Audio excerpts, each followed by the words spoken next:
Hello. Wake me when it's Virgo season. Yeah. So, I streamed this at the start of Back to Ghoul. This was a game that we received a key for through Keymailer from the developer. I played it briefly. I wasn't super crazy about it, but for one reason or another, it didn't count on my Keymailer credit for whatever reason. So here I am, doing it again. Try to see if we can get farther this time, despite the jank. After doing this for a little bit, and, you know, if it doesn't give me credit, I can contact customer support. We're going to hop into Shin Megami Tensei Nocturne and try to finish that off.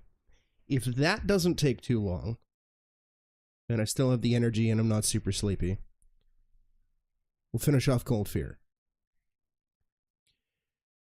And if that doesn't take too long, it's either going to be 7 Mansions or Gears Reloaded. Probably Gears Reloaded. I don't know. It depends. We'll see. We're going to play it by ear, chat. All right. Goal is to try to plow through as much of this as possible. Maybe ideally, like, I don't know, half hour to an hour. Depends on how much I can stomach. We'll see. Let's go. Yes. So for those unaware, this is based off of the infamous SCP. Well, that's why I got coffee, you know. So we'll see. This is based on the infamous SCP-087, which is a staircase. I wasn't entirely sure what the fuck I was supposed to do. We kind of got stuck at one point in this. And, turning speed is really slow. Kitties, how's it going? How's it going, kitties? I hit E. Oh, it's F. I'm dumb. Well, SCP is sort of an internet horror thing that's been going on for a while. Probably over a decade at this point. No, well over a decade at this point. It stands for Secure SCP, Contain Protect, if I recall correctly. And SCPs are basically like weird anomalies, objects, creatures, that sort of thing. It's an entire like fan community, and individuals write various different SCPs, and they write them as though it's like an official document that's archived through some like weird higher like group of people or whatever, like almost like a government agency. And they'll like redact stuff and everything like that. And each SCP could be spooky and evil. It could be mundane and just have weird stuff behind it. There's all sorts of weird things. In fact, the game Control is very heavily inspired by the SCP mythos. And they've come up with like their own mythos to be very reminiscent of like that. Yeah, like the weird subway game could kind of be classified as an SCP if it were to be an SCP. The most famous SCP game is SCP Containment Breach, which came out 2012, 2011, and that got really popular from various YouTube creators like Markiplier, PewDiePie, Jacksepticeye, Yummy Mash, etc., etc. And that was basically like you were a test subject at an SCP facility and there was a containment breach and you had to escape while dealing with all the spooky different SCPs. SCP-087 is basically an infinite staircase, right?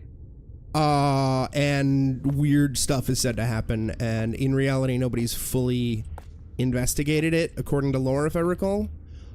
There's multiple different SCP games, SCP-087 games. The most famous is SCP-087-B, which is like inspired by 087, but it's like it tried to do it's like its own sort of thing. Yeah. It was spooky. Anyways, I played this at the start of Back to Ghoul. I'm not sure what the spooky footsteps or whatever are. And I wasn't super crazy about it. So I kind of gave up on it relatively quickly. We got a key for it from Keymailer from the developer, and like, if I get a key from the developer from like, oh god, I don't know what the fuck that was. If we get a key from the developer, you know, I have to actually like, you know, stream it at some point, and you know, I did, but for whatever reason. How do I use the fucking flashlight? I don't remember. And I did, but for one reason or another, oh, T, I think. There we go. For one reason or another, it didn't count. I don't really know why. So I'm not credited as having done it. Oh, God! I wanted to see what would happen there, and yeah, cool, you die. So here I am, doing it again instead of,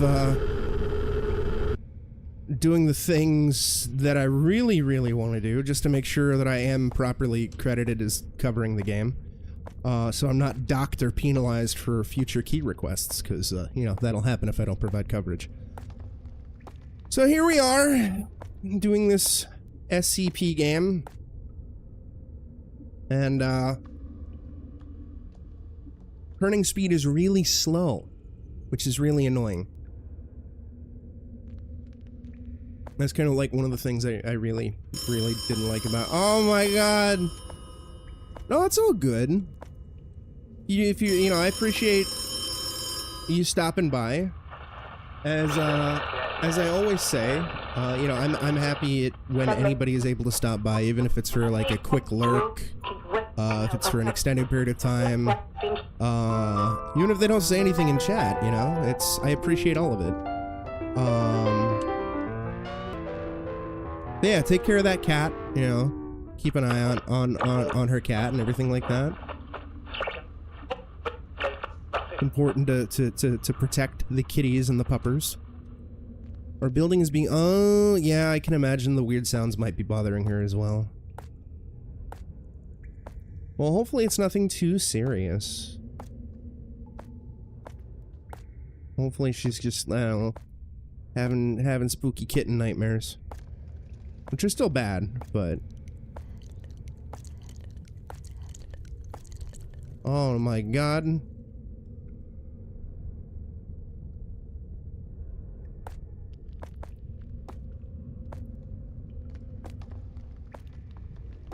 I don't know if there's a point to that. Anyways, when I last streamed it, I got to a point on the staircase where I got stuck, and I just basically was like, you know what, I'm done. I'm done with this game. Because it's very clunky, and it's kind of a nothing burger, and I don't find it particularly scary.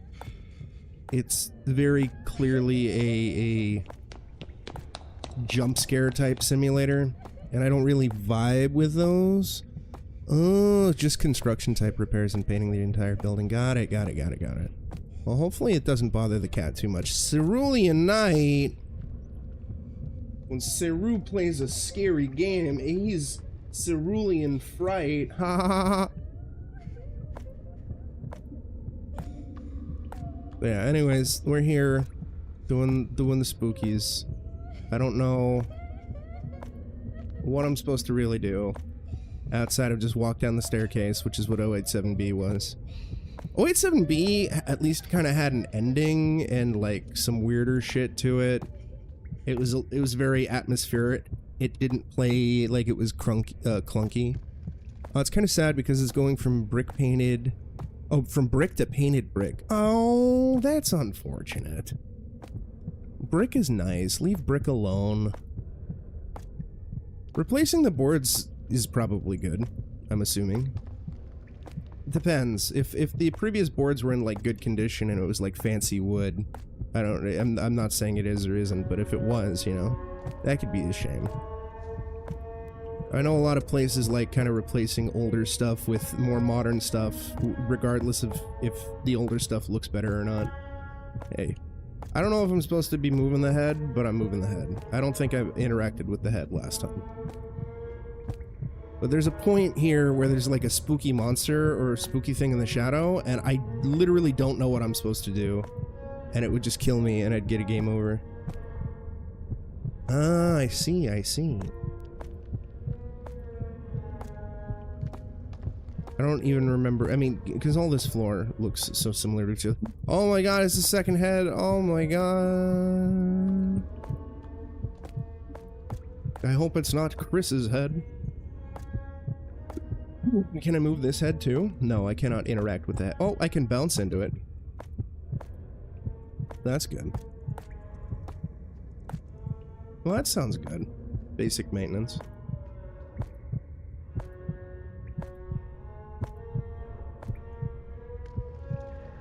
But yeah, some of the SCPs are pretty interesting and unique. Like, one of them, the best way to describe it is it's very reminiscent of, like, the Weeping Angels from Doctor Who.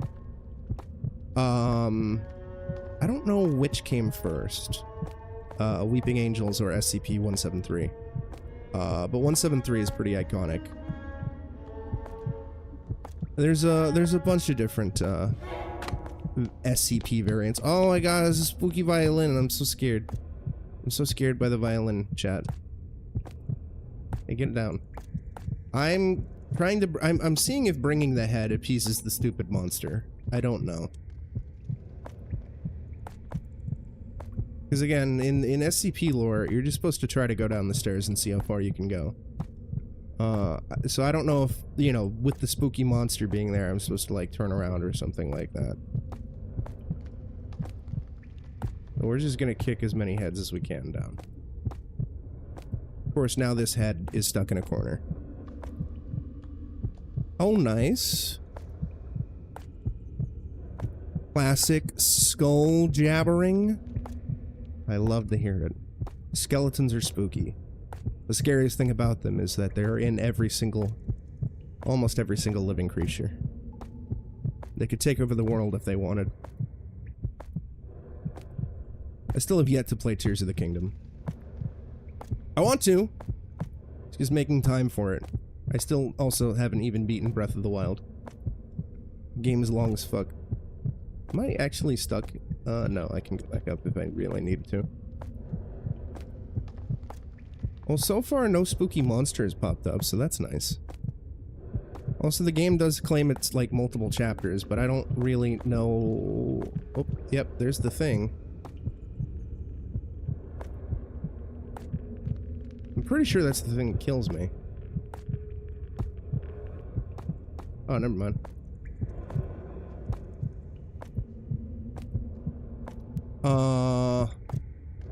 One of these days I'll get to it.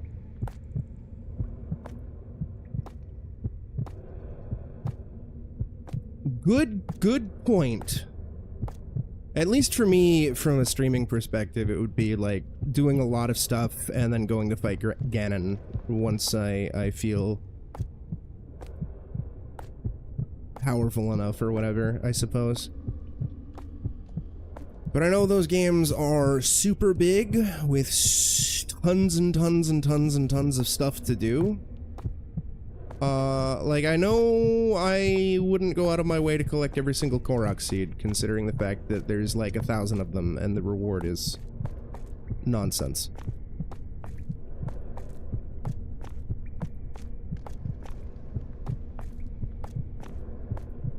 Oh, I bet you're way better than me.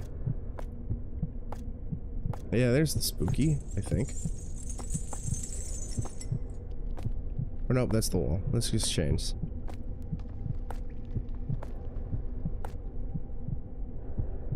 For me, like, I want to play them and beat them so I can say that I have played them and beat them, but, like, admittedly, I'm not super big into open world games.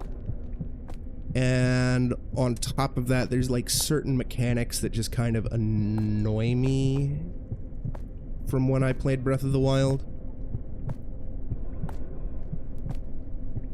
It's good to I mean, you know, cheesing boss fights is legit. I'm fine with that. I do it all the time. What I do in, like, every Soulsborne game is I cheese the hell out of it. I'll, like, power level using whatever exploits I can, and then cheese it. You can find a way to break a boss. Go for it. I adore exploits. That's why I'm a QA tester. Or was, anyway. Till the industry caught fire. Well, so far, the spooky hasn't come at me, so maybe I was supposed to bring the head down. I don't know. We haven't seen the spooky try to eat me yet. I haven't seen the spooky on the stairs. Another head? In this economy? Over-prepping is also good. I love it. I mean, that's what I've done in Shin Megami Tensei Nocturne, which is what I'm going to be diving into once I am satisfied with the amount of playtime I've done here. Once I think I've done enough, or I'm sick of the game, which I already kind of am, since again, this is, I played 087B as on a whim a few years ago, and you know, it's neat. But this, like, it is so clunky. Like, I am, like, this is how slow my mouse is going. And there's no option to speed it up. Like, look speed is just so slow. So slow. Oh, well, that's good. Oh, yep, no, there's the spooky clown thing that gets me and kills me for some reason. You die. I don't really know. That's what I like to hear, because that's one of the things that annoyed me about Breath of the Wild, is the amount of armor sets that were locked behind amiibos, or amiibo. I had most of them because I like Legend of Zelda, and I liked collecting the amiibo. But I was very annoyed, especially with the unlocking process. And then, of course, you know, my house burned down. So, oh, we were supposed to put a head on the thing. Okay, that's probably what. That's probably how we avoid the stupid clown.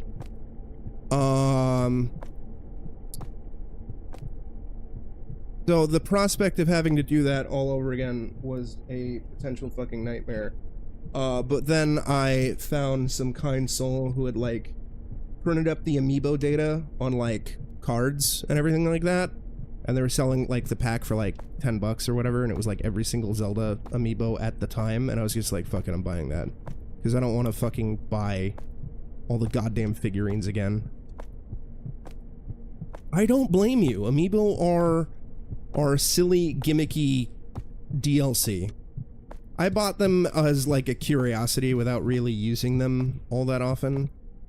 Like, at first I was like, oh, this is cool for Smash Bros. And I just saw them more as, like, you know, collectible figures or whatever.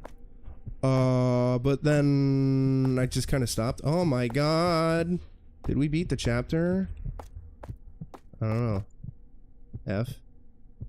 Oh, it opened. And we got some in-game notification.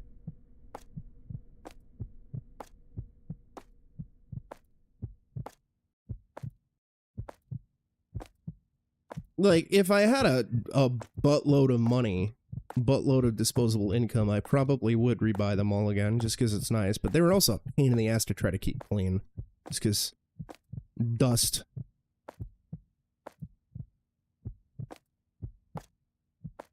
There you go. Also, what the hell? Why is there a bottom? There's not supposed to be a bottom to SCP-087. What the fuck? At least not that I'm aware of.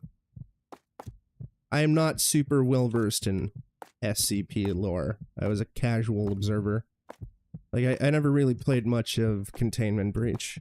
I just played, I think it for a bit, and I mostly watched, like, Markiplier's, do videos on it. Am I a tiny lad? I think I'm a tiny lad, chat. I'm a really tiny baby boy. Oh my god. Chapter 2, Abyssal Descent. Coolio. Oh, I see what they're doing here. It's not an infinite staircase, it's just a there's multiple staircases. It's weird.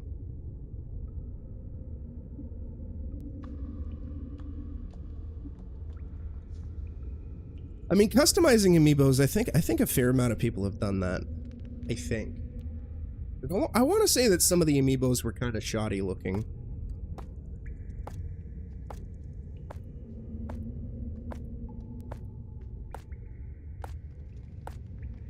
So far, this seems like the same staircase.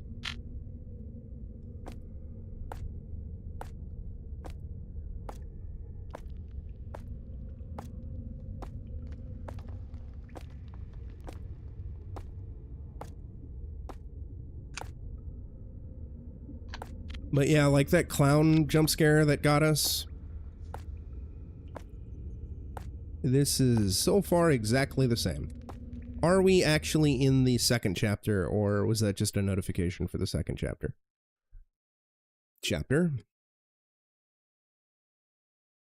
Okay.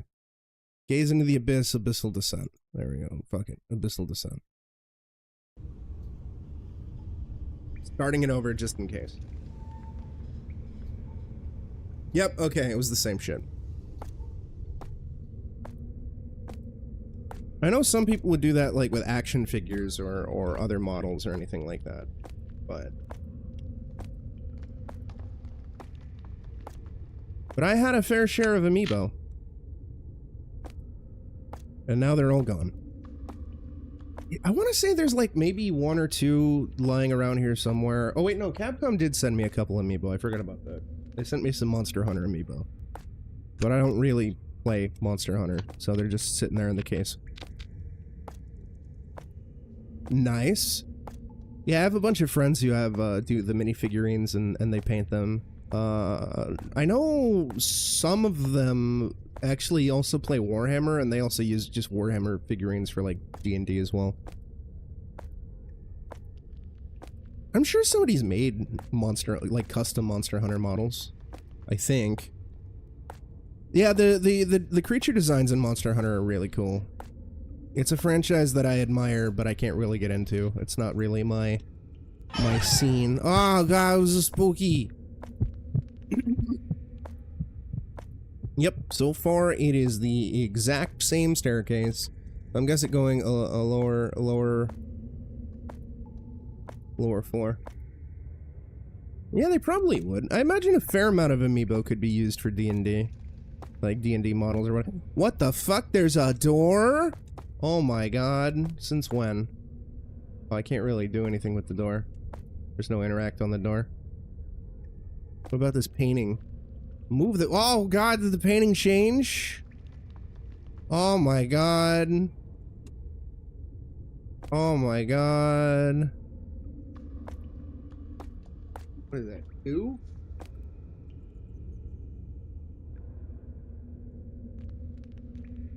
One. Oh my god. I got a spooky head. And a spooky book. And a spooky sink. I didn't know there were minifig conventions. Or minifig, painting conventions. That's cool. Oh, shit! Oh, the sink doesn't have collision. Don't you hate it when your sink just doesn't have collision, chat? I know I do. ReaperCon. Interesting. A second head.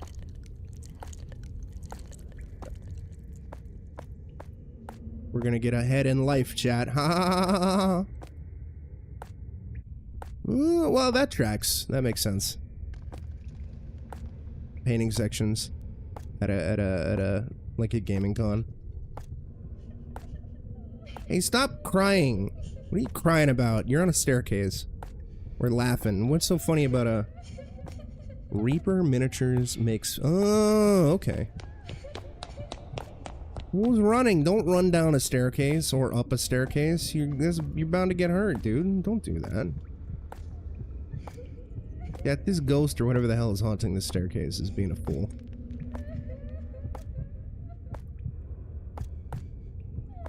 Eh.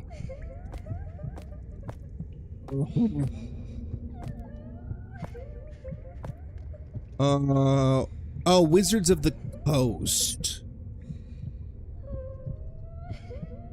For a second there, I saw WOTC, and I was like, wait, we're the Chosen? What the fuck? Yeah, Wizards of the Coast is kind of ridiculous with licensing. I know there's also been a lot of controversy with them recently. But, you know, making your own thing can kind of work out for the best. Like, if I recall correctly, Warcraft was... They initially... Blizzard wanted to make a Warhammer game.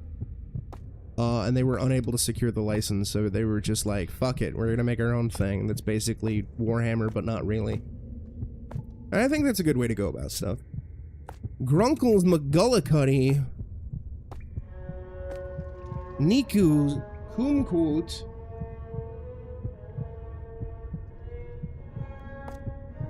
Yeah, we're back at this goddamn game.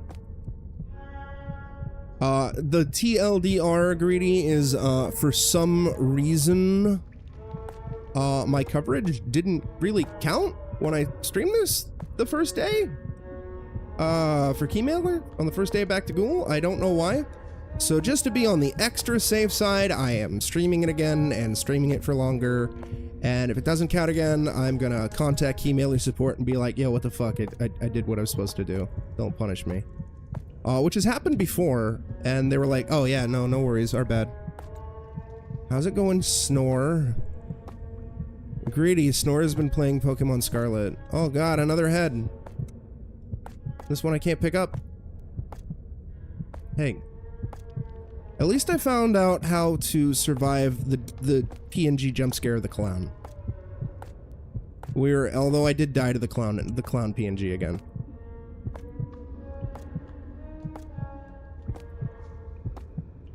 I hope you enjoy Pokemon Scarlet more than Greedy and I did, Niku. I really hope you do. Well, I'm glad you're having fun with it. Like, genuinely, sincerely. Pokemon Scarlet drove me insane. Oh god, this is spooky violin! Hey, don't you hit that head? Don't you hit the head with the violin, you son of a bitch. Like they were gonna claim that third-party material was going to belong. Yeah, that tracks. A lot of companies, once they get big enough, they kind of become giant douchebags. And they want to, like, claim everything. And it's like, bruh. No, you don't. It's even funnier when they're like, when it's music. Well, not funnier, but you know, it happens all the time with like music companies as well. It's really infuriating. Get down there. Now, am I gonna have to solve the same stupid head puzzle? Because so far, this has been the exact same staircase with the exact same staircase placement. Just now, there was a door with a key. That I could enter, and there was really nothing to do in it.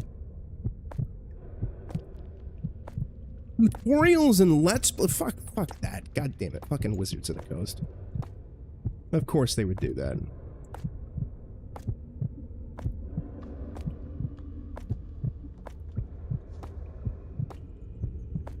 Why am I not surprised? Oh god, it's a spooky head. Oh god, look at the spooky head floating over there. Oh my god, it's so spooky. Chad, are you scared? Are you scared of that spooky head? I'm terrified. Chad, are you scared? I'm so scared. Oh guys, it's a spooky head. I think that means we're close to the clown scare. Oh yeah, there's a bajillion different variants of SCP-087, Coolio. Like the one I was the most familiar with was 087B, which was the one that everybody liked. And if I recall correctly, the developer of 087B is the same dev who eventually went on to make Containment Breach, which is like the ultimate SCP game. And people have tried to like remake Containment Breach or make games similar to Containment Breach and all that whatever.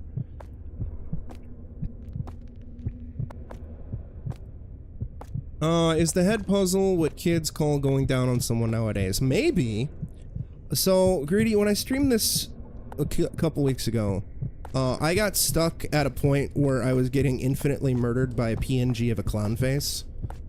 And I decided to just fuck around. What the fuck was that? This time, and just kind of drag a head down with me all the flights of stairs, and it turns out that actually was the solution to the puzzle. I needed to put the stupid head on some fucking pedestal. Also, there was another head by the pedestal, if I recall correctly. or it was on the landing right before the pedestal. And that gets you to survive the stupid PNG of the clown. Sir, I have had the sound of saws about to come through my walls. It's fine. Oh, what, you mean SCP in general? Or just SCP, like, is the SCP a staircase or not? Well, the SCP is supposed to be the staircase. Nobody knows what's... The part of the horror of this SCP is nobody really knows anything about it outside of, Hey, keyboard, can you work? Hey, thanks. Nobody really knows because you can't get that far down without, like, going insane or disappearing or whatever. It's mysterious. But this developer seems to think that the best way to go about making the staircase is to occasionally have holes in a platform where you can fall to your death.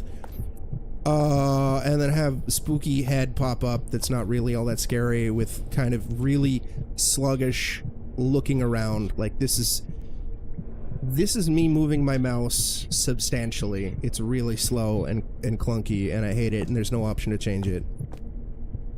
And then also occasionally getting killed by a jump scare of a PNG of a clown. Because a lot of indie horror developers think that the scariest thing they could do is throw a PNG at somebody. Cam with the puns. How's it going, Cam?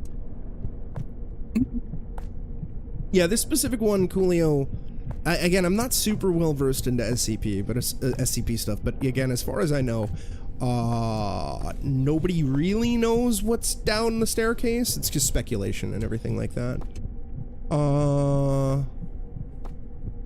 So it's up to artist interpretation. Adopted cats 2 weeks later, 4th of July, a couple months later, construction, ripping off siding, replacing roof. Yeah, that's always the unfortunates. I got my puppy Jojo actually a few days before 4th of July, back in 2021. And he actually was surprisingly cool with the fireworks. He was not bothered by it. When he was like a wee baby boy, 9 to 10 weeks, he was like, yeah, whatever, I don't give a shit. And then he hit about a year old, and then the next 4th of July happened, and it was the same amount of fireworks, and he was terrified. Get down there.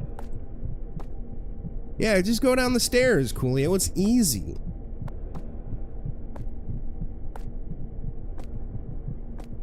It's easy. Easy game, dude. Oh, we got a save point. Oh my god, are we near the thing? I also don't know. Apparently this game is broken up into chapters. I don't know how many chapters are. Oh my god, there's an alternate path now. I'm assuming if I didn't put the stupid head there. Based AF. Yeah, we would die if we went in here. So previously, if I didn't put the head there and I try to go down that this part of the staircase, I get murdered by PNG of a clown. But now we have this platform because apparently the developer doesn't really understand that, oh, there's just another head here. The developer, I'm assuming this is like where they just have an extra head or whatever, in case the player has not found one. Whatever. This is the new head. Wait, is that something else in there? No. The developer doesn't understand, or maybe they don't care, that the infinite staircase is just supposed to be a staircase, and also not have a bottom. But, you know, whatever.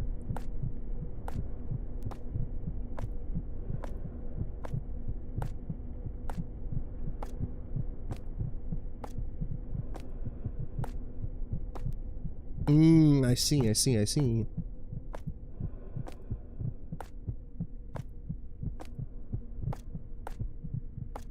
But yeah, the SCPs are ultimately really, really fascinating. Oh my god, another door? What the fuck? Is that just a decoration, or is this like a puzzle that I need to solve? Here, take my head. No. Alright, well, I'm gonna go down the stairs, and I'm assuming that this door is a puzzle that I'm too stupid to figure out, and I'm assuming we're going to get killed by a PNG of a clown. Oh, never mind, we reached the bottom of the staircase again, because the developer... Alright, yeah, whatever. Oh. Oh, it's to be continued, chat. We beat it. We did it. We did it. We beaten it, so I can actually exit the game. Grady. Would you be surprised to know that the game has a mostly negative reception on Steam? Because it does. And apparently this game released a year ago? And it's only 2 levels? What else has this guy done? The publisher anyway. Holbrook Hotel. Cursed Baby. AI Asylum. This seems like it says artificial intelligence, interactive fiction. Whitaker's Library. SCP Strip Club. What has the developer done? Eerie Andy. Oh, so they've done all the games, so it's just a different name for a publisher, and although apparently top ranked itch indie game now live on Steam. Mist of Guatemala, Wedding Day. Well, whatever. Oh yeah, and this is $4. Greedy, this game was $4, but I got it for free from Keymailer, from the dev. Either way, it's done. And if I boot up Keymailer post stream and it didn't count, I'm going to be very upset. And I'm gonna have to contact customer support and tell them how upset I am and be like, yo, I streamed that game, yo. Please give me credit. I know, Greedy, you can make all sorts of like really short games and get negative reviews, and people will still buy them, probably. I mean, there's that one dev who made the what was the name of it? I Got Gooned by a Femboy. They have like 50, 60 fucking games, dude. Alright. So, I'm gonna go on a quick BRB. And then we're gonna finish Shin Megami Tensei Nocturne. I power leveled. I got a party. I don't know how long it's gonna take, but we are at the very end of the game. The very end of the game. So, we're beating it tonight. And if it doesn't take too long, then Cold Fear afterwards. It's technically above level 99, Coolio, because the actual level is 255. That's the max level cap. But the level stops showing at 99 for whatever reason. It's wild. Anyways, BRB. What am I doing? What is this? What is happening?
I returned. This big guy eating all the little guys. Yeah, we're eating all the little guys. Chat, you love eating little guys. Why they call you little guy eater? Alright. We're pretty OP. And we're at Kagetsuchi 3. And I expect bullshit. I insist on bullshit.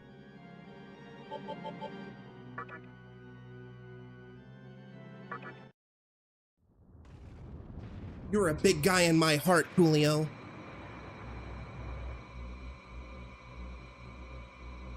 But yeah, Gritty, I just wish I had the skill set to actually make a game. Because, I mean, I'm pretty sure I could put together something that's better than a lot of the slop that gets put up on Steam. I don't mean to toot my own horn, but I think I could. I think. We'll see.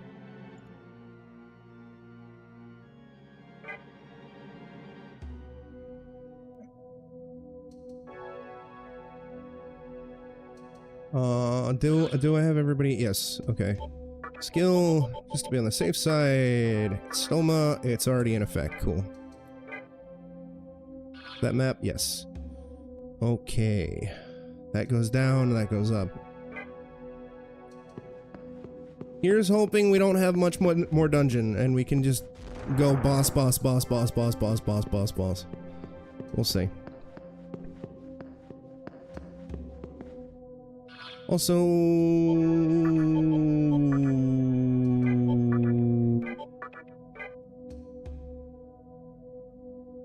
Fuck it. We die.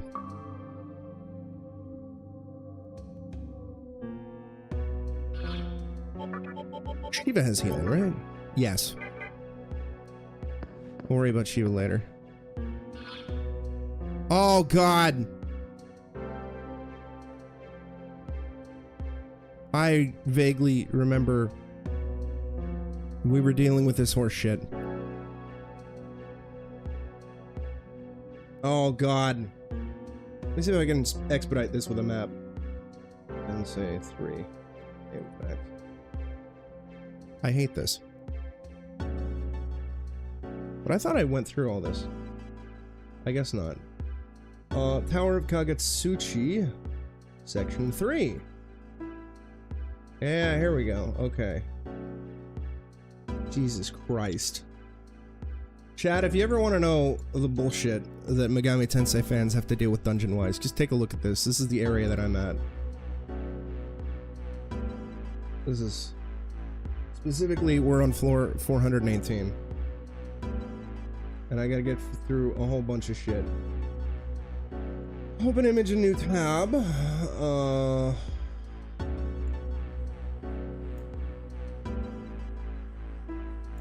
What is 8? Might take long. Oh, 8 is a trap. Mott Tyrant. Yeah, whatever. I don't give a shit. I just need to progress. And we'll figure it out.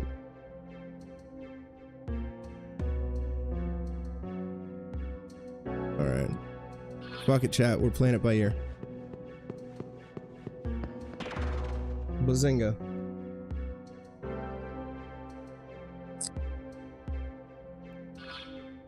We got warped all the way up here. W2. That leads to W1?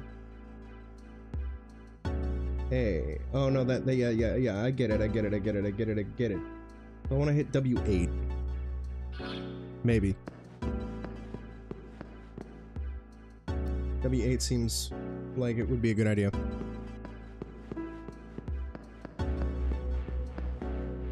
This franchise is mean. Very, very mean.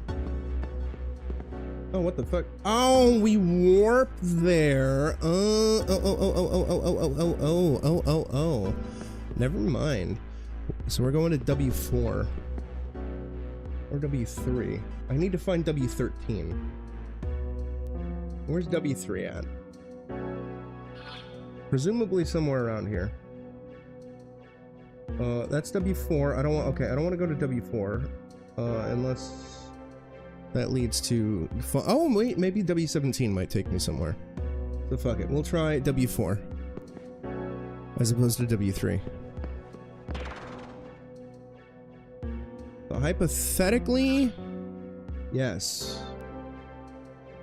So we're gonna run over here.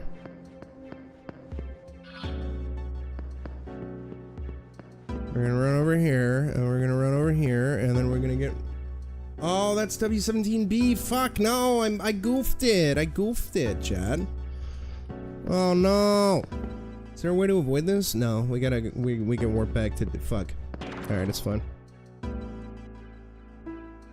Well, I guess we have map progression, at least. We have some map cleared out. Alright, it's fine. Just don't go to W4. W4 is evil. We want to go to W3. Okay. Oh no, W3 is booty.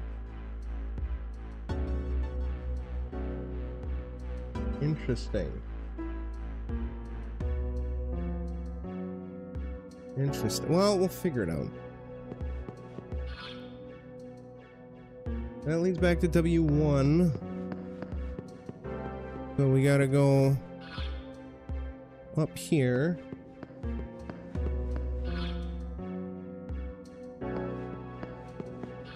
I don't want to go there because that'll warp me back to the start. I guess W3? We're gonna have to use the stoma again soon. Wait a minute, wait, yes.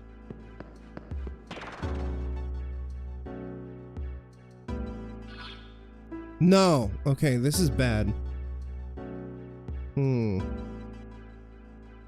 I guess W4 is really the only progression. Demons grow restless, chat. No! Demons are restless, dude. Tasaka, give me a stoma.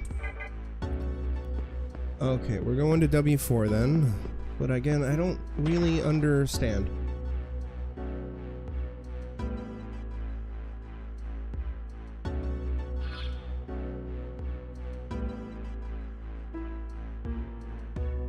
Supposed to go W5. Oh, W5 is where I want to go. James, you're dumb. You're so dumb. You're like the dumbest motherfucker to ever exist on this planet. Oh, W5 or W9 is actually where we need to go. Okay. I realize that most of you probably have no idea what I'm talking about, but that's fine. Up is W1, which I believe is that way. Yes. So we're looking at W9, and then there's W5. W5 leads over there. Where does W9 lead? It looks... No, we've taken it, so... W9 leads over there, off in this corner. W10 leads back to bullshit, so I don't want to deal with that. 3 is 20,000 Maka. Okay. Ideally, it looks like I want to find W13. Hopefully. Okay. We're looking at W9? Yeah. Alright. We got this, chat. We got this, chat. We got this by the ass, dude. Okay. So we're all the way over here now.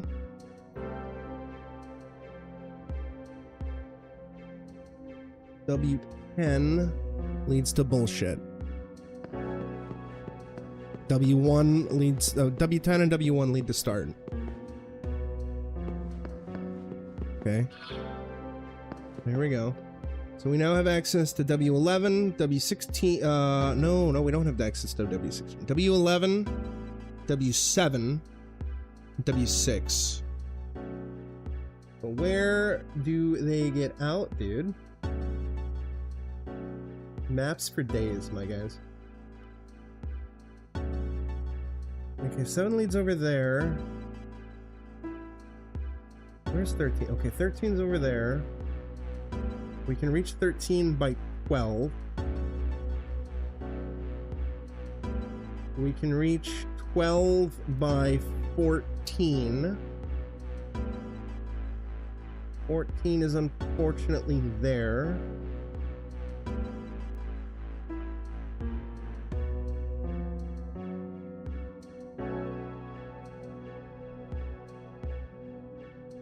Well, 15 is there. These warps are evil, chat. Evil. W7.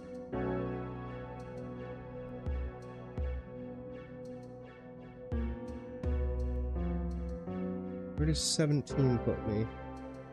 Where does 17 and 8 put me? 17 puts me there. I don't want to go there. 4 is there. 8's back over here.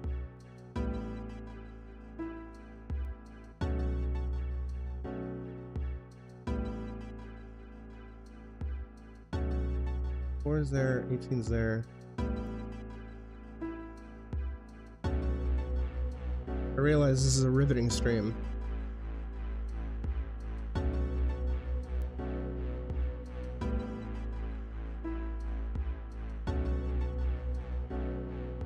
Where will 11 take me?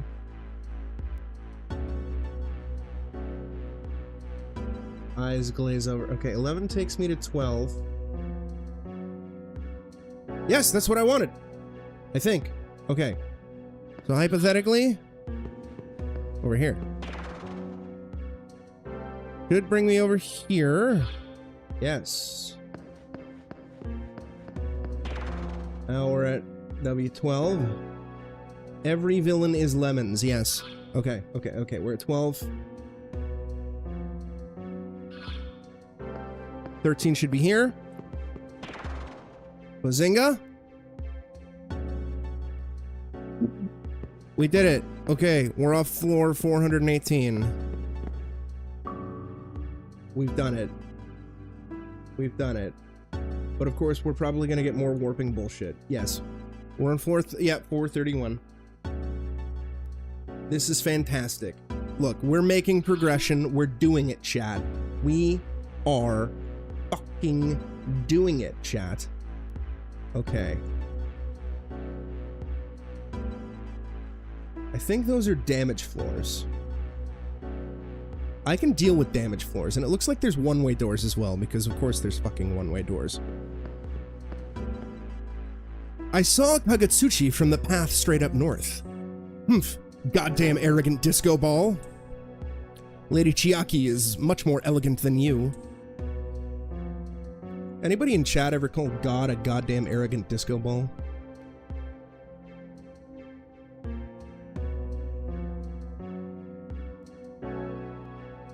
Oh, I think there's only the one or two warps here. Okay. So that's fine. I'm fine with that. This floor is not... This floor is probably going to be a gigantic fucking maze, as they always are, but we can deal. We gotta go north. And there's probably damage floors. I'm assuming based off the map. Yep, damage floors. Alright, that's fine. We did it. We're doing it, chat. We're doing it. This seems...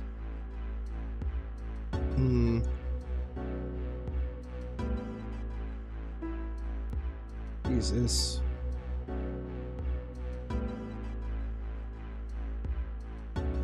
Oh, there's multiple elevators, chat. That's also what they're doing here.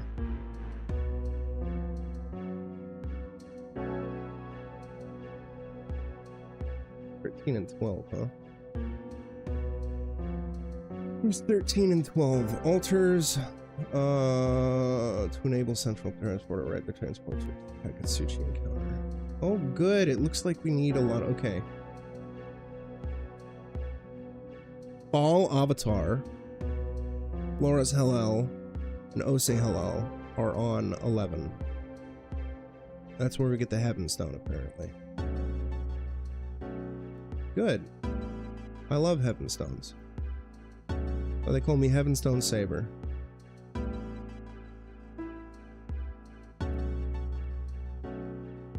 Eleven looks to be on 462. L1. you say? Lift 1. E1. J1. 2, you say? Oh, whatever, fuck it. We'll figure it out. It's a hot mess of a dungeon.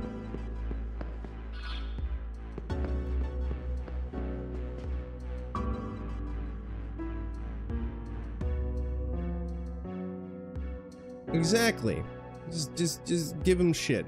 475. The top floor is up ahead. If you want to see Kagetsuchi, you need to offer the 3 stones to it. The stones are proof of reason, so each leader should be carrying them. Oh. Then I think I have 2 of the stones already. We have the Earth Stone. We're missing 2. Oh yes, I guess we didn't kill Isamu yet? I thought we did. Whatever, there's Ball Avatar coming up. For sure, for sure. Alright, well, fuck it. We can't go here yet.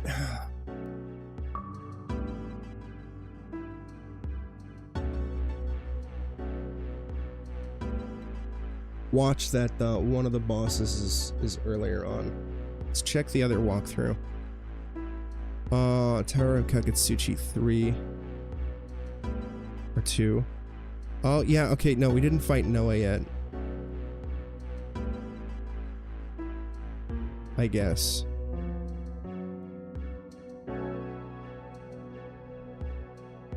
Okay. We backtrack, we gotta go beat up Noah.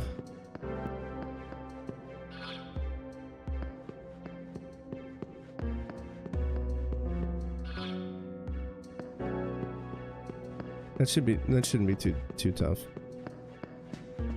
I don't know what Noah's weak to, but we'll figure it out. Oh no.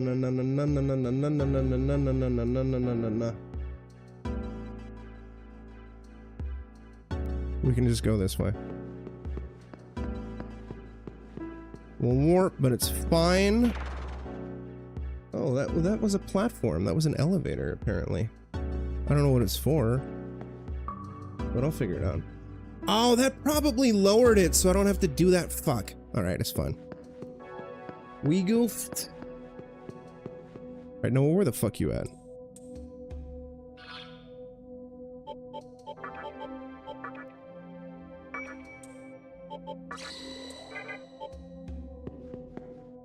Where you at, Noah? Getting tired of your shit.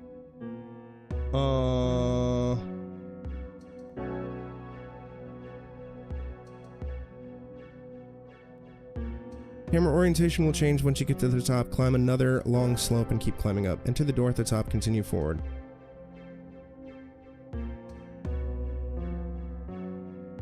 Okay, we need to get down to floor 302. I guess.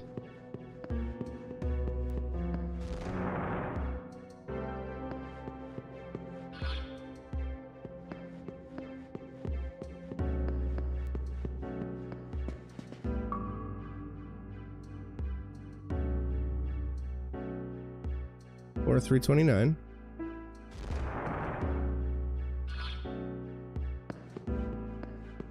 Noah, you over here? Ellipsis. Are you the demi-fiend?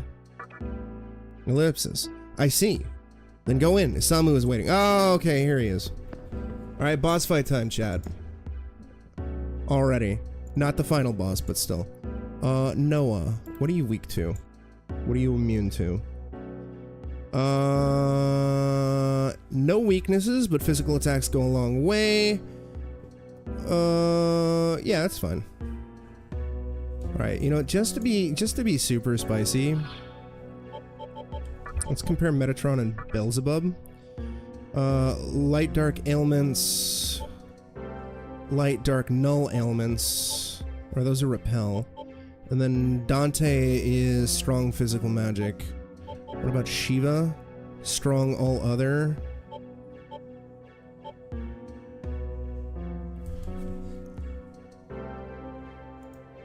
Noah is void, light, and dark.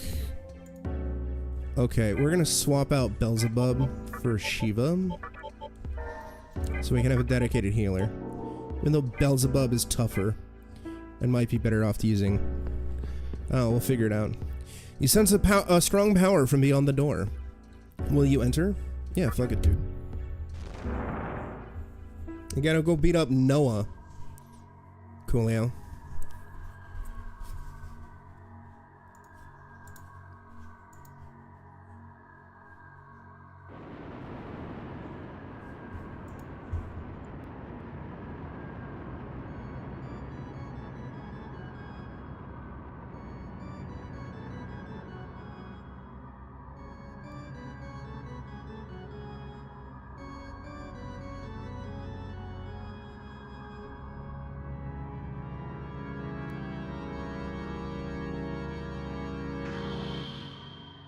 I think this is the only game Noah's appeared in.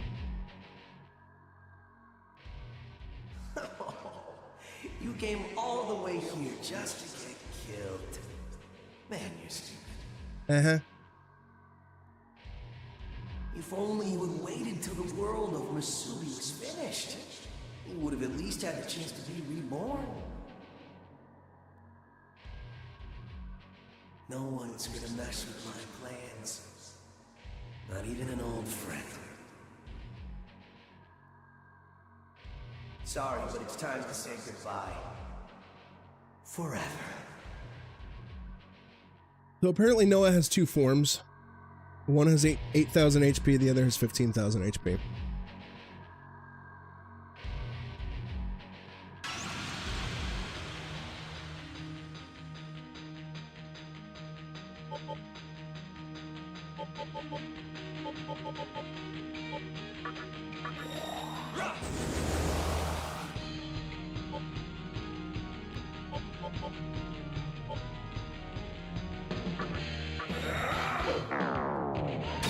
Oh, that's Noah. That's Noah, Greedy. Some god from some other dimension. Or something. Does Dante have any buffs? No. Okay, I want to get more buffs in.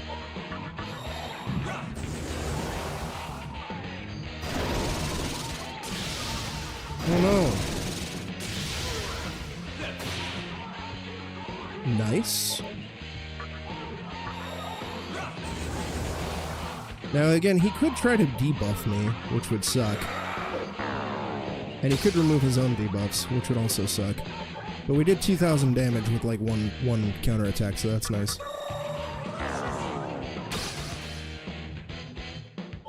And yes, this is Dante from the Devil May Cry series. The meme lives here on Saber 0307. Aurora, huh? Noah's resistance shifted, huh? Yeah, get fucked! Alright, focus, baby.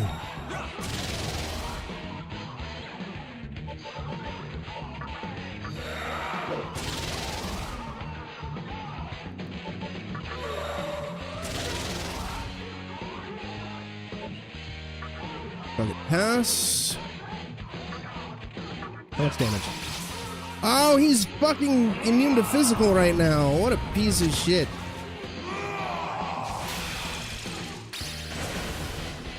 You son of a bitch. It's fine.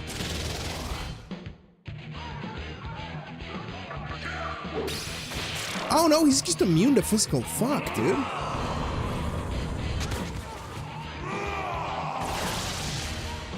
Oh, I'm dumb. I'm using the wrong fucking attack. That's why. God damn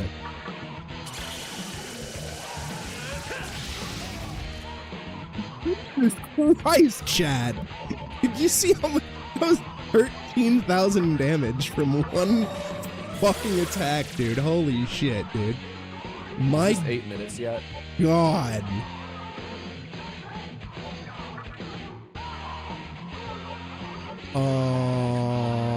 Summon. Metatron, get back out here. Yeah, I didn't realize Noah was immune to physical.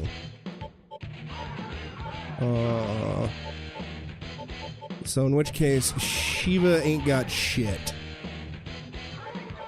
It's fine. Metatron, what do you got for me here? High physical damage, massive almighty. Let's go.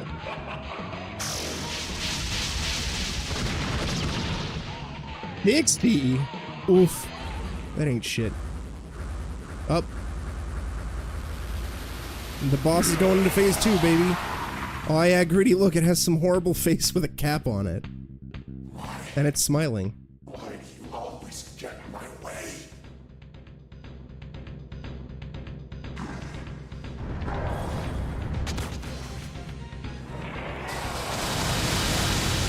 Yeah, fuck you, Noah. Oh yeah, okay, so he reflects physical. Noah does not have any elemental weaknesses, however in the first phase he can use physical attacks before it casts Aurora. Noah uses single target, yeah, blah blah blah blah blah, yeah.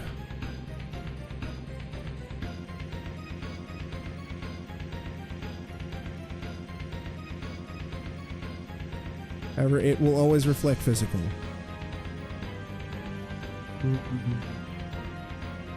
I don't know if there's a way to get rid of...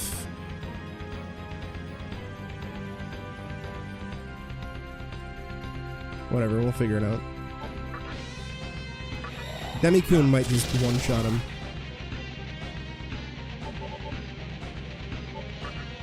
I don't know if debuff stacked? Yes, they did. So that did shit.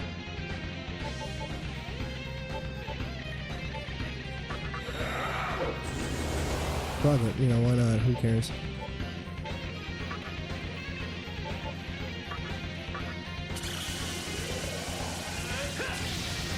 $9,000, holy shit.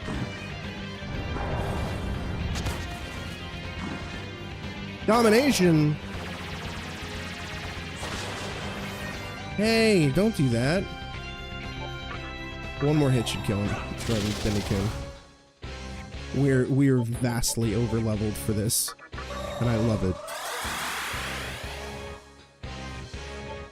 Pass. Pass. Yeah. Eat shit. This would have been faster if he didn't have that physical resistance.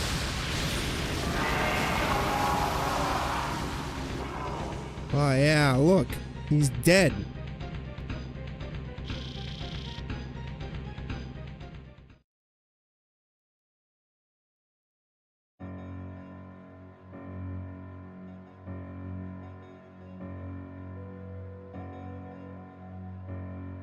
Next up is Ball Avatar that we have to kill.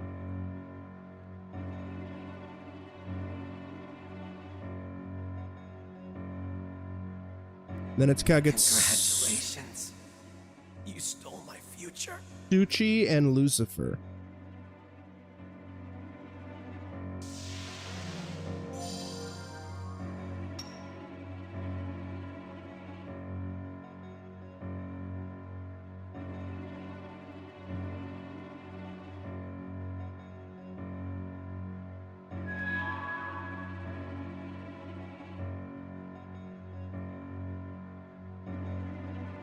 You obtain the Netherstone.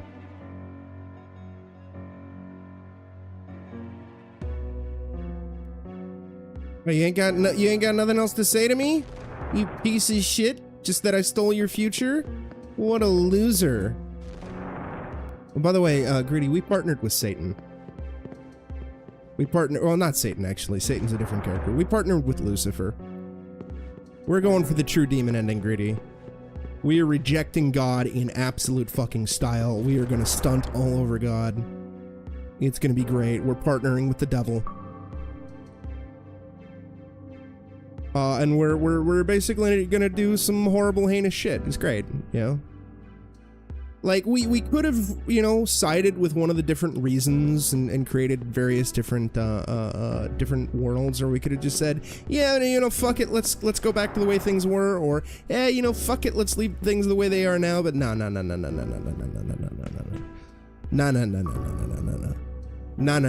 That's not how we roll here.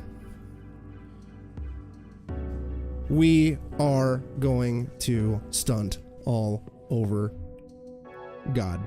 It's gonna be great. It's gonna be hilarious. That's the healing. Yes. And I should save too, to be a smart, brave boy.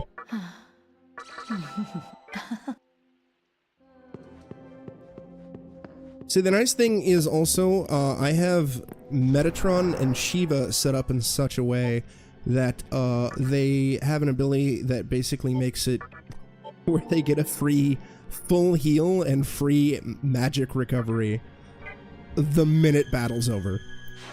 It's amazing. You can get so fucking broken in this game. It's hilarious.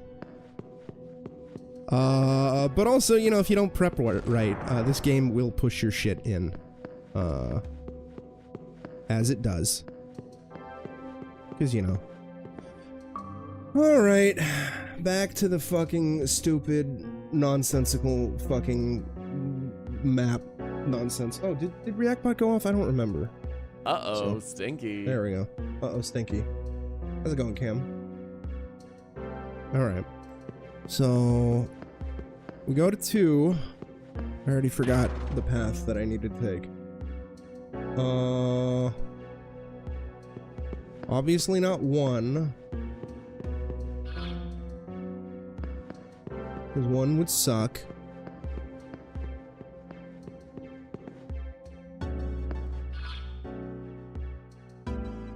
We go to 4? Or 3? We got to 9. 9 is... Oh, we go to 4. Okay, we go to 4. We go to 4. No!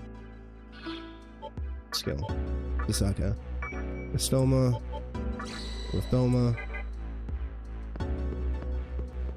Now the final boss, the actual final boss is gonna be a bit spicy.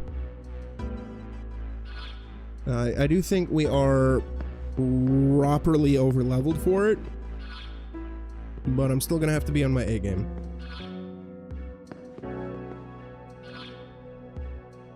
Yeah, 9.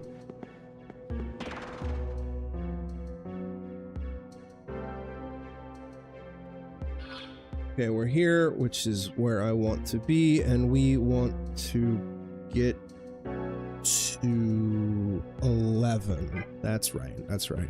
I guess it's a good thing that I didn't bother sorting out the entirety of the fucking map, so even though it's a little confusing, we do have at least some general idea as to what I need to do and where I need to do it. 11 to 12. Now, hopefully, if I am correct, as opposed to just like what I did earlier where I was just really, really stupid. Yes. Okay, we're here. If I'm correct. Yes. Okay, now I never need to deal with that bullshit ever again. Thank you, Dark Souls. Now I just need to figure out how to get to floor 666. We're in floor 431. It looks like we get to... Okay, that's 13 and 12. 13 was Ball Avatar, yes? Yes. No, 11 is Ball Avatar. Okay. Okay, so floor 666 is endgame. Got it. Where are you, Ball? Ball is on floor 462. We need to find lift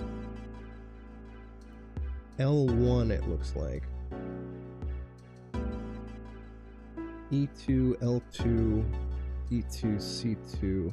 F2, G1, J1, K1, E2, A2, H1, C2, D2, L2. L2 is right in front of the thing.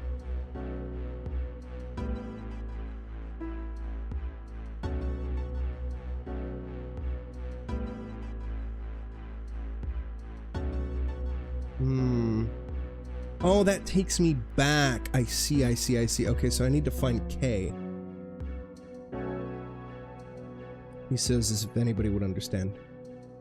Okay, that's G, that's F, that's I, that's J, that's E, that's C, that's D. K, I'm assuming, is on floor 444. For all this bullshit. Yes! How do I get to K? Looks like I can get to K from E.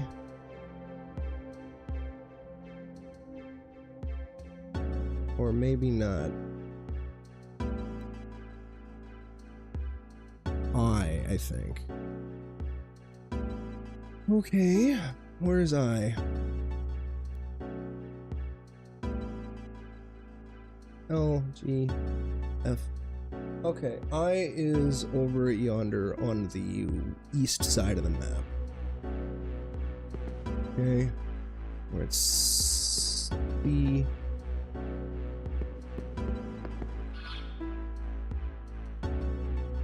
That's a one-way door down there. Fuck that. Oh, I think we might have... No, it's...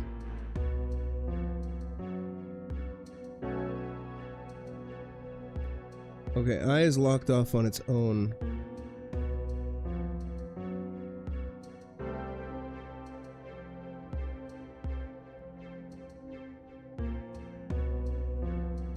Can we get there through J? Is J on a lower floor?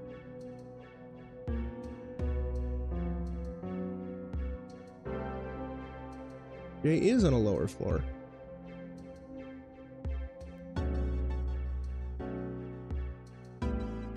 W20. W22.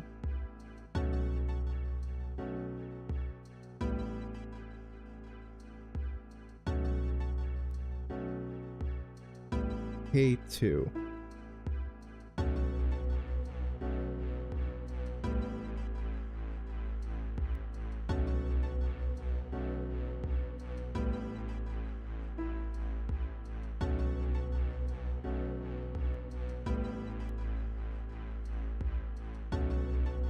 Sorry, I'm mapping.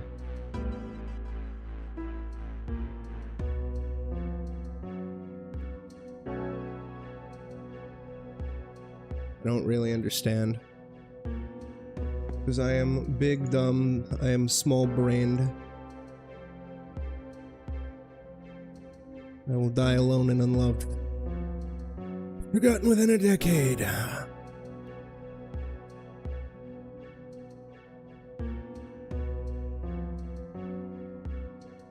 18A.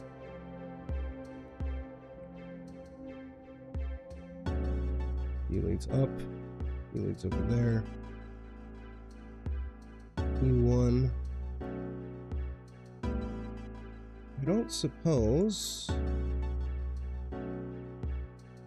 Okay, I2. Assuming I. Where I need to get to. I1.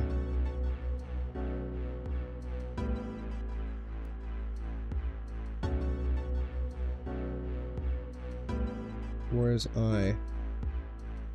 Standard I. Baby I.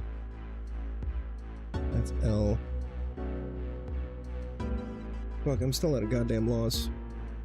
Doesn't help that the fucking map is the map guy kind of sort of used just white on white, which makes things a little difficult to read. Alright, well fuck it. D. Can reach D. E leads here. That'll put us at A1. A2 just drops us back here.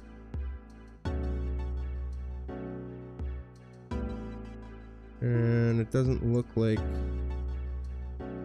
Oh, fuck it. We'll try this. If it doesn't work, it doesn't work, right? Better than sitting around like a fucking Dinkus McCrinkus, right? One-way door.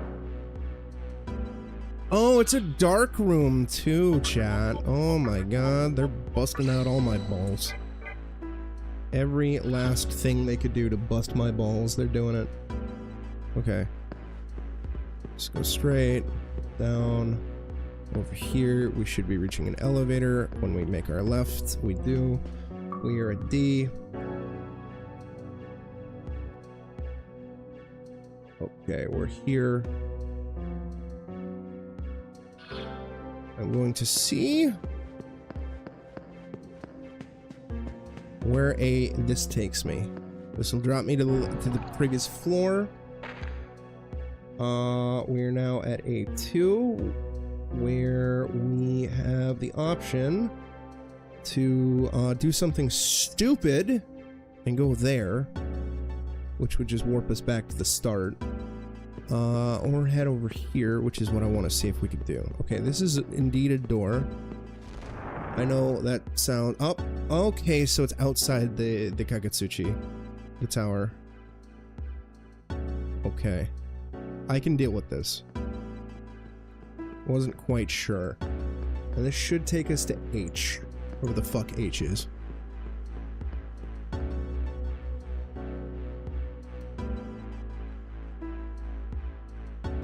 Give me up. Give me up. How's it going, silliest soldier? Okay, we're at floor 444.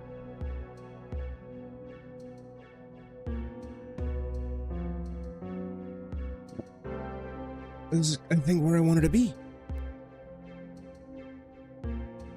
So just head straight. No!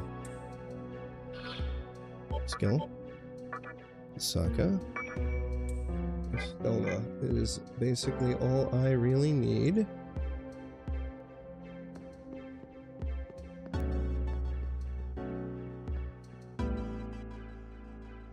Go through here. Yes. Yes. Okay. And Ball Avatar, we need to get the K.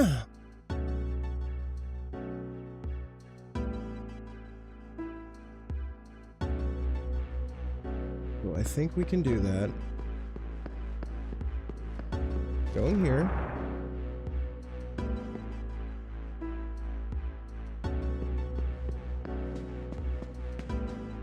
Yes. No! I didn't notice that there was a fucking drop floor there on the map. It's fine, it's fine. Where the fuck am I? H.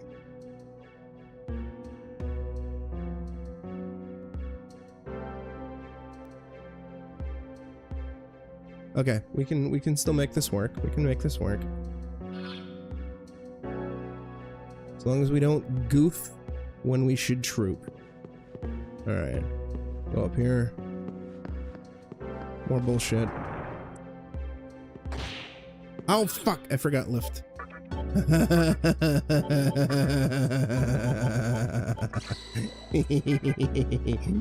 No, you son of a bitch. Alright, we're going up here. We gotta go find and kill God. Okay. Where are you taking me? Ice to see you, chat. Ha ha ha ha ha ha ha. Fucking rip indeed. Okay, we're back up here. We're back up here. We're back up here. We can make this work. We can make this work. Just gotta deal with fucking invisible platforms and not take that one path. The most direct goddamn path. Because of course, Greedy, the most direct goddamn path has a goddamn drop floor. So we take this path. And we get all the way over here. Alright. Okay, nope, that's a drop path too. Ooh, good thing I spotted that. Okay, I think yes. And there shouldn't be another drop path. Hopefully. I pray. Yes. We're doing it, chat. We're gaming. We're gaming. We're rejecting God and gaming, dude. What do you want? If it isn't the demi-fiend, I'm surprised you have the nerve to even see us.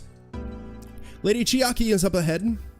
Yosuga shall take that stone you have in your hands, as well as your life.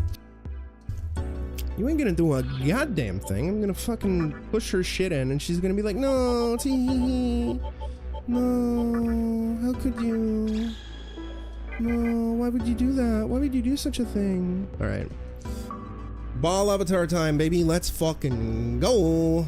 And I don't think Ball Avatar... Yeah. Alright, unless Ball Avatar has some fucking move that avoids physical, we're okay. Sense a strong presence. Will you enter? Yeah, of course. We gotta go fucking reject God. I ain't got all goddamn night. I ain't got all night.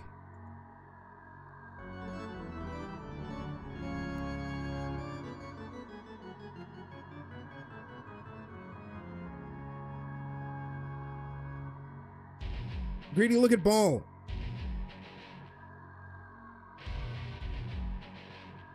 What a nerd. Well to make it here. Therefore, I will do you the honor of fighting to my fullest ability.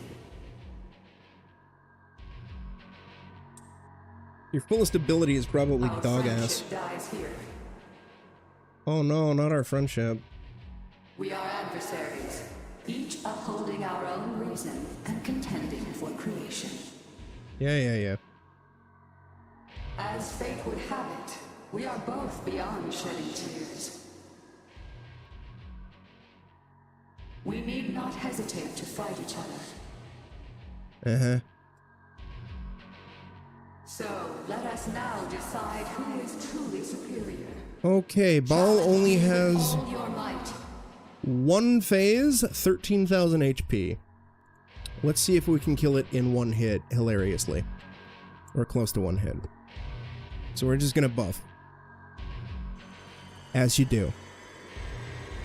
Oh no, she's looking at us! Although, I don't know if she'll give us bullshit and, like, debuff us, or like remove the debuffs that we throw at her, so... We'll figure it out. We'll figure it out. Let's fucking go. Grunkles, have a good night.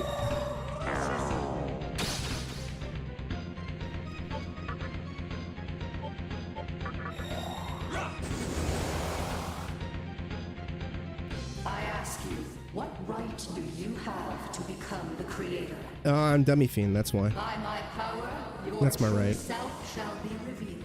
Yeah. No, not Bale's Bane. You fucking loser.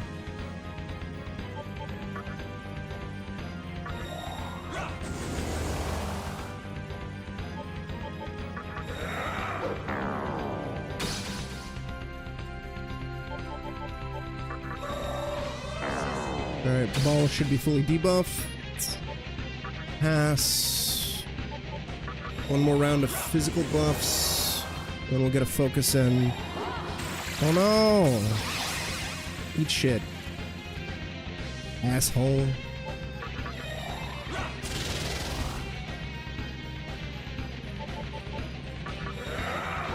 And just in case, we'll get Metatron and Shiva to focus as well.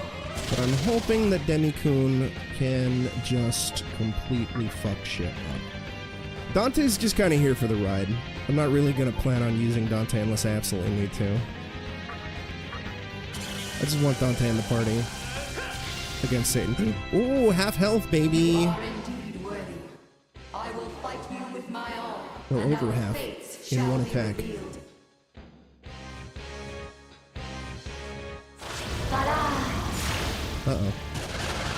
Oh, shit. Oh, fuck you. Fuck you. Fuck you. Fuck you. Fuck you. Fuck you.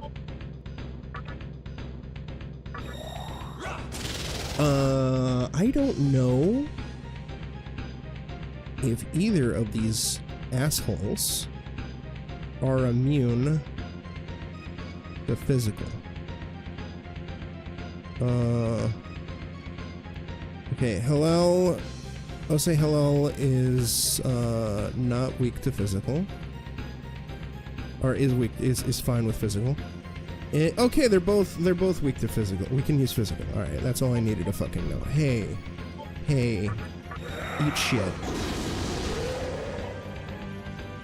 Hey, eat shit.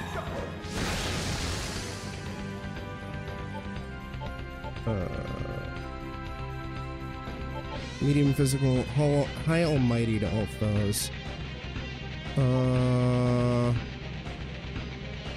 Yeah, why not? Fuck it. Let's see if that does anything.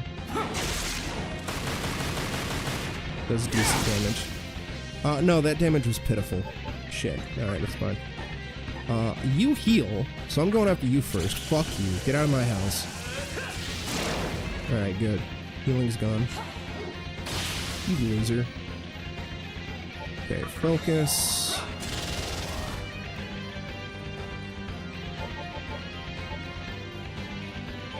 You focus.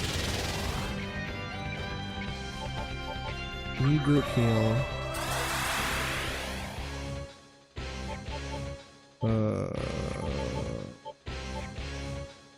High physical damage going forward. No, we're gonna pass. And we're gonna kill you. Yep, there we go. Oh, you're giving yourself more turns because you're a fucking asshole. And then you're gonna waste them by using fucking Mahamon, you fucking loser. Okay.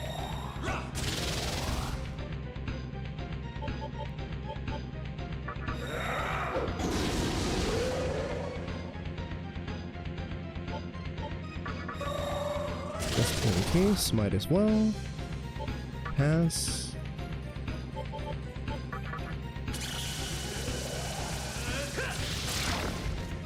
Ooh, that would have been a one-hit kill.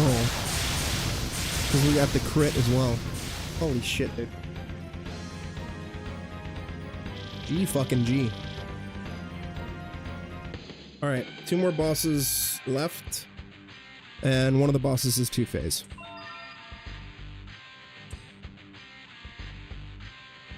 I don't want to discard nothing. Get out of my sight. What do you want? Ellipsis. Oh good, we get a chakra part. Word.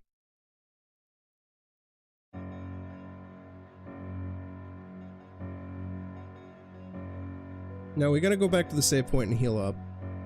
But I'm pretty sure we gooch.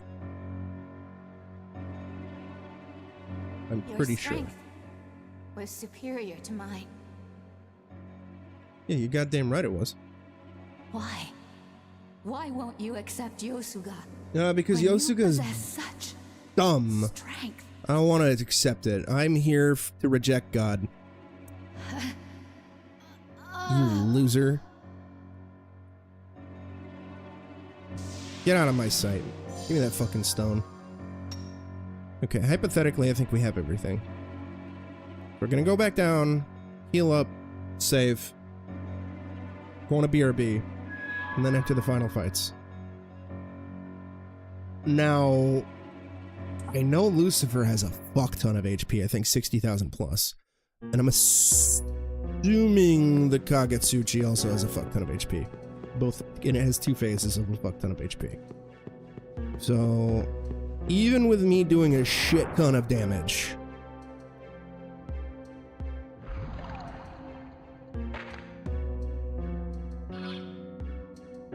it might take a while. In fact, You know what? We have Dante. Dante's been with us for a while. We're gonna swap Dante out for Beelzebub. Just because I know Beelzebub is a heavier hitter. Party. Return to stock, Dante. It's fine. Beelzebub.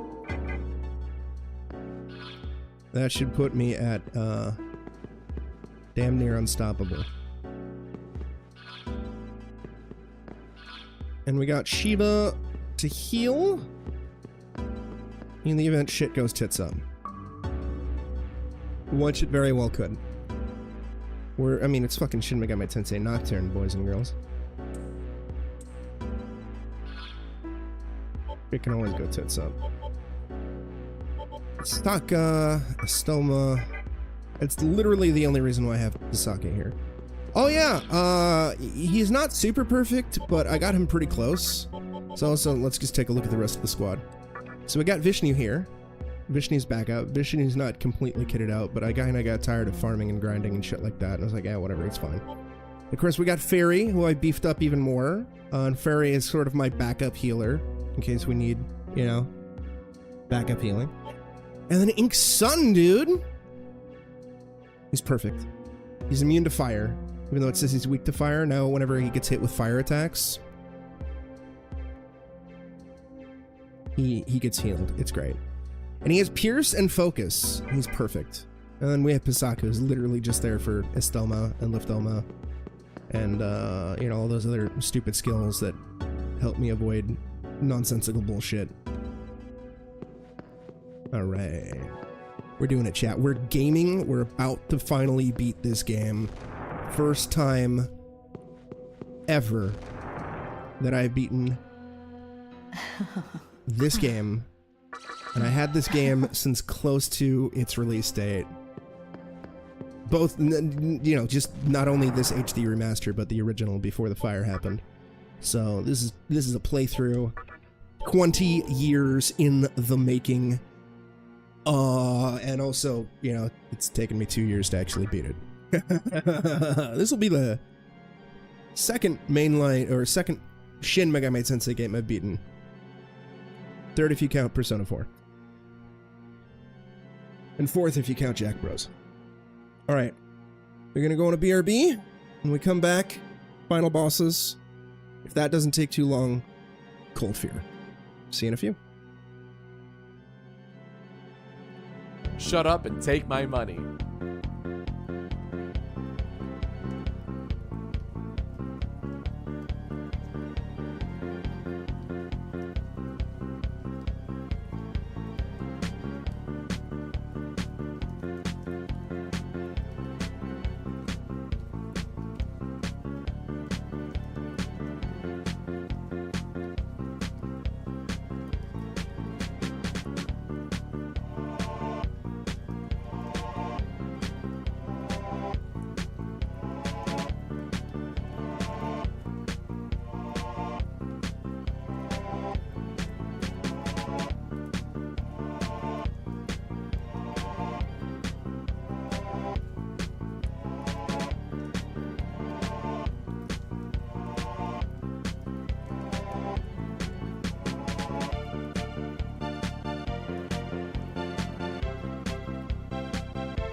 putrid gluttons. All right, boys. Boys, girls, goons, and ghouls.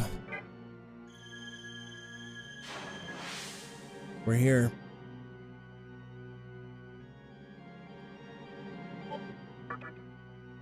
Thank you, Coolio. I got another cup of coffee.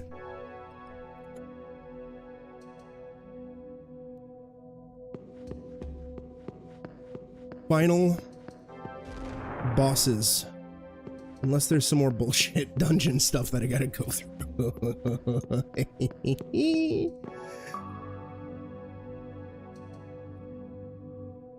I do have to say, as ridiculous as this final dungeon is, granted, you know, we're using a stoma, so we're, like, avoiding every combat encounter. It's not nearly as comically evil as Shin Megami Tensei If's final dungeon. If's final dungeon was pretty fucking vile from what I remember. But it's been a few years, and I still have to determine if I'm gonna replay the game twice or once on stream.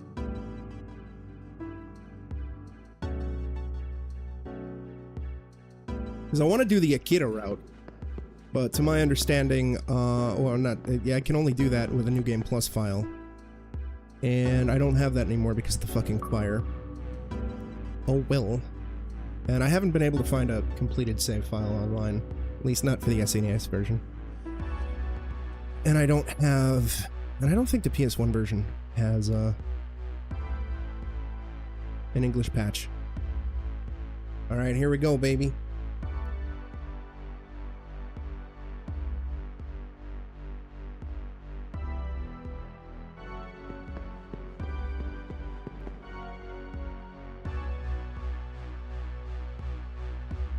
That's nice. Is this an actual proper save point, or is this a mini save point?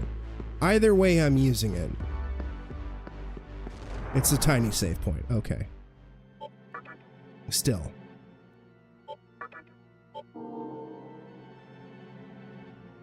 And I've also backed up saves so I can complete the Demon Compendium without going into New Game Plus.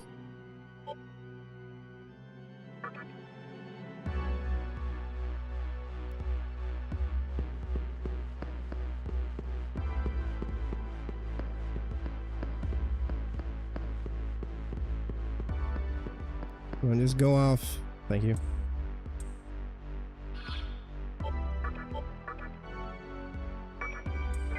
Alright, will this just take me across, or do I gotta do some bullshit? Oh, thank God. Hopefully I don't gotta do any more bullshit. Fingers crossed, chat.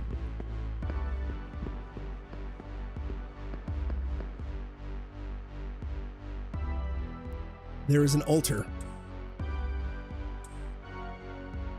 Oh fuck, do I gotta do this in a specific order, or is it any order? Oh fuck. Let's see.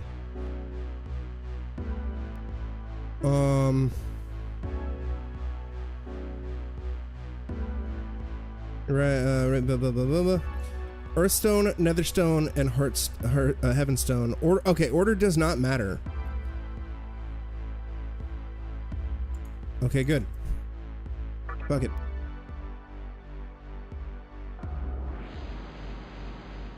We're doing it, chat. We're doing it. We're doing it.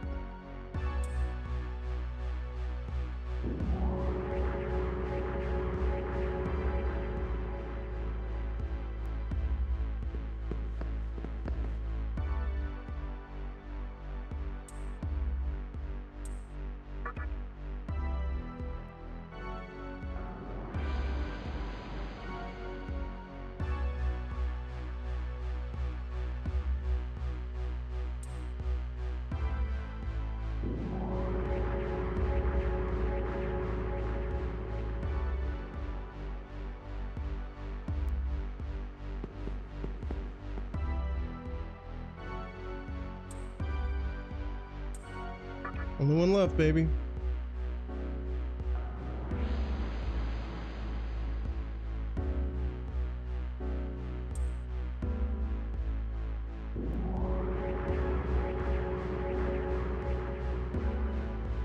You have proven yourself worthy. Come to me. Alright, let's take a look at the health real quick. What bullshit am I dealing with? Kagetsuchi. SMT Wiki. I know Kagetsuchi has only been in the one game. Lucid.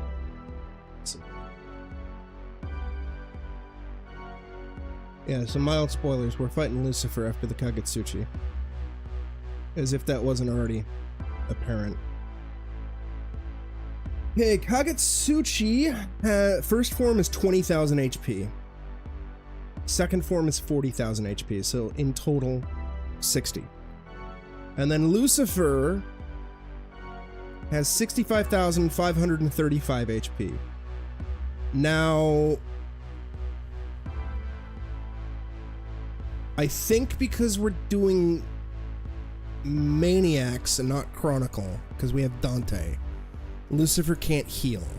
If we had Rydao, I think, Lucifer could heal himself midway through the battle, which would kind of make the battle ass. Or if you don't, once you deal like I think it's like 2/3 of his health, he'll do a full heal.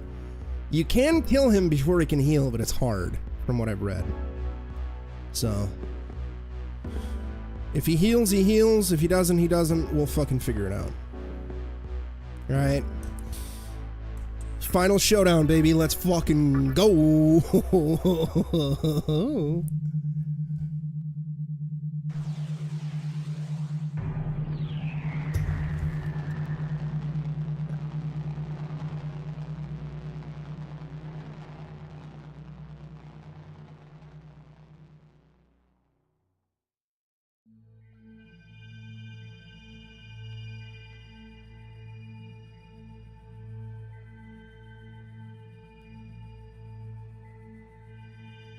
How can you be the one standing before me? Easy, I'm cool. For what purpose have you been chosen? I came into being for the creation of a new world. And those with reasons came here to make their visions a reality. Alas, their dreams were shattered. And the possibility of a new world has been crushed forever. Yeah, fuck him. By the hand of a demon. Persuaded by the fallen angel, you destroyed the seeds of creation, denying the reincarnation of the world. With the cold heart of a demon, you rejected the possibility of evolution. By casting aside your humanity, you became the living incarnation of ruin itself. Yeah. Begone, accursed one! I shall never forgive you for causing the death of the world. Wah. My light, searing with anger, shall wipe you from existence. Yeah, big talk for a disco ball.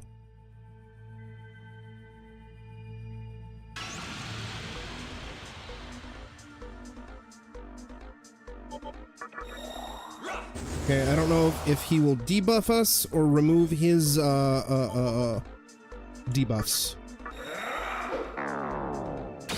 Either way, we'll figure it out.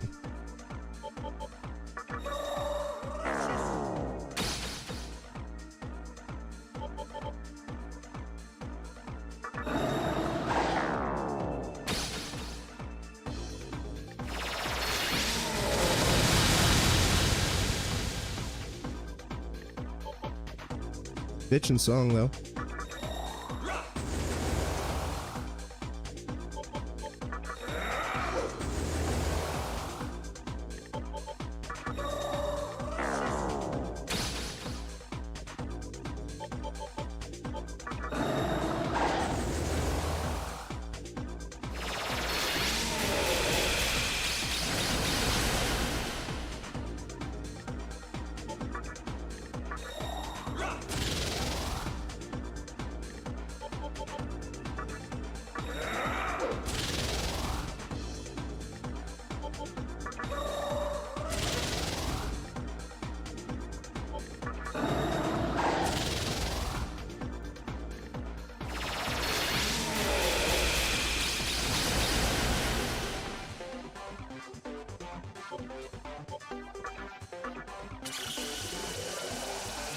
Okay. 7,000 already, halfway down with the first phase. I like it, I like it. 3,000, could be better, could be worse. Ooh, we got a crit, boys.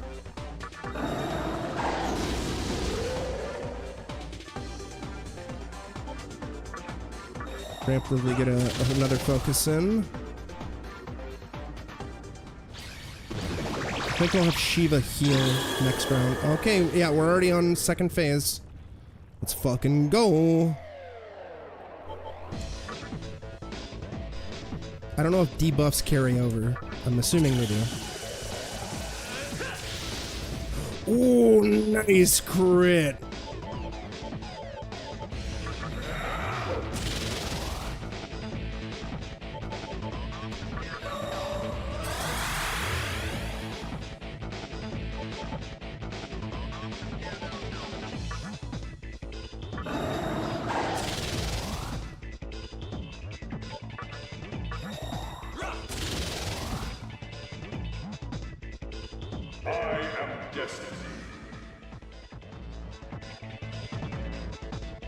Oh, alright.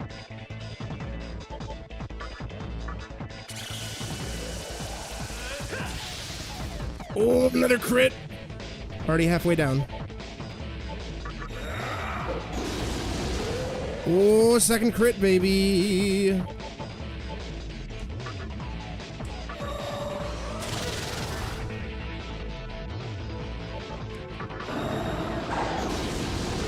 Oh, third crit, let's fucking go, chat!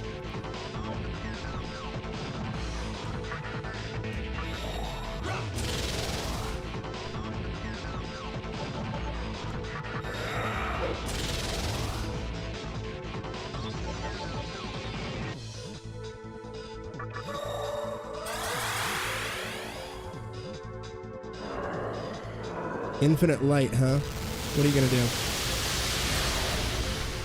Ooh, I'm glad I healed.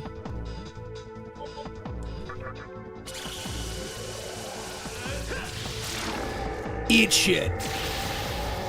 Alright. Don't get too cocky. We got the hardest boss in the game after this.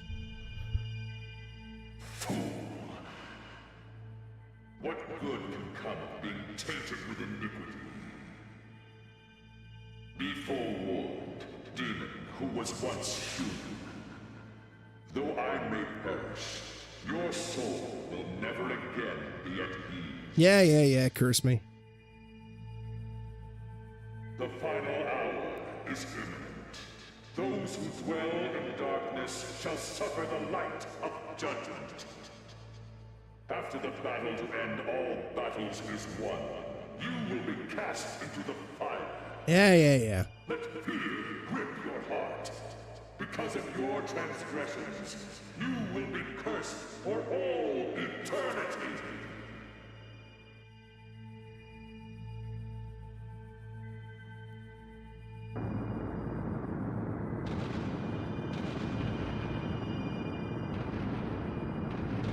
Eat shit.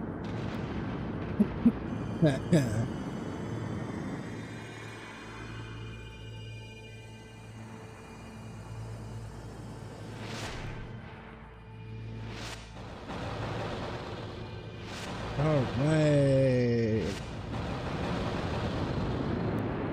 We're doing it, baby.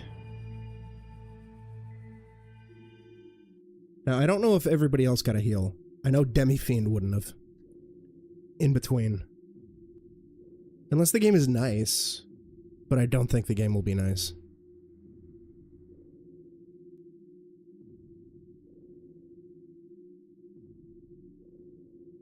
So, Kagutsuchi has lost its light. You goddamn right it has. By the hand of a demon, no less. Oh, fuck, the kid's speaking. Now the world will never be born again. Creation is no longer possible. Birth. Maturation. Death. And being born anew.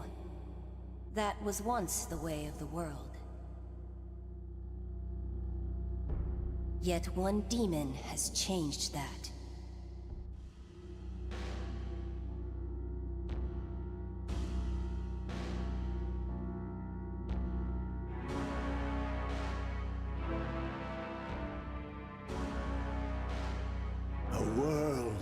created,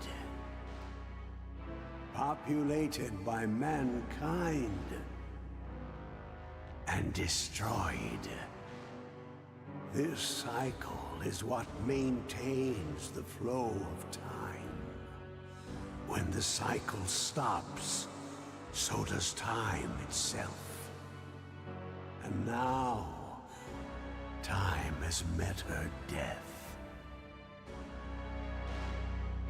In place of the creation of the new world, a new power of darkness emerged, raining chaos, heaping death upon death.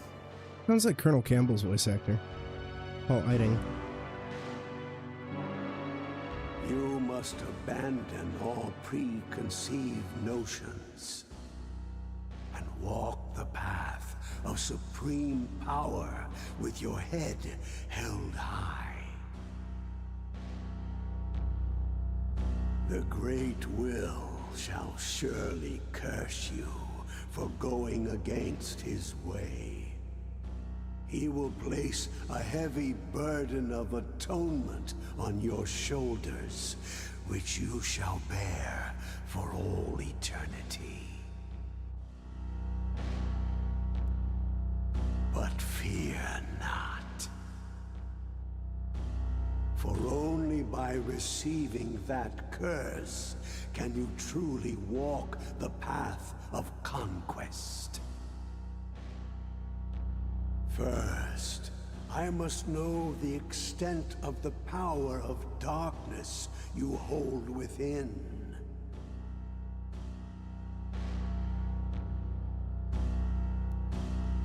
Behold, the supreme power of darkness, created by none other than the great Will himself. Here we go, boys, girls, goons, and ghouls.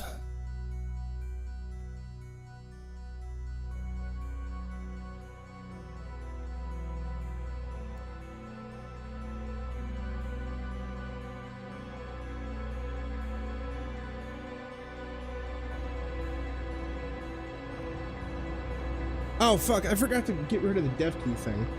Sorry about that. Atlas didn't give me a key for this.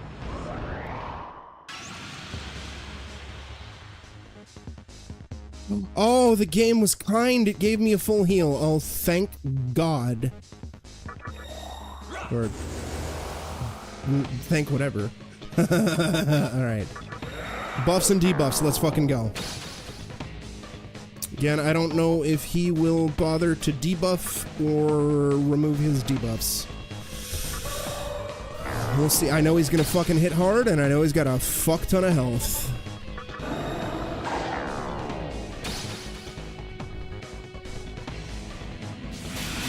Oh, easy. Mobufudan, fuck you. Eat shit.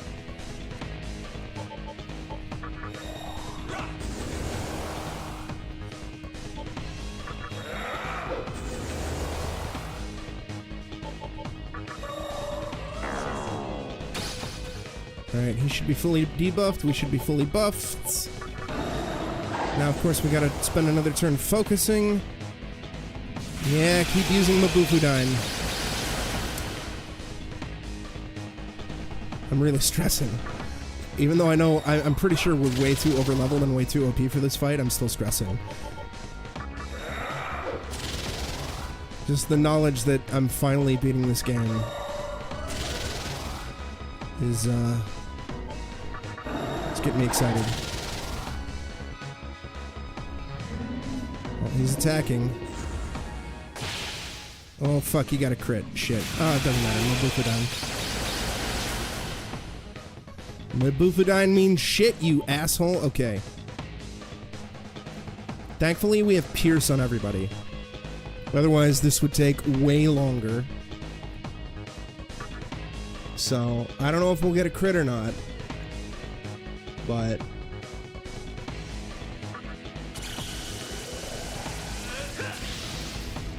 ooh, we got a crit, 14k. Okay.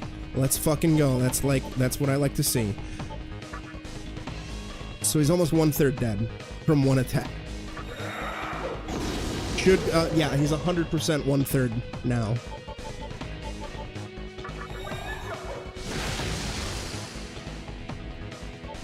He'll be at half, hypothetically, after this attack.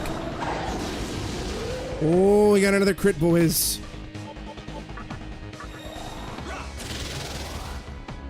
Need another...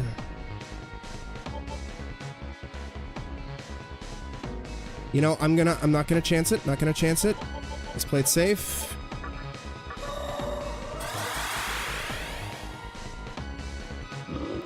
High King? What the fuck is High King?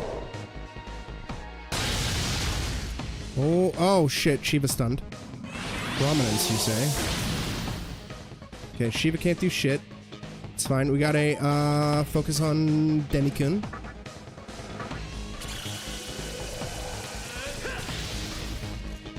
Okay. I think I have prayer on Beelzebub. I think. I don't remember. Shiva's fucked? Yes. Okay.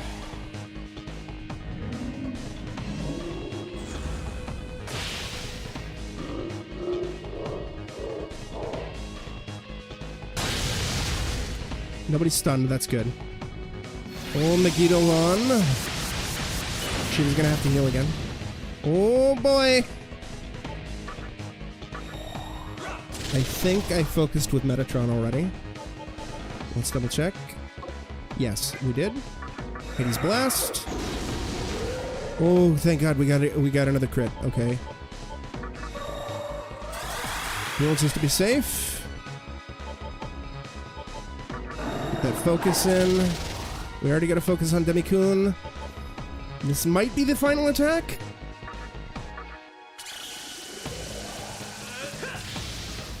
Oh, we got another crit.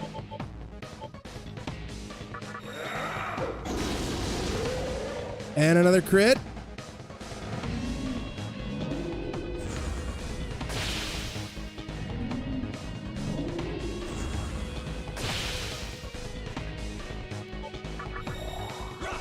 I want Demikun to get the final hit, goddammit.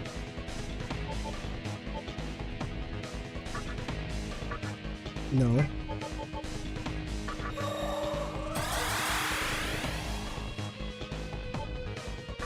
This should do it, I think. I think we won. Yep. We did it, baby. Let's fucking go.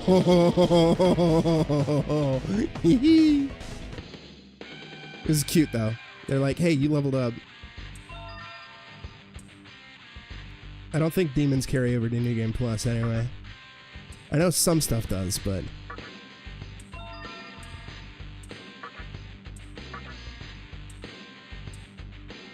Yeah. What do you want?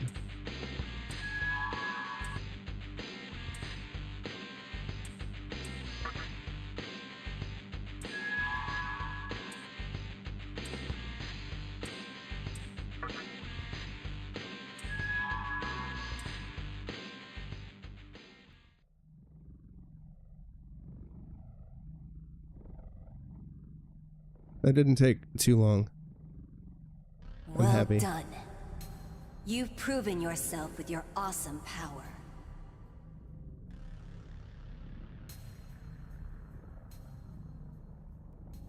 So we'll do Cold Fear.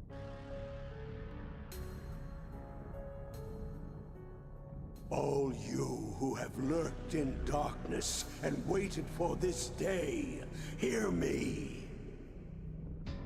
The new demon of darkness has been born. The time has come.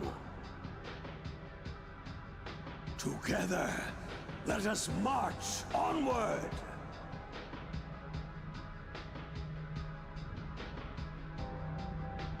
To the final battle, where our true enemy awaits.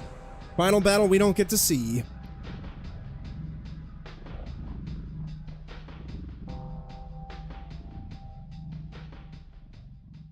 I love it.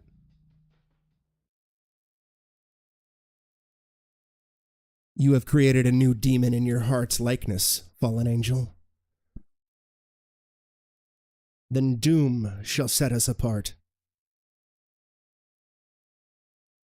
Now and forevermore.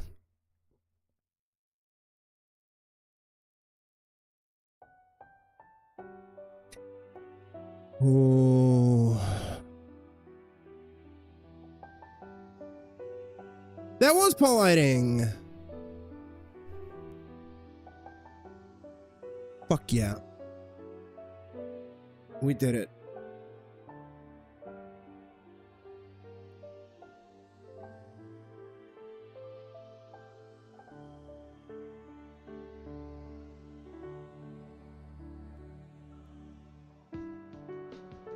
Bro thinks they're Sigma. I'd say it's a pretty Sigma move. To beat Shin Megami Tensei Nocturne.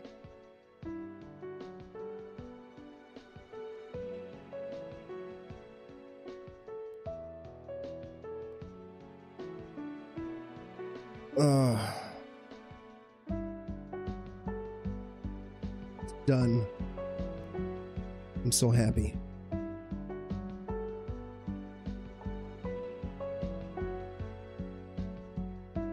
Yeah, Capcom. I guess I could have had the Capcom creators logo up since there. Dante is in this.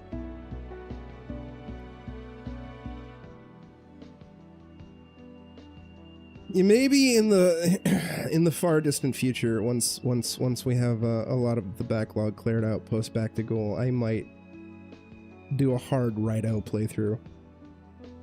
Maybe. It's a big maybe.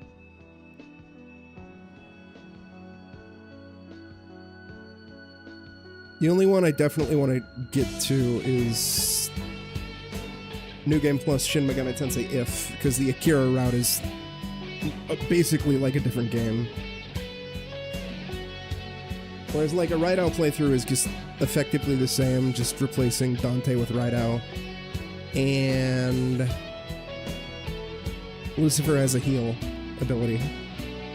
And you know, it would be on hard difficulty, so shit would be even more bullshit.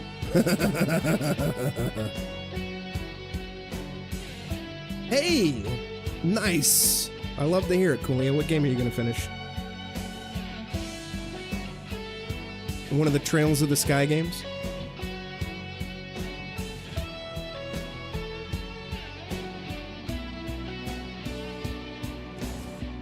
I don't think I've heard of that.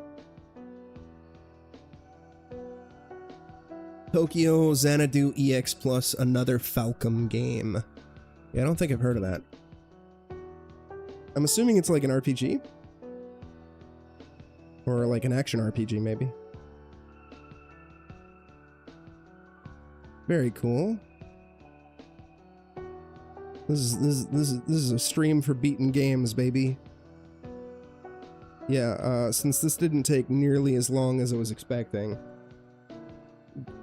partly because I was over-leveled and over-prepared. Once the credits are done and we save the game, I'm going to go on a BRB, and then we're going to boot up Cold Fear, and come hell or high water, we'll beat it, and then we'll raid out.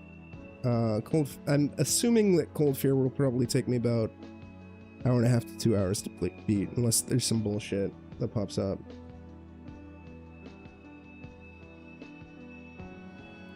That means probably Gears Reload tomorrow along with Seven Mansions.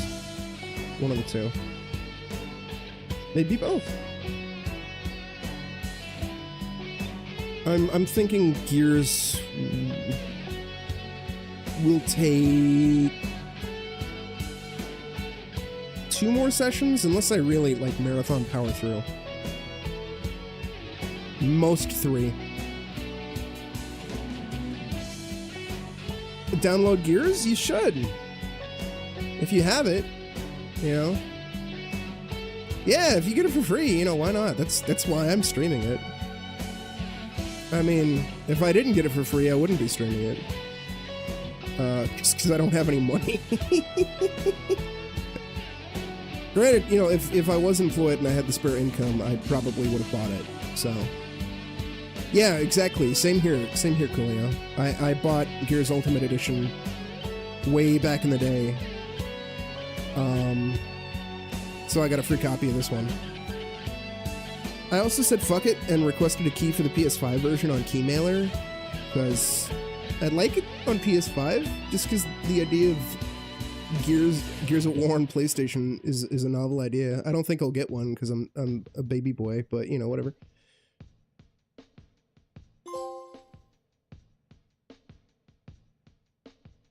That tracks.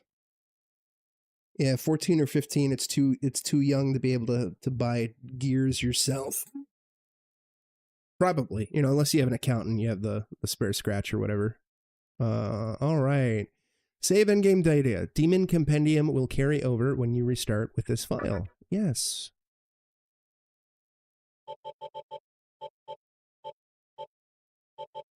$15. New cycle. Bazinga.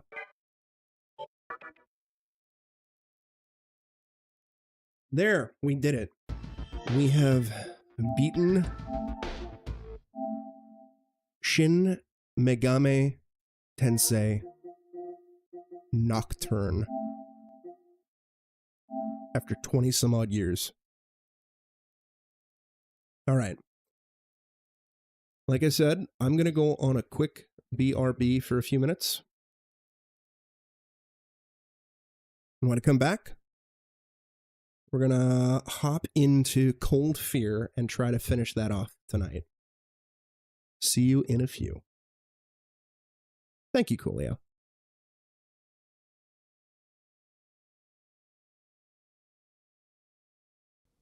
Deja vu, anyone?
Vale the Eternal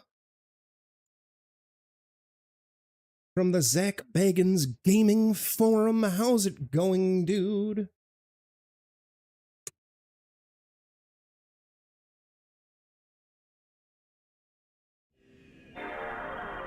Hey, there we go. Perfect. I hope work went smooth, dude. If it didn't go smoothly, then I'm gonna be sad. But I hope it went smooth, dude. Welcome to the end of Cold Fear, hopefully. Bit chaotic. No. Sorry to hear that. Hopefully not too bad. Hey. Congrats on beating your game, Coolio. What did it tell you? Oh, no. I always... Don't you hate that? Path to the true ending. No. It is Captain Cutio, yes. All right. ReactBot, say congrats to Coolio and say hi to Vale. The GOAT! It's true. All right, I'm not disabling ReactBot, but every single time ReactBot is used, it's gonna fuck with the visual settings of this emulator. But, so whatever, we'll figure it out. Oh no. This shit is screwed. I'll have 2 number 9, number 9 large, a number 6 with extra dip, a number 7, 2. Thank you for Big Smoke's order, babe. Oh, fuck. Oh, wow. We can die from waves here. God damn it. This shit is I gotta be careful. That's a bit rough. Okay. Wait.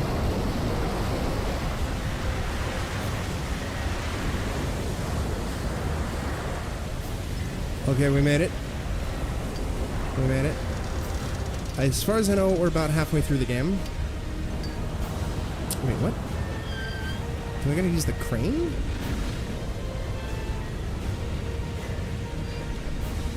Sounds good, Coolio. Oh, I interact. Right. Yeah, dude, I can only imagine that it's probably hot for you as well. I'm not sure what the temp is in your neck of the woods. Right now it is midnight in Southern California, and it is 71 degrees. The high today was 87, which is not as bad. Oh no, actually that was the high today because it's the next day. I don't remember what the high was today, but it felt pretty toasty. And it's been hot for the last few days, like over 100. Recliners, leather, no. Yeah, that'll like collect sweat up the wazoo, dude. Leather chairs, dude. It's rough. It's all good. 69's pretty good. Also nice. Nice.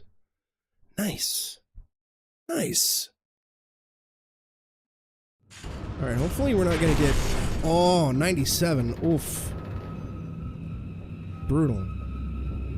Hopefully we're not gonna get any enemies, because I can just die in one hit. Hopefully we'll get a healing item soon. I know we got infected when we, at the end of the last session. Nice Z fighting. I don't know if that's from the emulator or what. It would have been Essen. Exactly. See, Vale's got it. Vale knows what's up.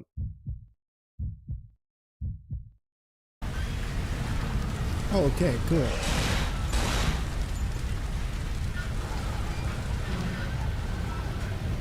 Oh, we lose all our weapons in between. Oh, that's a little lame. And now we're definitely one hit away from death, which is great.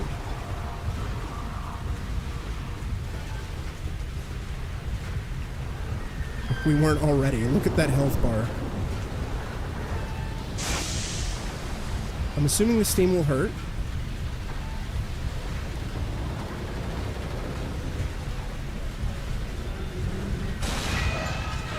Yeah, there we go.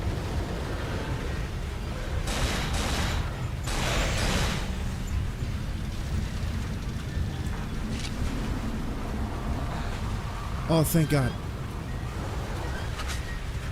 Now, I don't know if her health was gonna, like, drain because of the infection or what. I hope not.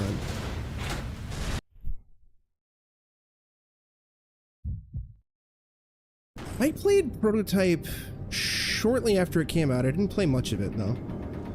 It was a neat concept. Very neat concept. But I didn't play much of it. And I never played Prototype 2. Find the medicine cabinet, dude. Okay. So there's 9 chunks to this section. I've kind of wanted to revisit it, but I've also kind of had this aversion to open world games for the longest time. I'm kind of really sick of open world stuff. I make exceptions from time to time. But usually the length is something that I'm not too keen on, because the older that I get, the less inclined I am to want to play super lengthy games. You know, I get the appeal, and you know how it's bang for your buck for, you know, people who are into that sort of thing. But in a lot of cases for me, they kind of outstay their welcome.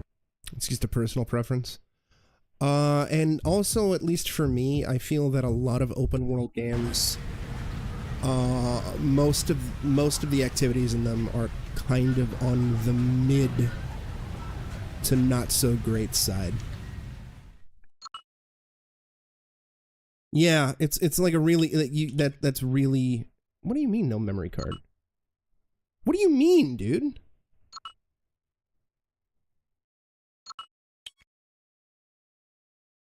It's an emulator.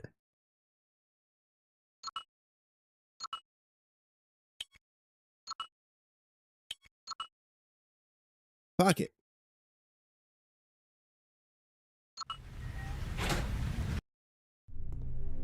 Go figure it out. Stay back! Yeah. They're very much like a really big shallow pool. Help me.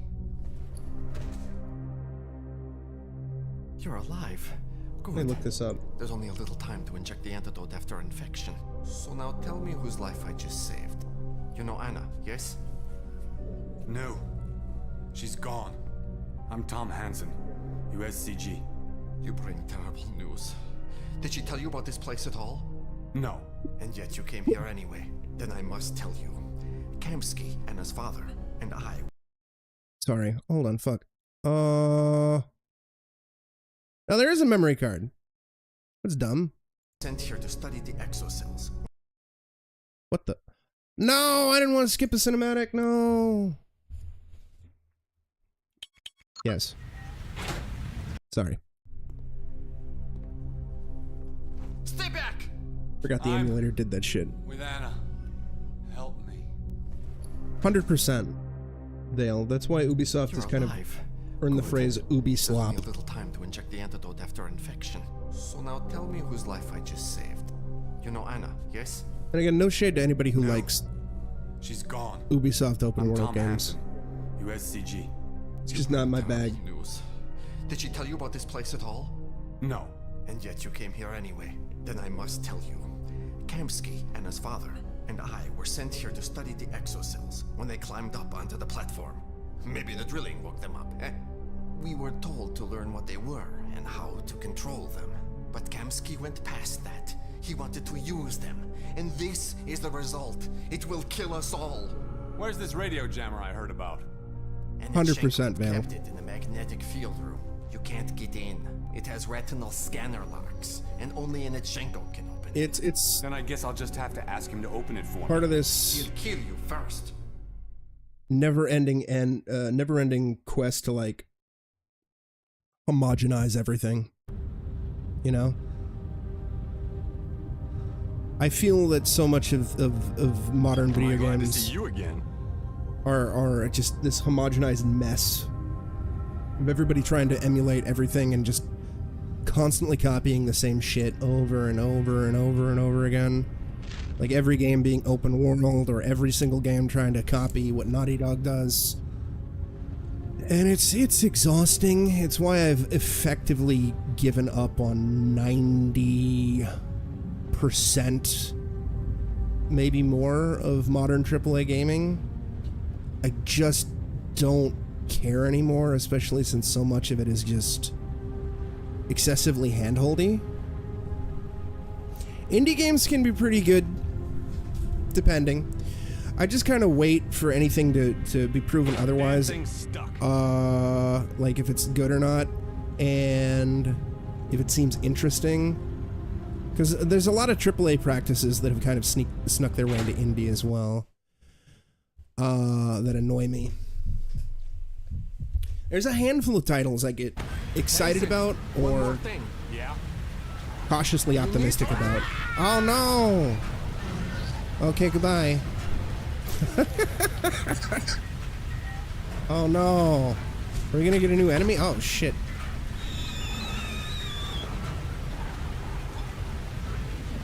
Did our flashlight die? Why is it dark here all of a sudden? Oh, now it's bright. That was weird. Here's the electronic key. So I kinda just go into to most things not trying to get my hopes up. Like even, like for example, again, Silent Hill F that's coming out. I'm cautiously optimistic about it because it looks unique and the writer is well respected and well regarded. I'm only kind of a little familiar with his work. I haven't fully played Higurashi on my own. It's been on my list to do for a while. I should really add that to the wheel, to be honest. Also, just in case. Sorry, bud.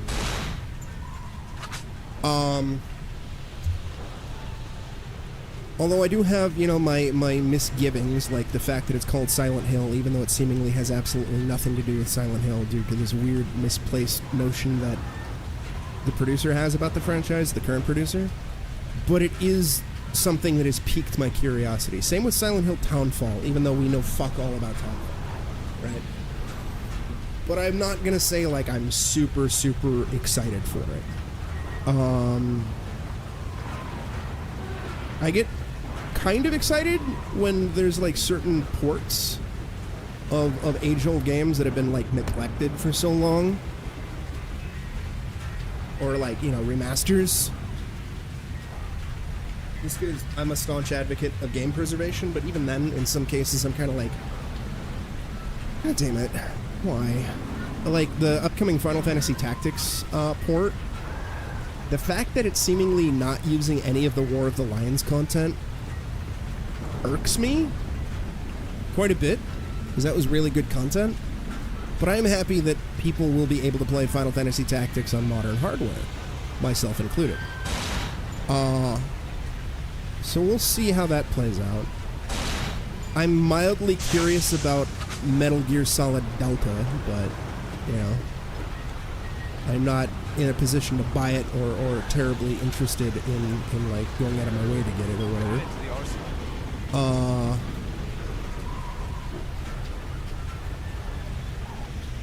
Uh-oh.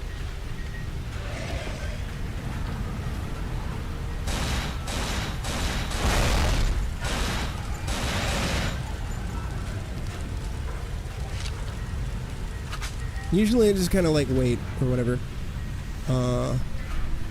Final Fantasy will always pique my interest, but Final Fantasy 16 I didn't purchase until I had heard friends who played it. I mean, that's fair. It's always good, I think, to be cautious, especially considering that games are more expensive and all that fun shit, you know?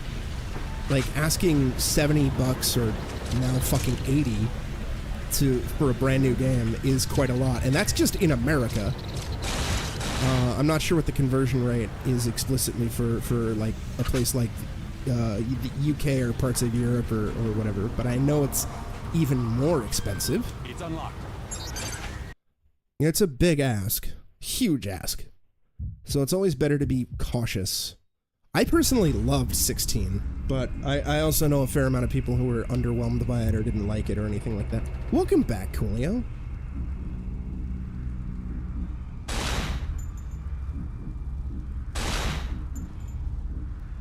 And all that's fair, you know. I've been looking for an excuse to do 16 New Game Plus, but since I know it's a commitment, I've been sticking it in like incentive sort of stuff, and it just hasn't been redeemed yet. One of these days, maybe.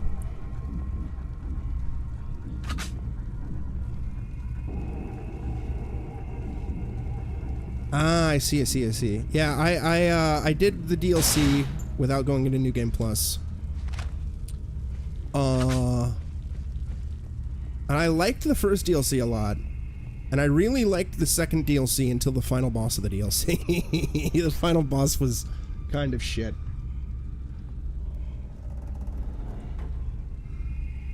The gameplay is pretty action focused. That's actually what got me more interested in it, because I haven't really liked the Final Fantasy VII remake stuff mechanically.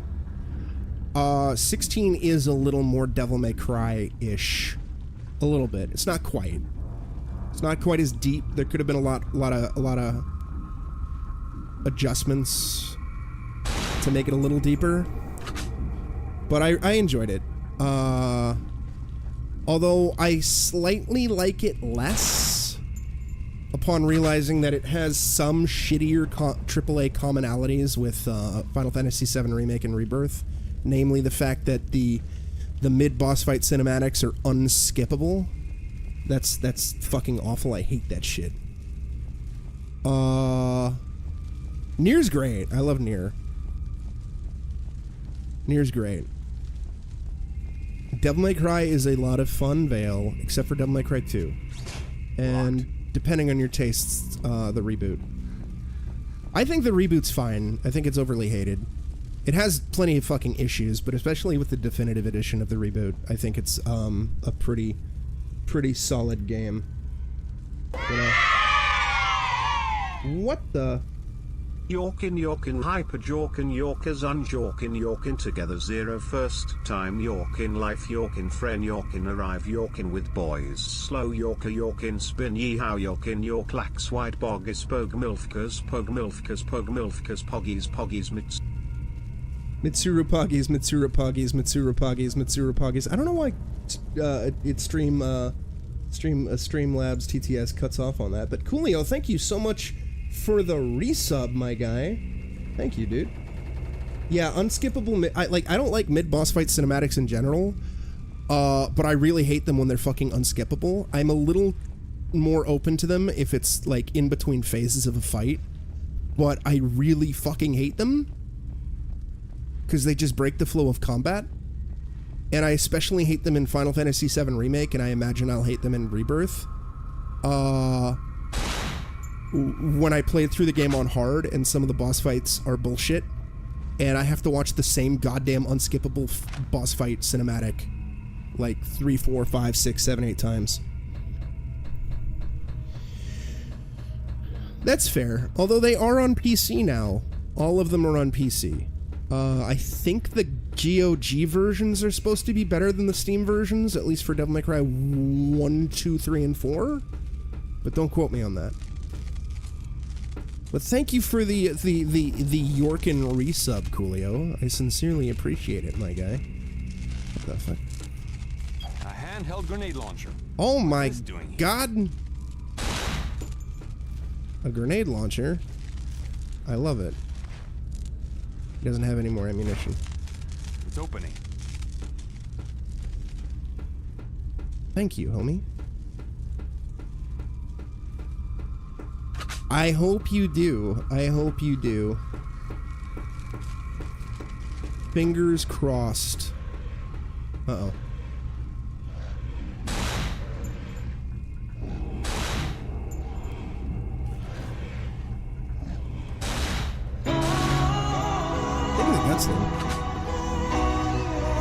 Oh my god, JC, a bomb! A bomb. A bomb? Oh, that was a blurb. Thank you for the JC Denton bomb, dude. Deus Ex is something else I really want to get around to playing through.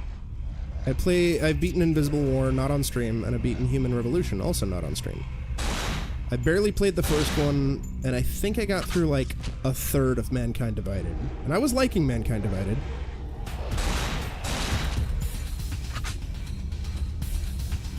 Uh-oh.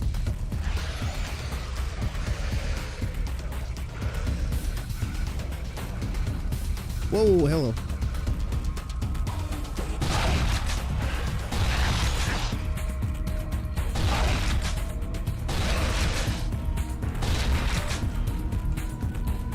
Oh shit.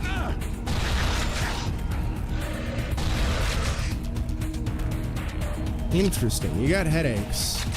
I can only assume that maybe it's just the way it handles its first-person shit, or just its engine. I'm not sure.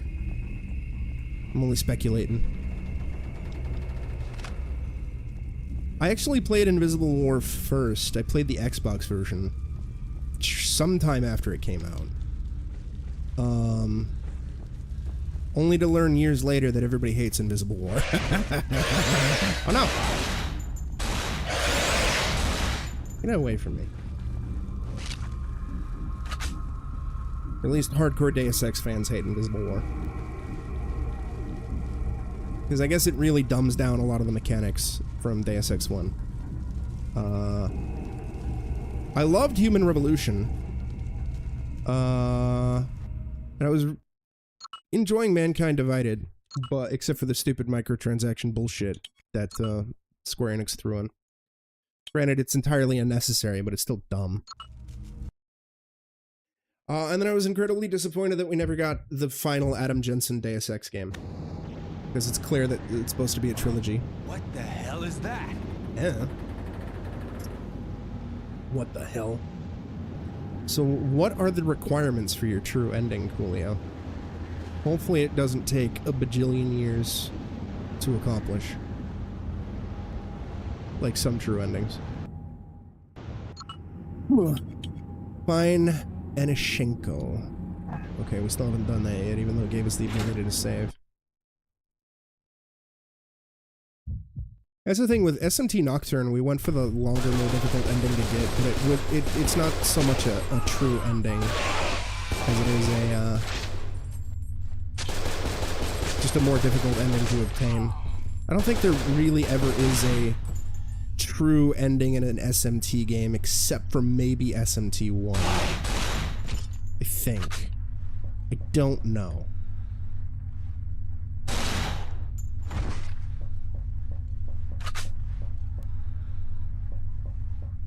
I don't know. And I know with Deus Ex 1, the canon ending is some amalgamation of, like, all the endings, I think. And I think that's a similar thing is with Human Revolution, where the canon, the canonical ending is some amalgamation of all of them.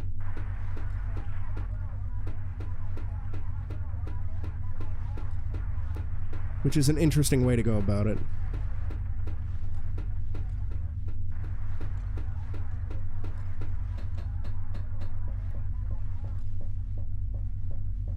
Hopefully you don't have to replay the entirety of the game, though, Coolio. I know some games where they're like, LOL, you're not getting the ending or you're not getting the true ending unless you, like, do the entire thing on New Game Plus. Or play it on a harder difficulty. Hey, good job. I'm glad you meet the requirements. What the fuck? Oh, that's a big boy. And it's dark and spooky. Oh, Jesus, he hits hard, dude.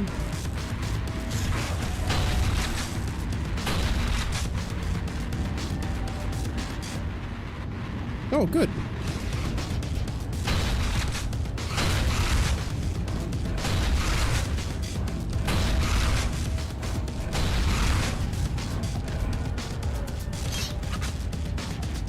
Bro, this thing has a lot of health. And he seems to ignore my spears, which is not good.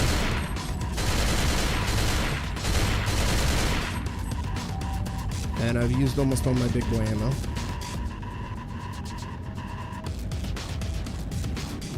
But he also ran away.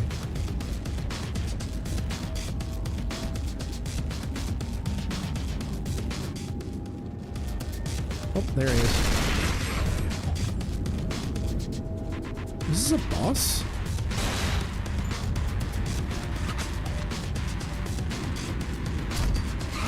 Oh, good. The grenade is delayed. And I just killed myself. Also, my monitor went black for some reason. It's been doing that recently. I don't like it. Okay.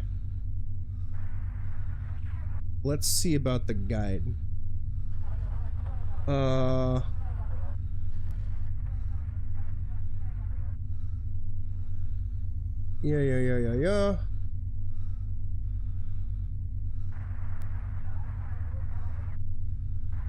Creature will howl and lights will go out. Back up slowly. Look for any trace of movement. It's dark, very hard to see. Exoshade's eyes glow slightly and give its presence away if it charges at you. For a few moments, the lights will come back on, and if you are still fighting the Exoshade, things will get a little easier. Be careful though, as it can climb on walls and use vents to attack you. There are two ways of easily defeating the creature. Find a corner and wait for it to charge you, then shoot it in the face with your shotgun. When it hits the ground, close the distance and keep shooting at it with the shotgun as it gets up. Each shot would make it fall on the ground, making it easy for you. Drop a spear close to a wall. When it moves towards it, drop a grenade at its feet. Okay. So basically just get good. Good to know. Yeah, like I remember as a kid, I did, I had rented Castlevania 64, and I was playing it on easy, because I was a big baby boy. I played a lot of games on easy difficulty when I was a kid. And I got close to the end of the game, and the game just gives me a big-ass message. It's like, LOL, you can't continue with the game. Go replay it on normal, you fucking nerd. Then you'll get the ending. I was like, oh. Oh.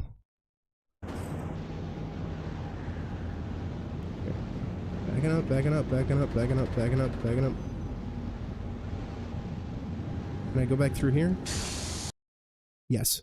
Okay, I'm gonna see if that armory gives me ammo for the shotgun and AK.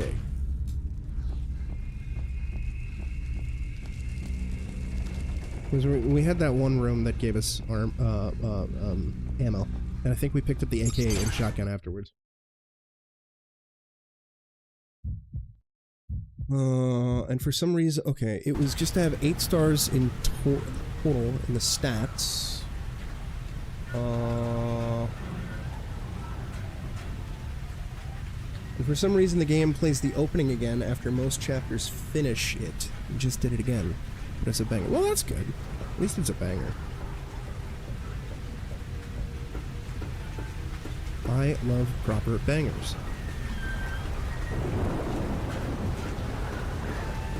I don't have a lot of ammo, and I would prefer to have a lot more ammo if I'm dealing with some stupid asshole who's a little harder to kill than the spooky boy zombies. Again, I don't understand why stamina's called resistance. It's very silly. I don't know what it means. But it's cute. Okay, let's check the... Where was it? Sick bay. That's medical. Wasn't it in here? Maybe it wasn't in here. Alright, I think, fuck it. Alright, we'll just make do. But yeah, when I was a baby boy, I very much was like, I just want to play shit on easy. I'm not skilled enough. I'm not skilled enough to be a cool gamer.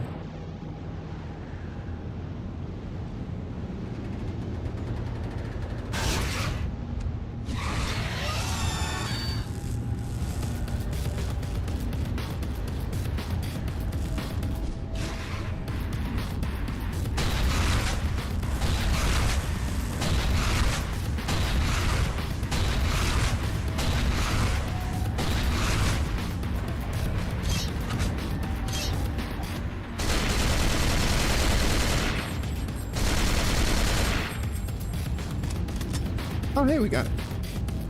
Nice. It wasn't until, I want to say like, certain games I would play on harder difficulties if I really liked it, and I wanted to, like, challenge myself or Damn it, I need unlock shit. But it wasn't until, like, the 360 era when they had, like, achievements. So I was actually, like, in my teens, late teens, when I started, like, playing shit on harder difficulties. Because I wanted them achievements, yo. You're spooky. And I hope we don't have another big boy anytime soon. I don't have the fucking ammo.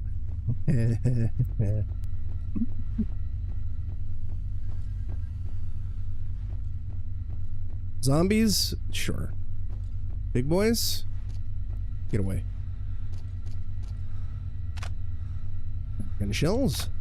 Pistol ammo?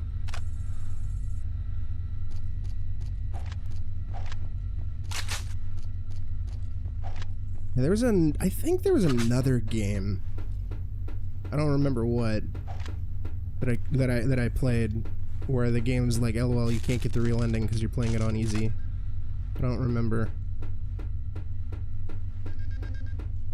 And I know I think it's the true ending. Parasite Eve. I'm dead, I'm dying. Is locked behind New Game Plus. Which I haven't done yet. We gotta get around to it at some point. Nier's in a weird space where it has like this hybrid New Game Plus shit. Where there's like actual like new story and new content, new context. So at least for me it feels less like a typical New Game Plus playthrough. So it makes it a bit of an easier pill to swallow. But I get why it would bug some people. What are you doing, dude? Oh. Oh, it's slow motion. Why is it? What the fuck? Is that just to look cool? I hope so. I hope it wasn't a case of my game being goofy.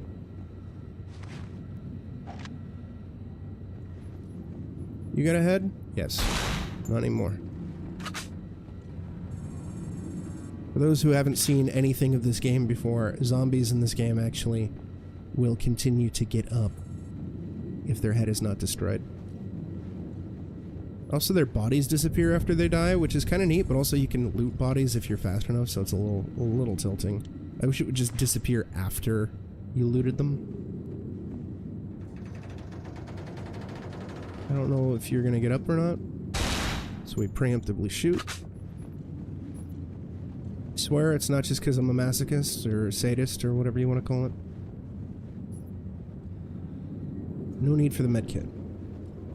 Yeah, no, this game is much better than Martian Gothic Unification. Absolutely. Hands down. Full stop. Like, this game is janky, don't get me wrong. I wouldn't say that it's unpolished. I mean, maybe a little bit. Maybe it's mildly unpolished. We haven't run into any major bugs, but also it can be difficult to determine if it's like a real bug or an emulator bug. Fuck you.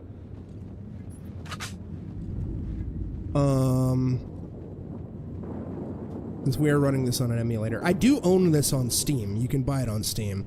But since it's an older PC game, I figured it would probably run like shit.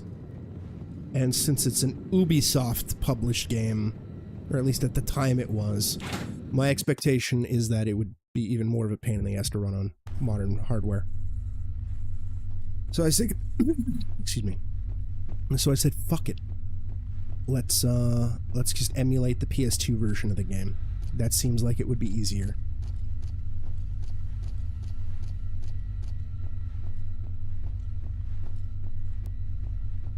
Oh no! I figured that there'd be a lot of fan patches or some sort of support to make it so it could run on modern hardware. That's unfortunate. If I'll look into stuff tomorrow maybe. I'll see if I can dig anything up for you, Vale. The damn thing's stuck. Didn't work, no. I hate it when that happens.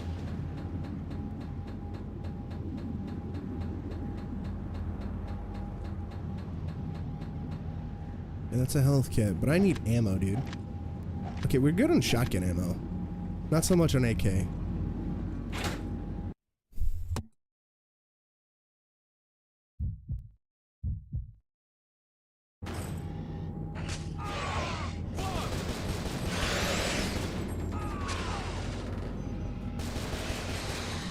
Well, there's human enemies. And zombies. Or some kind of monster.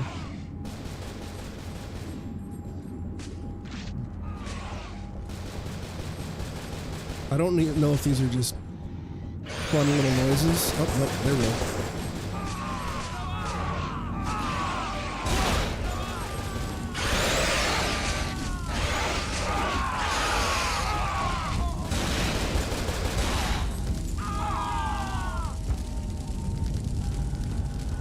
That was a goofy ass aim.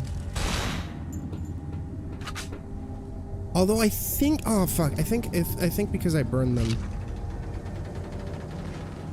Yeah, we don't get items because we burn the body. We burn them. Fuck. That is an interesting little thing that you could potentially do. You know, kill an enemy easier with like environmental shit, but lose access to their item. Neat idea.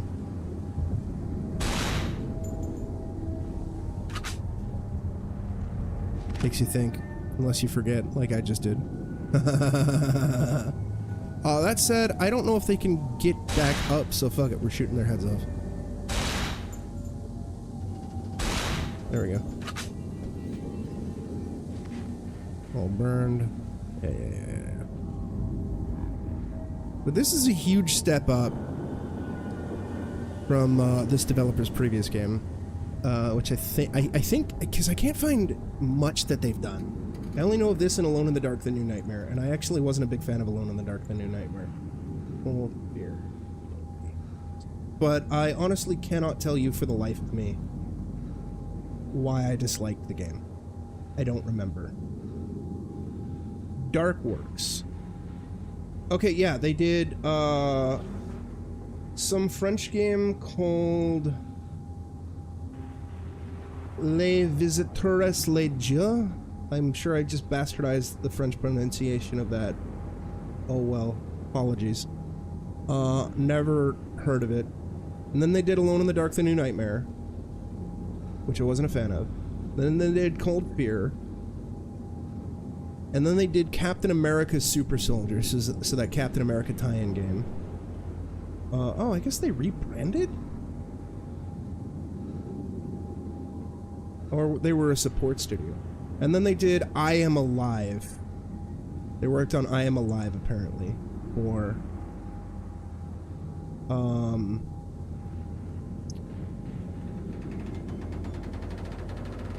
don't remember anything about it. I don't think I ever played it. But yeah, this is, at least for me, just based off of my memory, is a lot better than Alone in the Dark: The New Nightmare. One of these days I'll replay it, because I want to have a VOD for it. And I didn't fully beat it, because there's two, characters, so like 2 campaigns, and we only did 1 campaign. But I imagine it was better than Martian God. Anashenko must be on the other side. What the fuck? Gotta get through.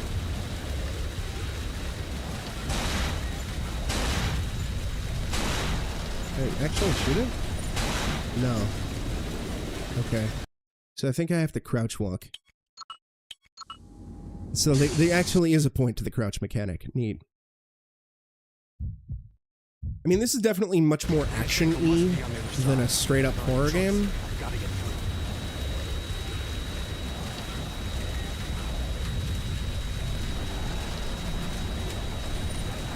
But still. Is this counting? Okay, good. I don't know what's gonna happen if I break a beam. Oh, it explodes and I die. Got it. Effort. What the fuck am I supposed to do? Because I tried shooting it and that didn't work. I guess they want me to get close to the edge. This is a little dumb. This is a little shitty. This is a needless, gimmicky section. But whatever. It's not Countdown. It's not Martian Gothic. And it's not Countdown Vampires. Which we'll be getting to also. Intense. Yeah. What Reactbot said. Whatever it was. Countdown Vampires, though, was more, from what I remember, a little more mechanically competent than Martian Gothic. The main thing that drove me insane that I hated about Countdown Vampires was all the fucking backtracking. Which is also the reason why I hated Resident Evil Gaiden. Which is why I think Resident Evil Gaiden is the worst Resident Evil game that I've played. Yeah, Cam, it is. I think this game's pretty neat. It's a little janky. Has to be expected. But this is a substantial step up from the previous obscure old horror game that I played. I know you were looking forward for me to play this, Cam. Have you actually played this before, or were you just familiar with it and wanted me to play it?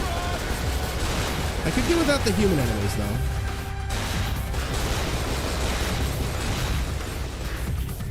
Admittedly, but...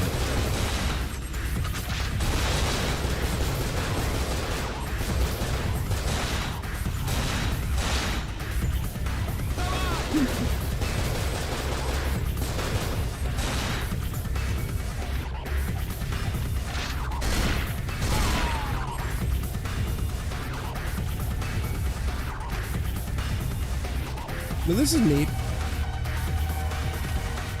It's very neat. Oh fuck, there's another guy.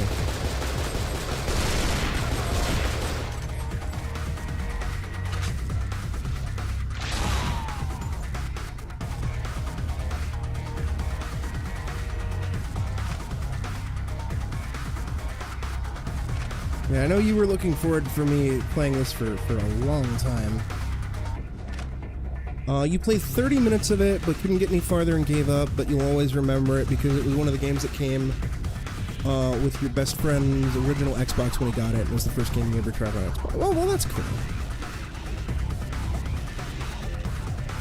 It does seem a little on the short side. I only streamed it for like 2 hours the other night, Cam, and I think we're already at the halfway point. So over the halfway point. He comes through the door. Fire!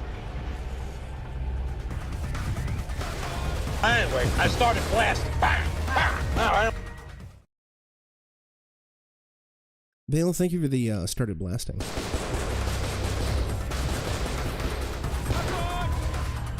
I do wish we could carry health packs. Although it looks like there's one there. Like, there's a lot of weirder, jankier shit, but nothing so far has been, like, completely infuriating. At most, at worst, the game has been mildly annoying. And I can tolerate mildly annoying. Yeah, possibly. It's not too bad. I don't know, like, when I would replay it. Like, I can't say that I'm, like, super over the moon with it. But it's fun. I could definitely see myself replaying it. Especially if it gets a remaster. I don't know if you were here for me mentioning it. The other day, yesterday actually, when I started this, it was announced that the game, Ubisoft sold the rights to the game, the franchise, to Atari. Oh, fuck.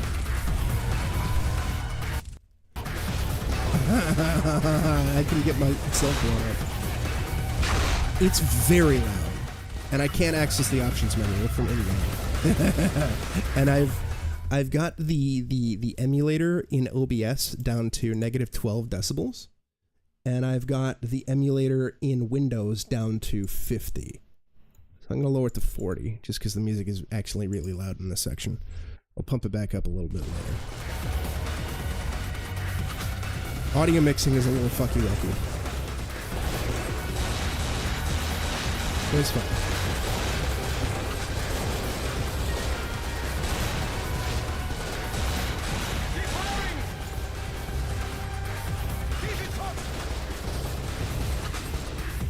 But yeah, like I said, it's got issues. It ain't, you know, it's neat though. And also based off of its release window, I don't know when the game entered development. There's like very little information about it online. But I think it's safe to say that despite its appearance, it's not a Resident Evil 4 clone. Like definitely a Resident Evil inspired game, but not explicitly an RE4 clone. Because this game apparently came out 2 months after RE4. Now granted, RE4 had been in development for some time, and it is entirely possible that the devs saw one of the numerous trailers for one of the numerous versions of Resident Evil 4 and decided to take inspiration from that. But I'm less inclined to think that, and I'm more inclined to think that they were probably... Because now that I think about it, I want to say Splinter Cell had over-the-shoulder aiming, but it's been a bajillion years since I played the original Splinter Cell, or the original Splinter Cell trilogy. So I want to say, especially because this was an Ubisoft published joint, that this is probably inspired by Splinter Cell. Probably. Mechanically, like shooting-wise.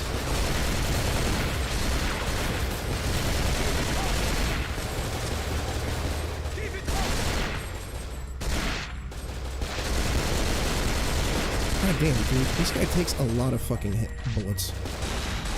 And it looks like he has a bajillion dudes going at him. Okay, good. Boss is dead.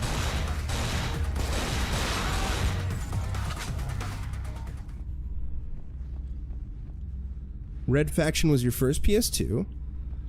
Limited Rogue Squadron 2. Those are all pretty bangers. I was never really into the Rogue, the Star Wars Rogue games, but, you know, I know a lot of people adore it. Red Faction I played on PC. My uncle was a big PC gamer. And I borrowed his copy, and I remember playing it.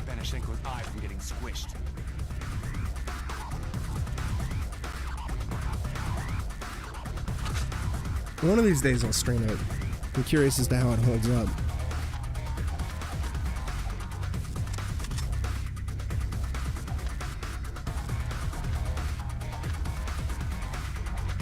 And I never played Red Faction 2, or much of Red Faction 2, rather. I played Guerrilla. I like Guerrilla. And I don't remember what the fourth one's called. But I heard it was terrible. I heard it was really, really bad. Nice. I did own all three. I saved up and bought myself a GameCube and an Xbox, and my sister, for whatever reason, wanted a PlayStation 2, even though she didn't really play games all that much. So she saved up and bought herself a PlayStation 2, which made things easier for me. Oh, fuck. Because I effectively stole it. But I didn't get, like, Xbox at launch, and we didn't get a PS2 at launch either. I got the GameCube at launch. Xbox, I want to say I got it 2 years after its release. Same with PlayStation. My sister got a PlayStation 2, like, 2 years after its release as well.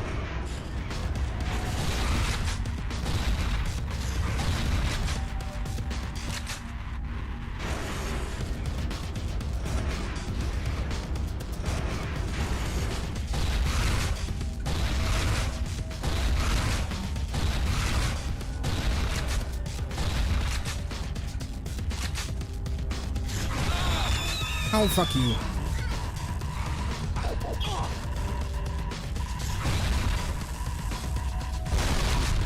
This enemy is annoying, though. Jeff Yard, thank you for the work, man. I'll give you a shout out in a second.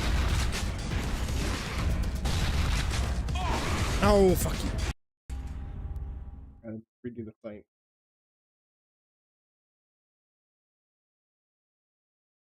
Yeah, I remember at least initially I wasn't actually remotely interested in getting an Xbox. Partly because of console fanboyism, and partly because there was a lot of egotistical bullshit around the Xbox. I remember there was this pamphlet thing that you could get from official Xbox magazine talking about why the Xbox was the best console, and a lot of it was just this really stupid, arrogant, ego bullshit, like almost seemingly written by like frat bros. And I was like, this is so fucking off-putting. I have no interest.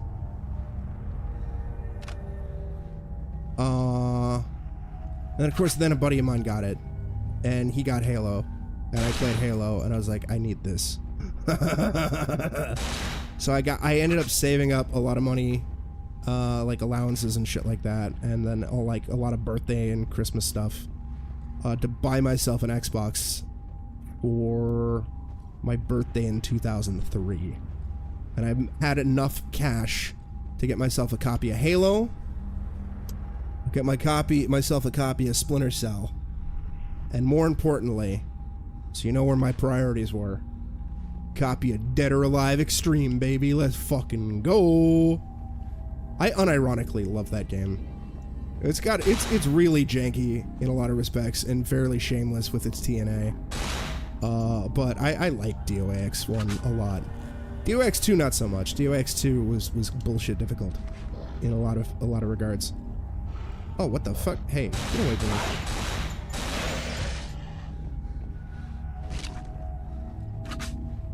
And similarly, I saved up a whole fuck ton of money to get the GameCube at its launch in 2001, and then my sister got herself a PS2 around her birthday in 2002, I want to say.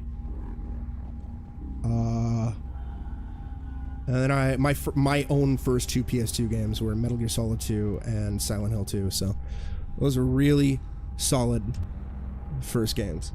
On GameCube, my first game was Luigi's Mansion. That was what I wanted, but my sister decided she wanted a game for it as well, and she and my mother pitched in and got a Super Monkey Ball as well, because my sister was like, this looks cute.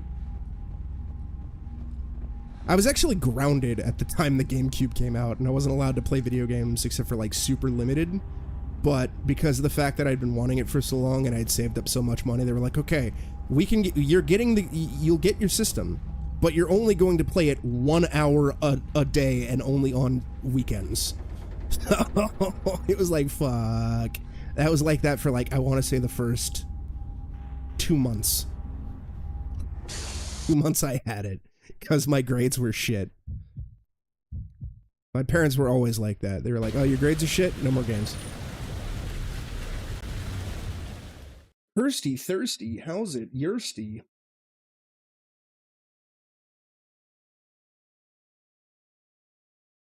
My sister was very... I don't know why she wanted a PlayStation. I can't remember. Like, she played games, but she wasn't like super big into video games or anything like that. So her getting the PlayStation 2 effectively made it my PlayStation 2. Especially because I effectively just kept it in my room the entire time. Although, of course, whenever we'd get into a sibling spat, she'd immediately like take it and bring it in her room, and I'd be like, no. But you know, what are you gonna do?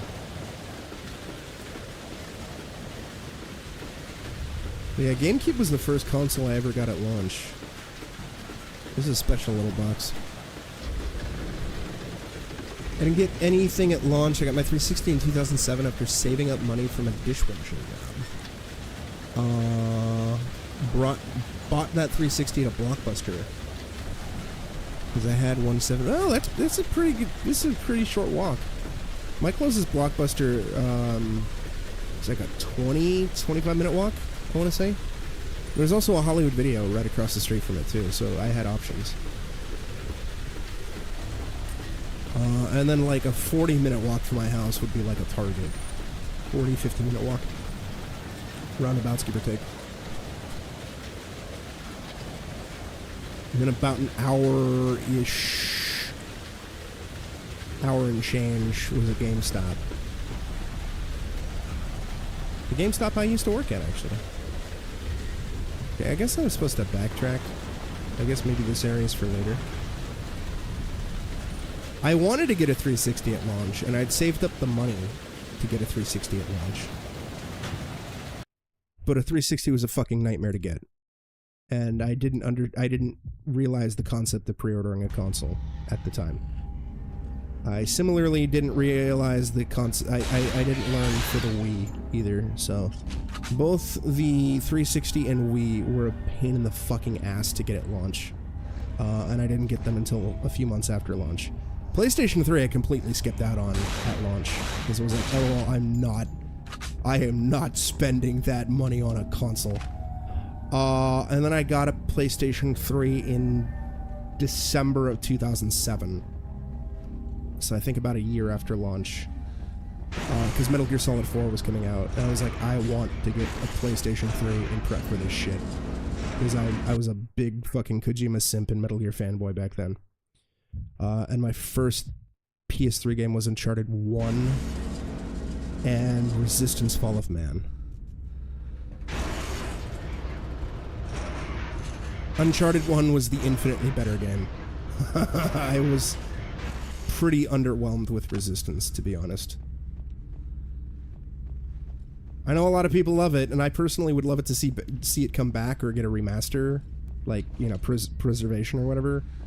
But for me, like, the appeal of Resistance was like, ooh, this is gonna be cool, fighting, like, aliens and, like, alternate history and, like, using, like, World War II/1950 style weaponry to defeat aliens. That'll be cool. And then I boot up the game, and I see that all the weapons in it are just effectively modern-day science fiction bullshit, and I was like, yeah, okay, I'm out. This is... The setting is just effectively set dressing. And what I wanted is not here. I wanted to go to EB Games GameStop, had to walk 10 minutes to the bus, and then take that bus for 10 minutes to another bus, and then the second bus to the mall. Yeah, that tracks.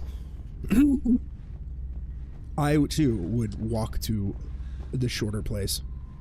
I never really bought games at rentals places all that much. I know my copy of Illusion of Gaia, I'm pretty sure we got that at a Blockbuster when they were selling it for whatever reason. Yes, this is where I need to go. We're save stating as opposed to manually saving because the game is all of a sudden convinced I don't have a memory card plugged in for whatever reason. It's dumb. No, fuck this shit. Oh, good. But yeah, I had a Blockbuster and a Hollywood Video within pretty close distance. Although I primarily used the Hollywood Video.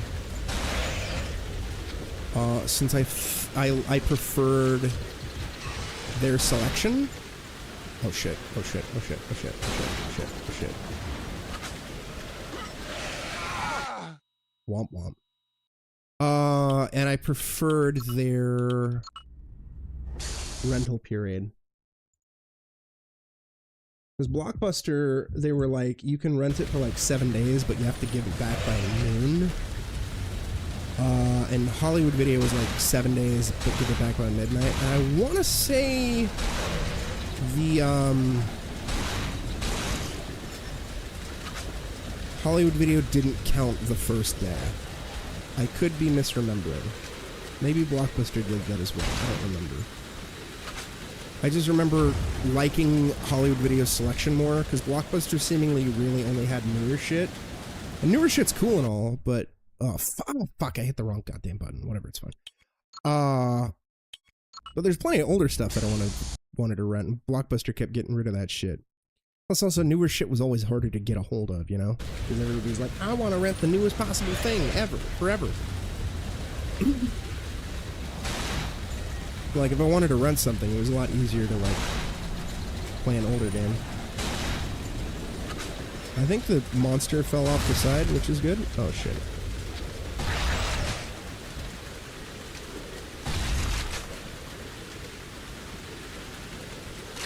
We'll read that in a second after Big Boy gets up.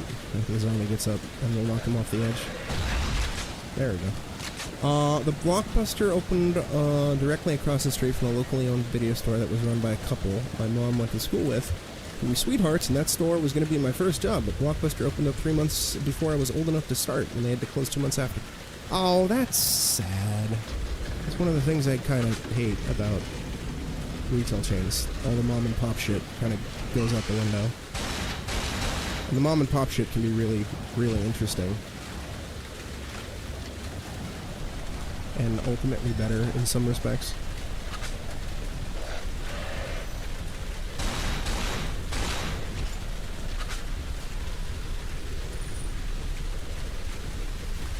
Can you hear a spooky boy? Thought I heard a spooky boy. Damn. Must be imagining it. Yeah, I really wanted to get a job at my local Hollywood video, but they never hired me. I was very sad. It was my dream to be able to rent games for free.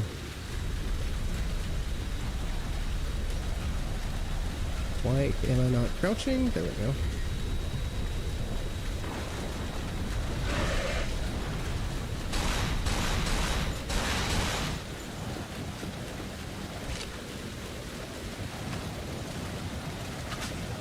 We did it. Save the city. Alright. Alright. Alright. We're doing it. Oh no. Spooky boys. I thought I blew your head off.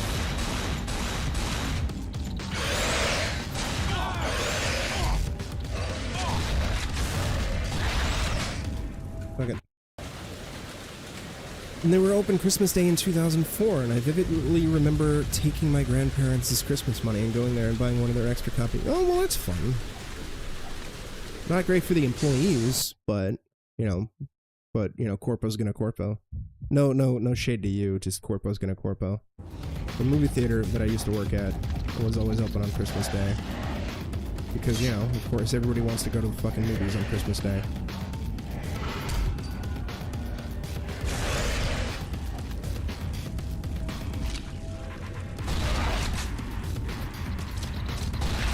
Oh, what the fuck? Get off me! Fucking little buggers.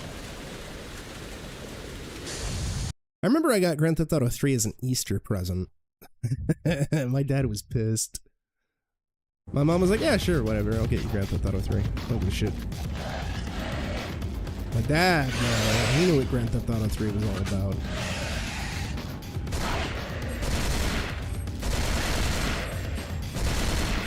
And he was not amused. My dad was always the one who was none too happy with the concept of rated M games. My mother less so. She gave less of a fuck. She gave like a mild fuck, but ultimately less of a fuck.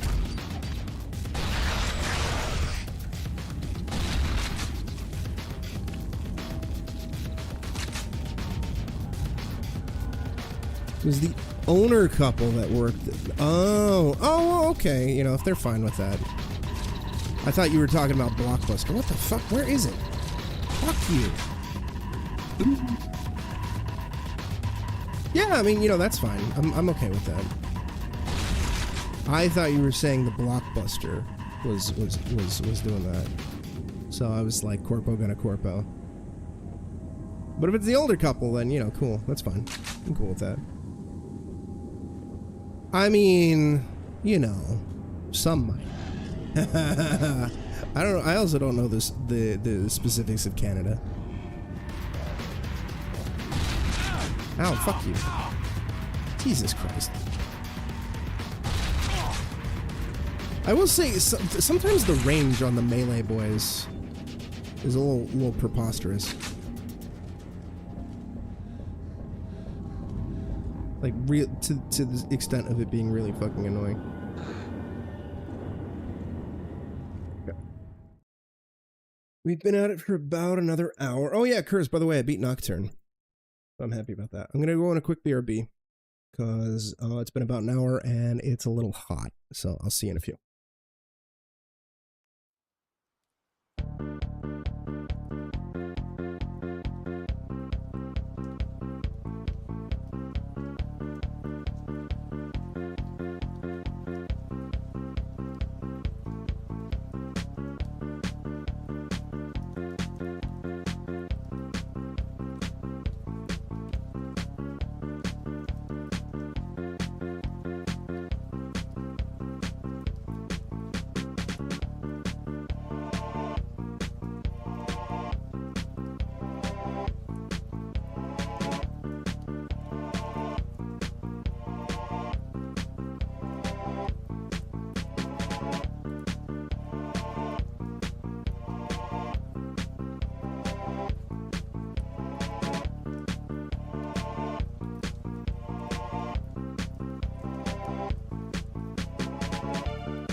Hey, thank you, Cam.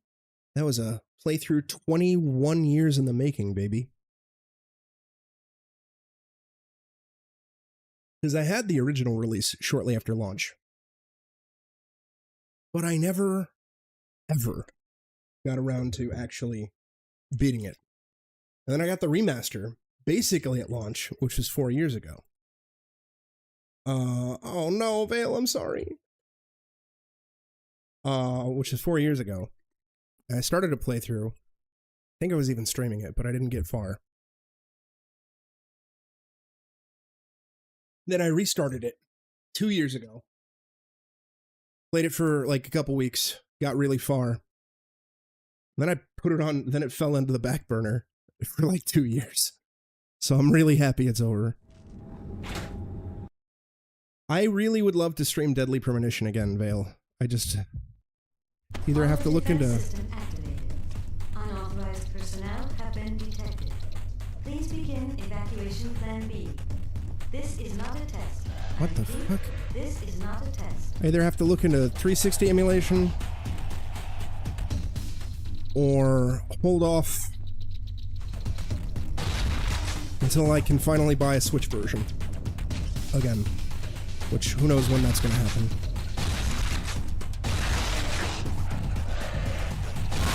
Oh fuck. I have it on PC, but the PC port is pretty terrible and a fucking nightmare to get up and running. This ought to heat things up. What the fuck? Oh, is that a flamethrower? That's wild.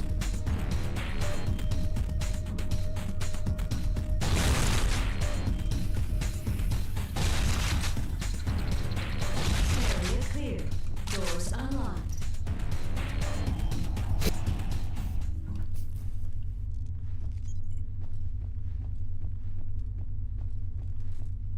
Because I do love Deadly Premonition. I adore that game.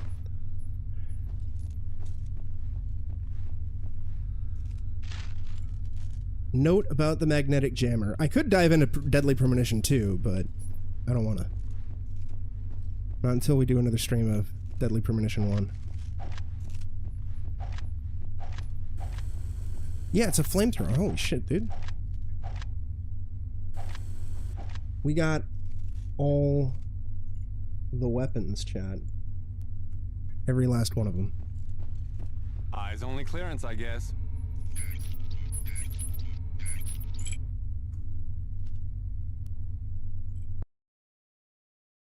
Yeah, I like my BRB and intro playlist.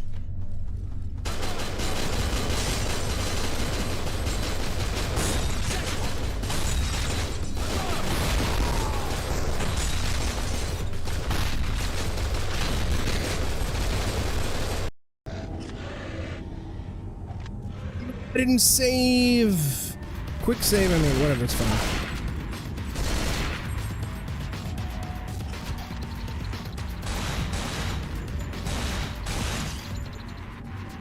Happens, it's fine, we're not that far back.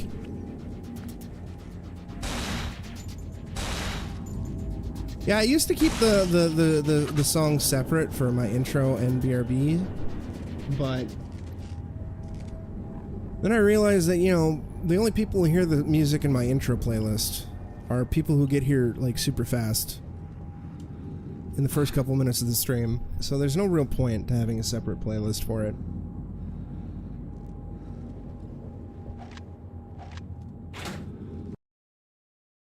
So I merged them and then added a bunch of the older horror-esque songs that I had, that I was initially not using during Back to GHOUL, because they were, you know, tracks I was already using before Back to GHOUL. And I also added some Resident Evil ones, despite my intention of not using them, just to keep things saved for, oh fuck, it's a zombie with a gun. For Resident Evil Legacy, if we unlock that. But then I said, fuck it, that's dumb.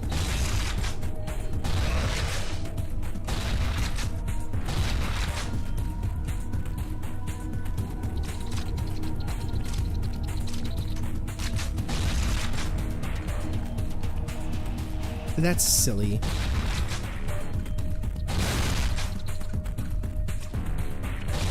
Because who's to say it will even unlock Resident Evil Legacy?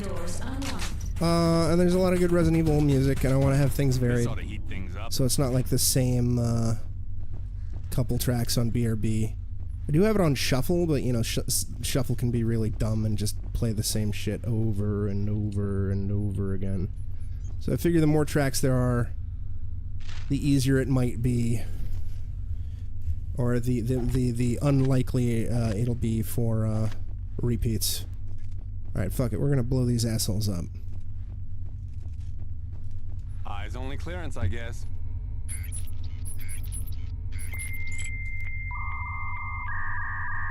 I forgot what the next backlog game I was going to dive into is, but I'm going to tackle that next week.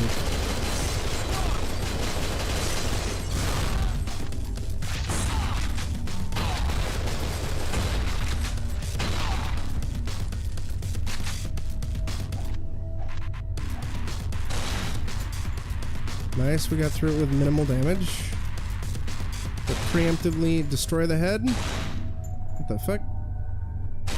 There we go. Just in case they're spooky boys. Strand type music indeed. Indeed. I think I have that as an ExtraLife incentive though. Like the original Death Stranding. Not Death Stranding 2, because I don't own it.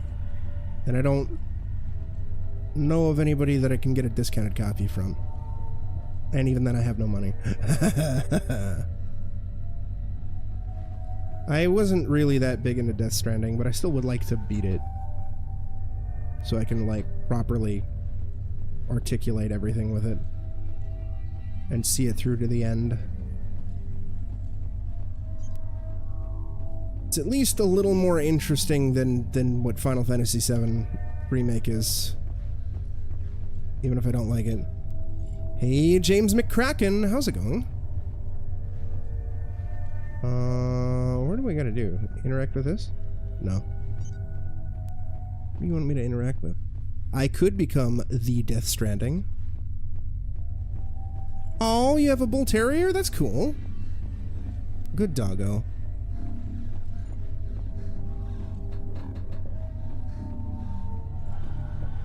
Give your doggo the pets for me. Obviously gentle pets, so it doesn't wake up. Yes, Vale, I will become the Death Stranding one of these days. Assuming it gets unlocked. Communications room.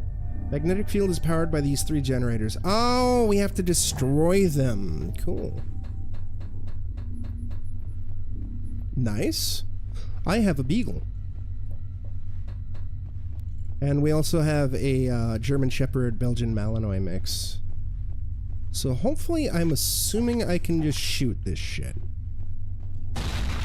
No. Oh, nope, we can. Alright, cool. Also, since it explodes. Of course, all my big boy ammo's gone now. Bennett, you out there? I can hear you. Give me your situation. I'm alright, but Anna's missing. Sorry about the girl. There's bigger things to worry about. I need you to find Kamsky's notes. Our best guess is that they're on his laptop. Find those notes and upload them. With his data, we can make sure this never happens again. But what about Anna? Fine. Head to the main security room. It's a good place to start looking for those notes, and you might be able to spot your girlfriend. Oh, very cool. She's not my girlfriend. Good, Lexi. Oh, that's right. Hey, get off here. You get your girlfriend shot, not eaten by monsters. Back off, Bennett. Whatever you say. My beagle's name is Jojo, and our German Shepherd Belgian Malinois mix is Shadow. I love dogs. There has not been a moment of my life where I have not been around a dog. No mission, huh? Interesting. And we're really running low on ammo, but we got plenty of flamethrowers, so that's good. Yes, I do, but emulator doesn't want me to actually save, so here we go. Good, Lexi. I called it. She's alive. I knew that wouldn't kill her.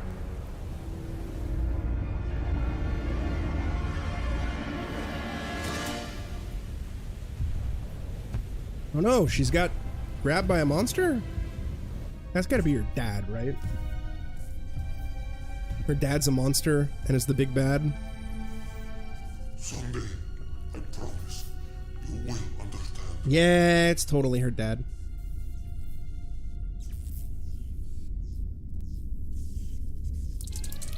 Oh no! Yeah, we got infected at the whatchamacallit, the end of the last time I streamed this, so last night when I was playing this.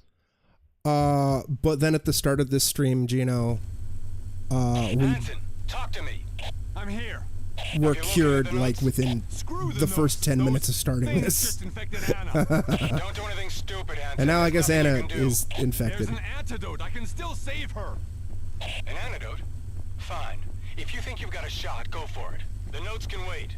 For now. We walked in at low health. We crashed on this oil rig. We're no longer on the boat. And then we met a scientist, and then we passed out in front of the scientist, and the scientist was like, "Hey bro, I cured you after you passed out." And we were like, "Oh sweet, thanks bro." And then almost immediately afterwards, the dude gets eaten by a monster. He's the most abrupt, fast infection slash cure sequence I've seen. It Here's was the electronic key. kind of hilarious. I love it.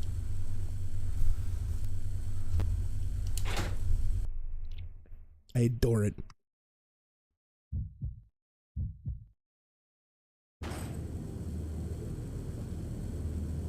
I'm not sure where they want me to go, but we'll figure it out.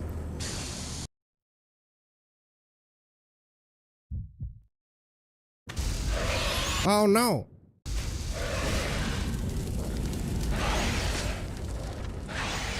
I am out of ammo though. Oh, you know what? I have the spear gun. What am I doing?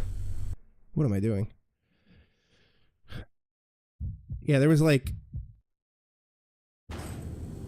It's kind of odd, considering the fact that this game is seemingly very Resident Evil-esque, and Resident Evil 4-esque, and Resident Evil 4 also has an infection subplot, but 4's infection subplot lasts like the overwhelming majority of the game. And then this game is like, LOL, it's like 5 seconds.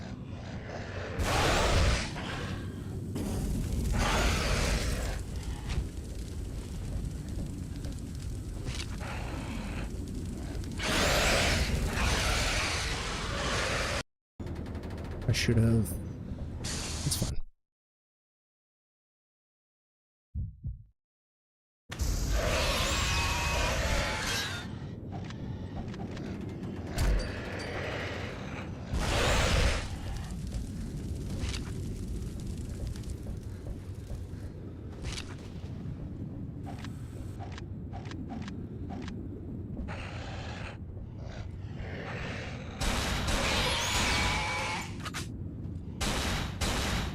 Good.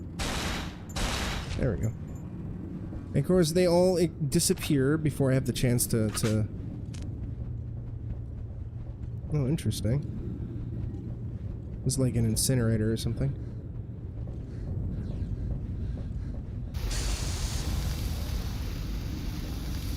Yeah, I guess that one... Yeah, whatever, it's fine.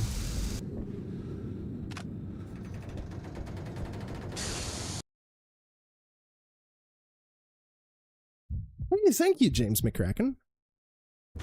Thank you for the like. I certainly appreciate it.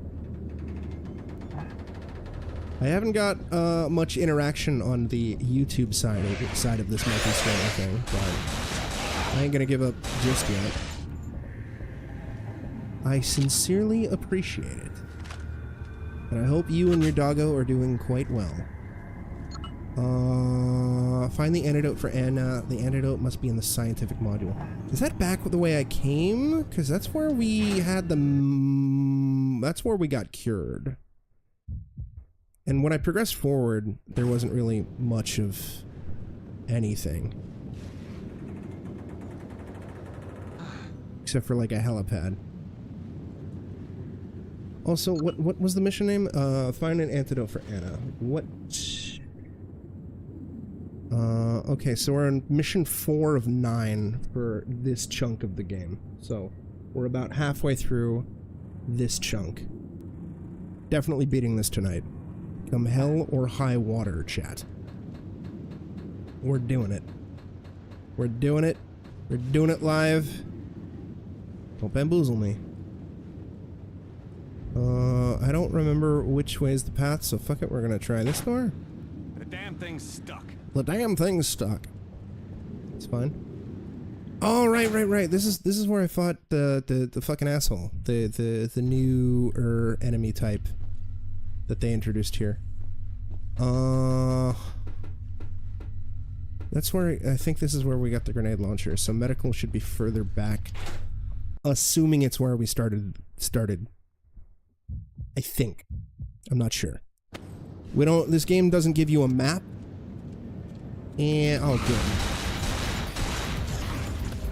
I don't have the ammo for this, so just gonna try to use the spear gun to distract it, and then just run the fuck away because I don't have any big boy ammo. Yeah, that thing that just popped down, Gino, if you're still here. Its introduction is what we fought here.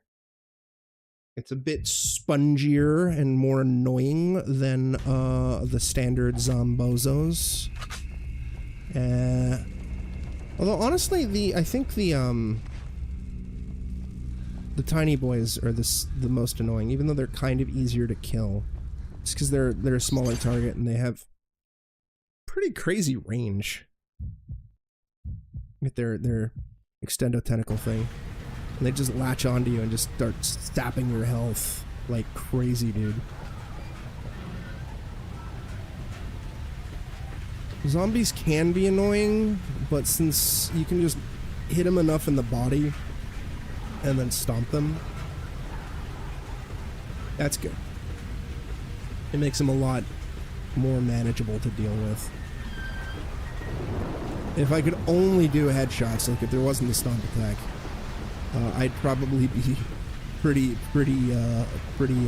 tilted and salty about this game. Given that it's, at least for me, I find it a little more difficult to get headshots in this. Due to the smaller target. It's very facehugger-ish, James McCracken. This game, it kind of takes influence from all sorts of different horror games. And horror movies, horror franchises, etc., etc. This is from the developer of Alone in the Dark: The New Nightmare, which was the 4th Alone in the Dark game. And the first reboot. Because there's been many... The damn thing's stuck! There's been many reboots, actually. Almost every game after the initial trilogy has been a reboot, come to think of it. New Nightmare was like a reboot set in modern day. They completely ignored everything. And I guess it didn't sell well enough to get a sequel or something. I don't know. But I know the Uwe Boll Alone in the Dark movie was sort of quasi using that as a blueprint, and I think it was supposed to kind of sort of act as a sequel. And then there was Alone in the Dark 2008. Which was another reboot, but it still acknowledged, I think, the events of the first game, despite being set in modern day. And that sold terribly. And then there was Alone in the Dark Illumination, which is probably the worst received one. They took, like, the single-player horror franchise and kind of turned it into a multiplayer co-op game, kind of aping off... Oh, this is where the ammo room was. Aping off of... Oh, thank God. Alright, good. This room is super vital. This room is great. I love this room. This room is the best. Kind of aping off of Left 4 Dead. I played few games that have made me rage quit. Sometimes they're brief rage quits. Sometimes they're substantial rage quits where I just flat out refuse to come back to the game. James McCracken. Off the top of my head, Balan Wonderworld, I really, really did not like that game, and I quit it and put it down multiple times. Martian Gothic, which we just beat, I rage quit, and I was like, no, I need it. I can't play anymore tonight. That was recent. That was in the last couple days. Blair Witch. Bloober Team's Blair Witch. I really, really, really did not like that. And I rage quit it.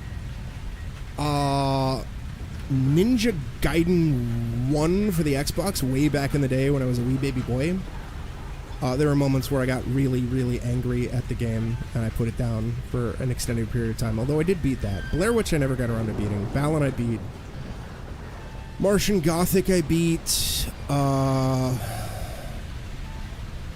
I've been trying, at least as a streamer, to not completely quit a game, even if it makes me miserable, which is arguably maybe not something I should do, considering that some games frustrate me and upset me and make me mad or soul crushing or whatever. And again, if I'm just as a full disclosure again or whatever, if I'm naming a game that I dislike, and it happens to be a game that you really like, this is no shame on you for liking it. And I'm happy that you get something out of it and I don't. You know, all that fun stuff. Like, I don't want to sound like I'm shitting on somebody else's opinion or shitting on a game that they absolutely adore. It may sound silly to reiterate this, but we live in current year where seemingly people can't have opinions. And get very, very combative about any minuscule difference of opinion. Yeah, I've seen Getting Over It. I have never played it, though. Locked. And I imagine I probably would rage quit that. Which is why I'm like, nah, that doesn't look too fun. I'm not terribly interested in that. In most instances... Oh, yeah, I kind of sort of rage quit Death Stranding. Not because of difficulty, but just because of... I felt it was very condescending and overly handholdy. The specific moment that I quit Death Stranding was, and I wasn't streaming it really, was a good chunk of the ways into the game when they introduced the weather app, like the method where you can like open a menu to check your weather, like what the weather is. And they gave me a tutorial on how to check the weather like 4 times within the span. Oh, I locked it up there. I'm dumb. 4 times within the span of like 45 minutes. And I was like, bro, if you're gonna overly tutorialize the concept of pressing the touchpad, and like tapping R1 to scroll over to the weather menu 4 goddamn times, I don't want to play your game. One of these days I'll get back to it though, even though I don't really vibe with it all that much.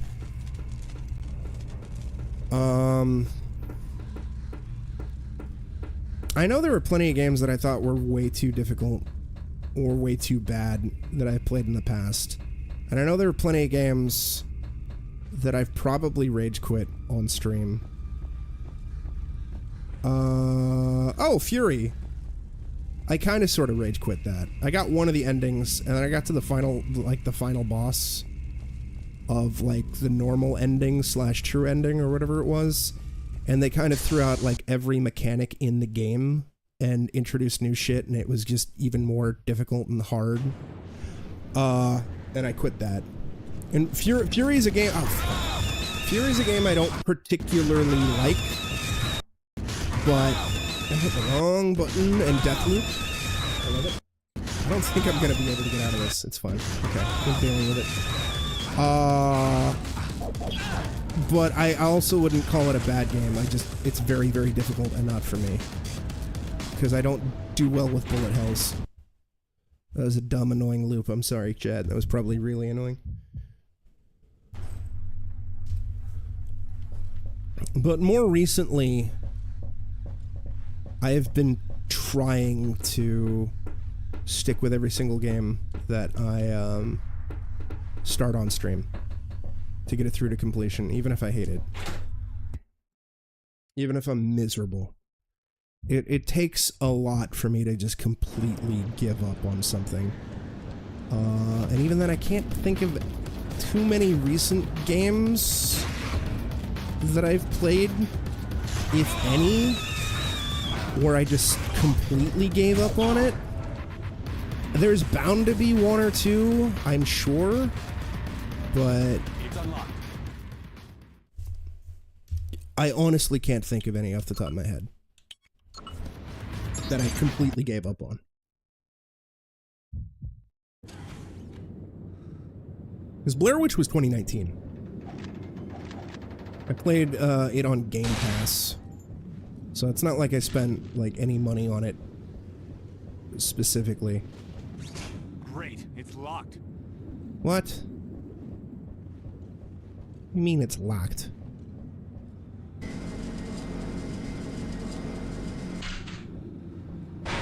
There we go.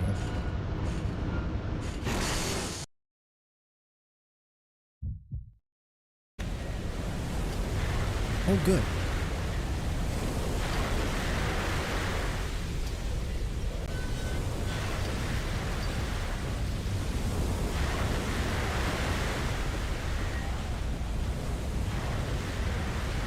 Gotta be careful here. Because on top of taking damage, it looks like we'll easily get washed off the bridge.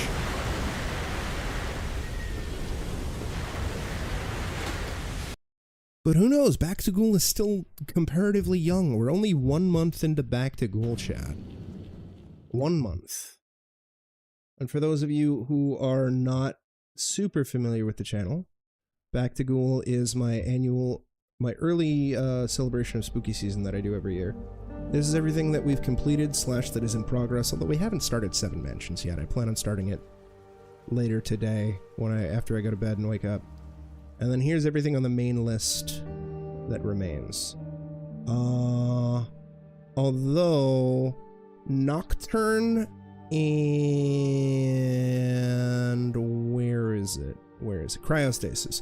Those are 2 PC games that are not available on any modern platform, and they might be a fucking pain in the ass to try to get working. So those are kind of like big maybes. I might have to scrap them if I can't get them working properly. I'm hoping I'll like or tolerate 7 Mansions. Hell Knight I know little about. I think it's supposed to be kind of difficult, but we'll see. Dino Break I know is short. Overblood I know is short. Tales of the Black Forest I know nothing about. Nightmare Creatures I know very little. Curse Eye of Isis I also know nothing about. Run Like Hell I know little about. Baroque I know is supposed to be really, really, really, really hard. So that might be a pain in the ass to get through. And then Pathologic, the reason why it's last is it's the most daunting, intimidating game on the list. And it's probably the longest game on the longest game on the main list. We also have a backup list, like bonus games and shit like that, that I'm constantly adding to based off of various milestones, like growth milestones, bit milestones, tip milestones, sub milestones. Like if I can hit 500 subscribers on YouTube. What was I adding? Yeah, 500 subs on YouTube, I'll do Dead Rising. I'll add Dead Rising. 100 followers on Kick, we got Cry of Fear, and 700 on Twitch, we got Ib. Dead Rising's fun, and I'm talking about like the original Dead Rising, not the recent remaster, because we did that last year as part of Back to Ghoul / new release hotness. Oh, and if I get a code for that Chronos the New Dawn thing that Bloober made, I'm adding that, and we're going to be playing that at launch, assuming I can get a code. And given that it's a Bloober team and it's not Silent Hill 2, there is a possibility that I'll hate it and quit it, but we'll see. Because I really did not like Layers of Fear, and I did not like their Blair Witch. But one of these days, if I can ever get a copy of Blair Witch, or if I ever get an Xbox and Game Pass again, and assuming it's still on Game Pass, I will stream it to completion. And I've never played the Medium, and I've heard not so great things about the Medium. But again, you know, if you like Blair Witch or Layers of Fear 2023 or the Medium, then, you know, I'm happy for you. Oh, there's a spooky boy down there. I see the spookies. I see him. I'm not as happy about that, but, you know, whatever. Can I wouldn't be surprised. Can I? No, of course not. James, you fool. You nerd. By the way, James McCracken, I'm not talking about you when I say James, you fool. My first name also happens to be James.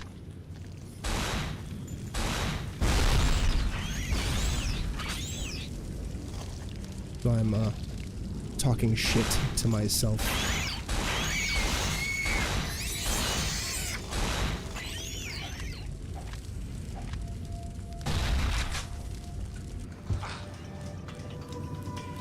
Which I do all the time. I don't think there's any other spooky boys. That's nice. It's good when you destroy the spooky boys. It's real good. Okay.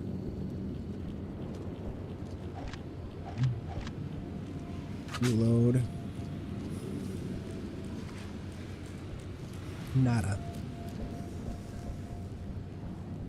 Is there anything in these lockers? No. Damn. What the?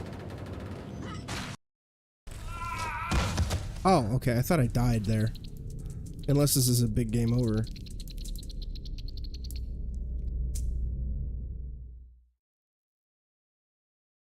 Wait, we're infected again? Or is that a game over?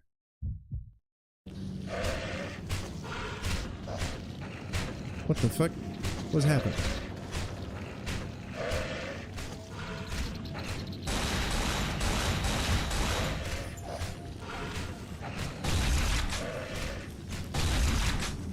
Are we infected again?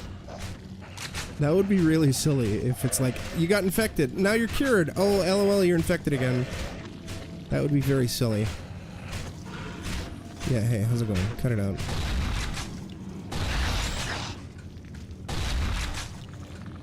Wait, do you have a spooky boy in you? No. Surprise, fucko!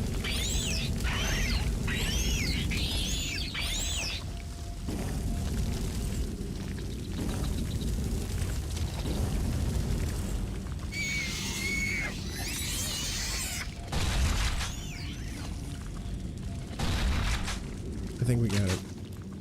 We took a lot of damage. The damn thing's stuck. The damn thing's stuck.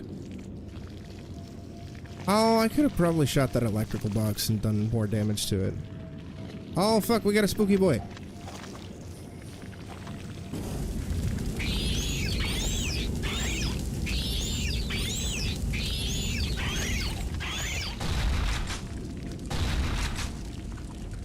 Uh-oh. I think it's dead. It's a little hard to tell if it dies or not.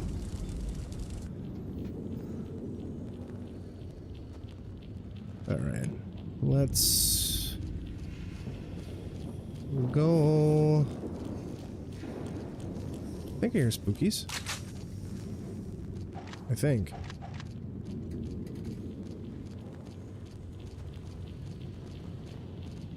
Oh, cool. We can just climb up, I guess. Looked like it might be a bit too steep, but you know, if we can do it, we can do it.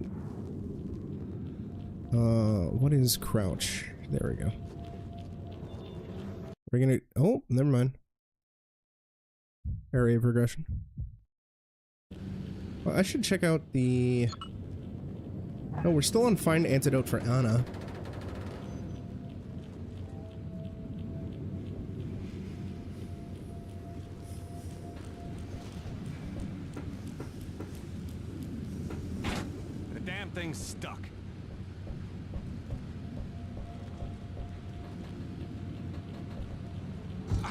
Ow.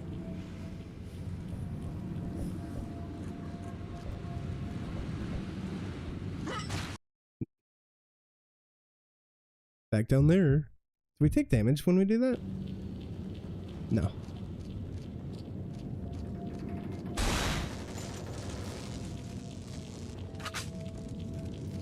That would have been the smarter play. To zap that. And we could have saved some ammo. What the fuck? I didn't mean to do that. Didn't mean to do that either.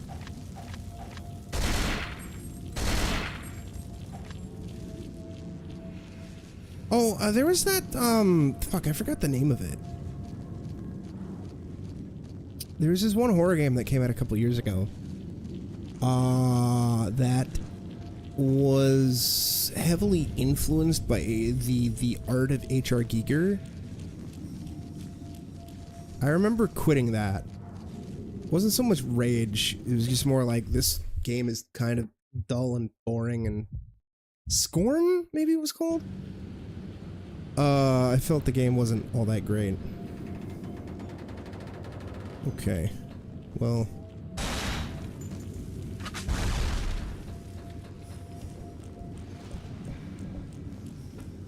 I'm not really sure where you want me to go, or what you want me to do.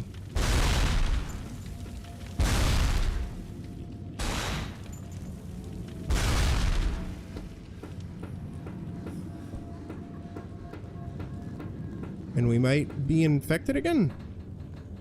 But I'm sure we'll just uninfect ourselves.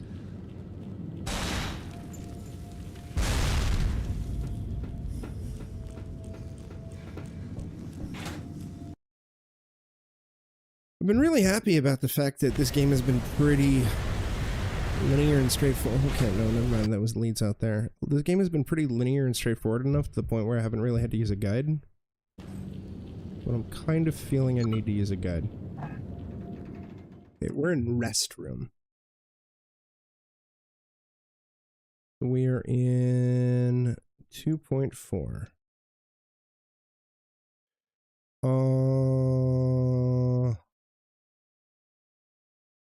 Upper corridor, lower corridor.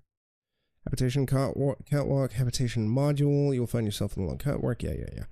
Restroom, exploding barrels, some stairs, catwalk, take the right vending machine. Oh, medkit, that's neat. Yeah, I'll do that, because I need to heal up, because I'm, like, bad health. Loot the corpse, jump down to the bottom. Once there, you'll find an exonest under the catwalk. Shoot the barrels near it to kill it, and then deal with the exocells it releases. Once that's been dealt with, loops the two corpses. Take a look at one part of the room that's still lit. You'll see oh, there's a door down there. Okay, wait, hold on. You can't open the door, but the entrance to the next area is there. All the same, walk up to the door and you'll... Oh, okay, so we'll just fall down more. Got it. Got it, chat. We got it. We got it. We have got it. We got it. But also, where's that vending machine? No, give me a vending... Give me maybe it's this vending machine. No? The damn thing's stuck. The damn thing's stuck. Give me that health kit.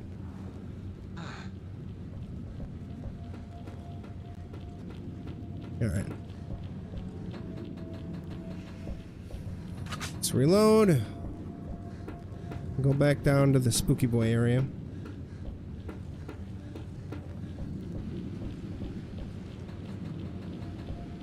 I don't want to blame the game for me getting lost. I mean, in a lot of instances, I'm just impatient, and I'm also really dumb, to be fair.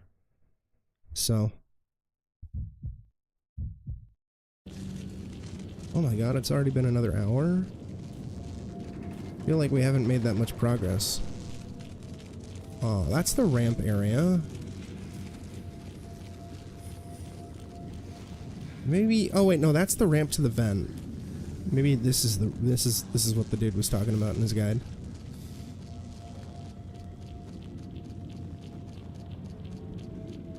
Maybe. This does look different. This looks like a different vent.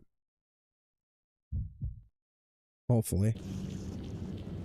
Yes.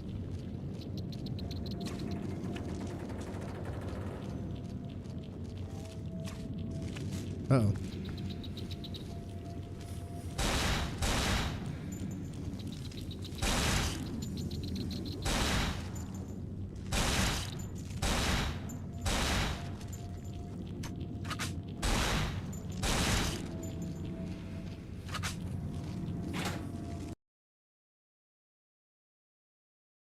Should go on another BRB in a second or so. We'll wait like 10 minutes.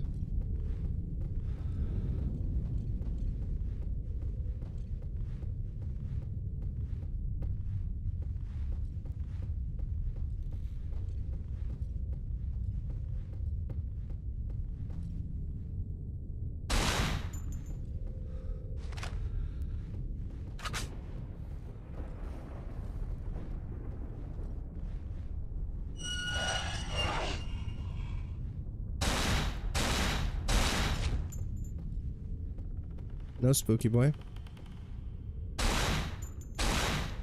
Kind of wish there was something that would differentiate between standard zombos and zombos that had spooky boys in them.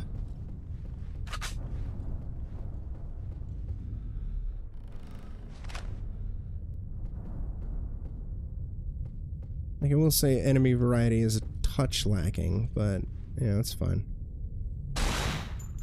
It's not the biggest concern, not the biggest criticism. Ultimately, this game is pretty neat.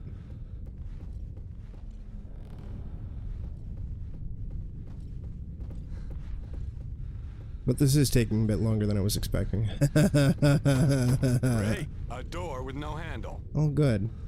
I was kind of hoping that I would be... Oh, what the fuck? That was weird. Hoping I'd be getting close to the end by now. So I can only hope that the later missions are... short.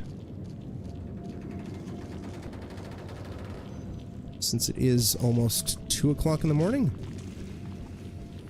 And... oh, hi, spooky boy.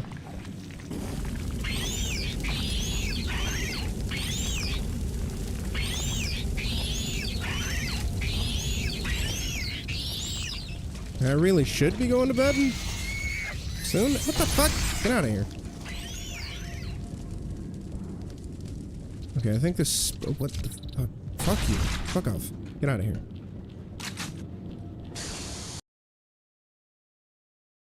I hope I'm in the right area, too. Underwater elevator, huh? Great, it's locked. Yeah, that probably takes me somewhere. I don't want to use that just yet, then. Especially because we haven't fully explored the habitation module. Great, it's locked.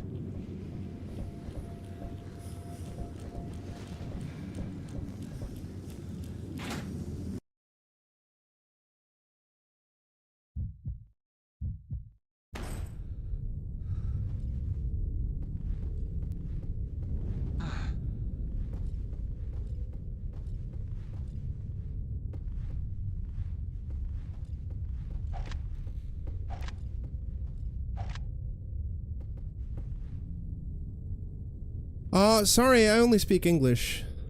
Apologies. Uh-oh. There's a spooky boy.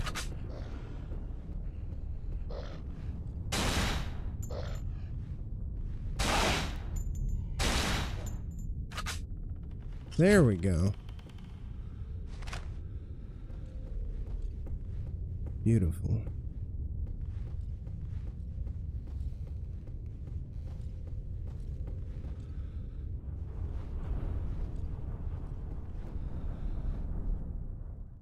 But I will do...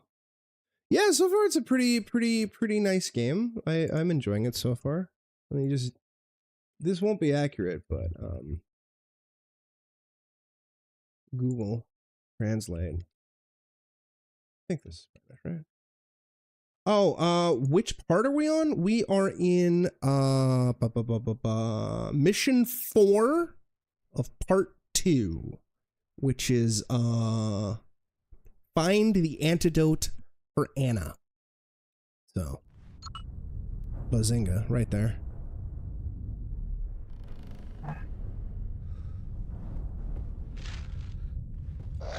Oh god, I didn't see you. Hey, get out of here. Okay, good.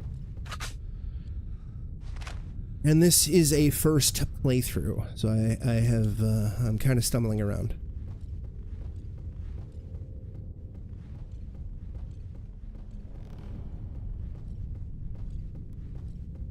Well, I think we got everything from in here. I think. I don't know.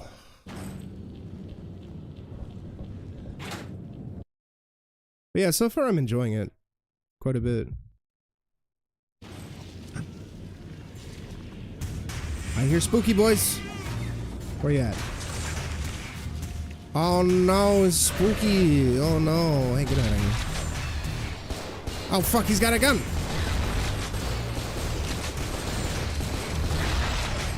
I think I was getting stun locked there. Damn.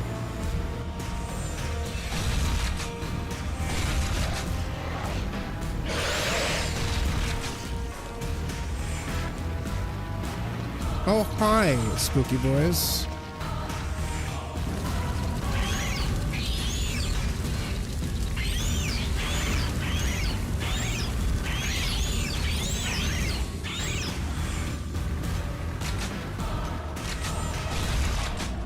He's just sidling on up to me. Are you dead? No. Maybe you are. Maybe you're dying. Yeah, he's dead. Alright, good. Get out of here. Oh, I hear another spooky. I think.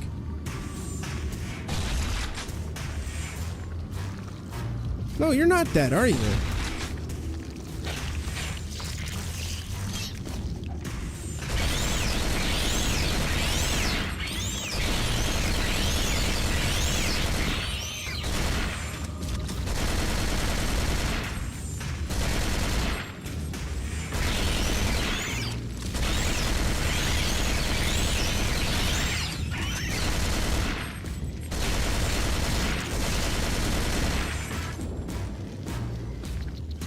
Okay, we've used far too much ammo. Oh, I haven't. Oh, whatever. Alright. I'm gonna go on a BRB.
How good is the live show? I don't want to know much more since I'm also having a good time.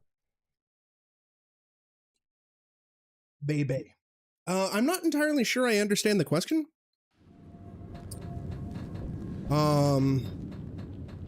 Like, the stream has been going pretty well, if that's what you're asking. I'm a little stuck on where to go, but it's fine. We'll figure it out. I'm hoping I can beat the game tonight, but I'm not entirely sure at this point anymore, because the first chunk of the game took only like 2.5 hours, so I was kind of expecting the same for the second chunk, but so far we've spent, I think, around 2.5 hours-ish. And we're only halfway through this chunk of the game, according to the table of contents of the guide I was looking at. I've been trying to not really use a guide too much unless I get super stuck. In contrast to Martian Gothic, where I was like, LOL, I'm using a guide the entire time.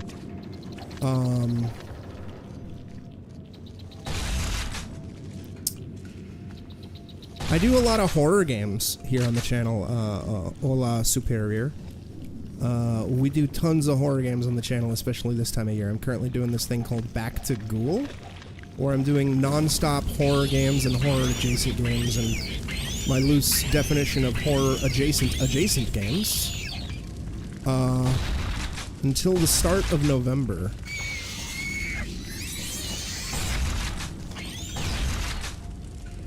Okay, I think that's dead now.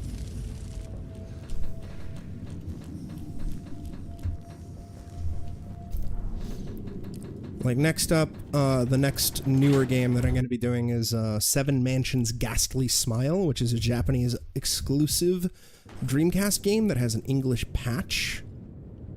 So I'm hoping that'll be fun. Fuck, I didn't mean to do that. Whatever.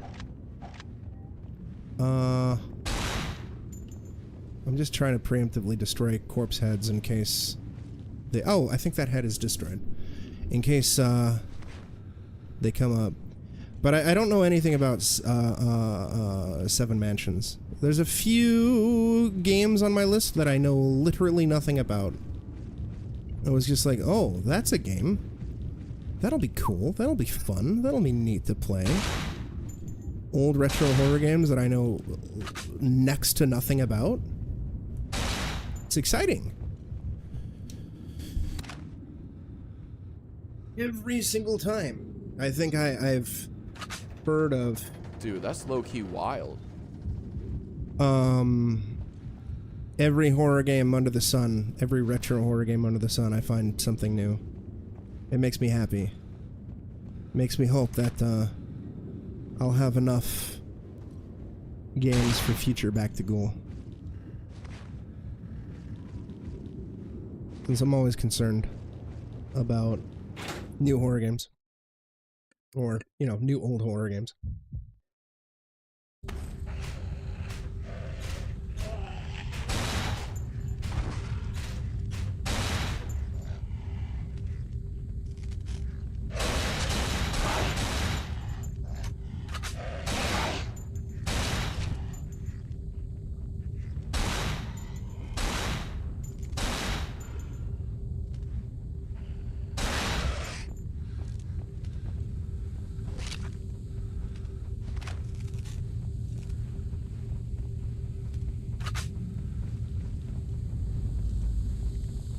But I know eventually I'll probably run out.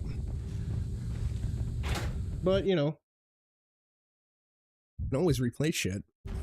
Especially if I really, really like it.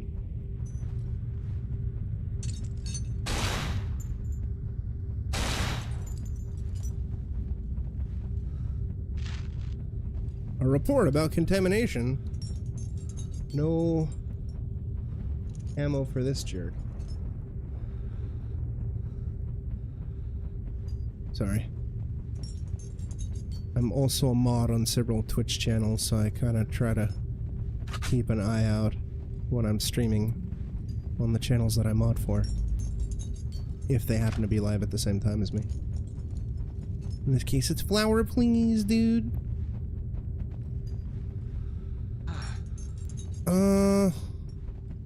Doesn't seem to be anything else of note in here. So fuck it, I guess we're out. I could drop into that hole. See where that hole takes me. Hopefully not too far back. Hopefully not into Shitfuck County, but when in Rome. Hey, congrats on the true ending, Coolio. Oh no, it did take me all the way. No, fuck this. I'm not going. Fuck that. Fuck that. Congrats on the true ending, my guy.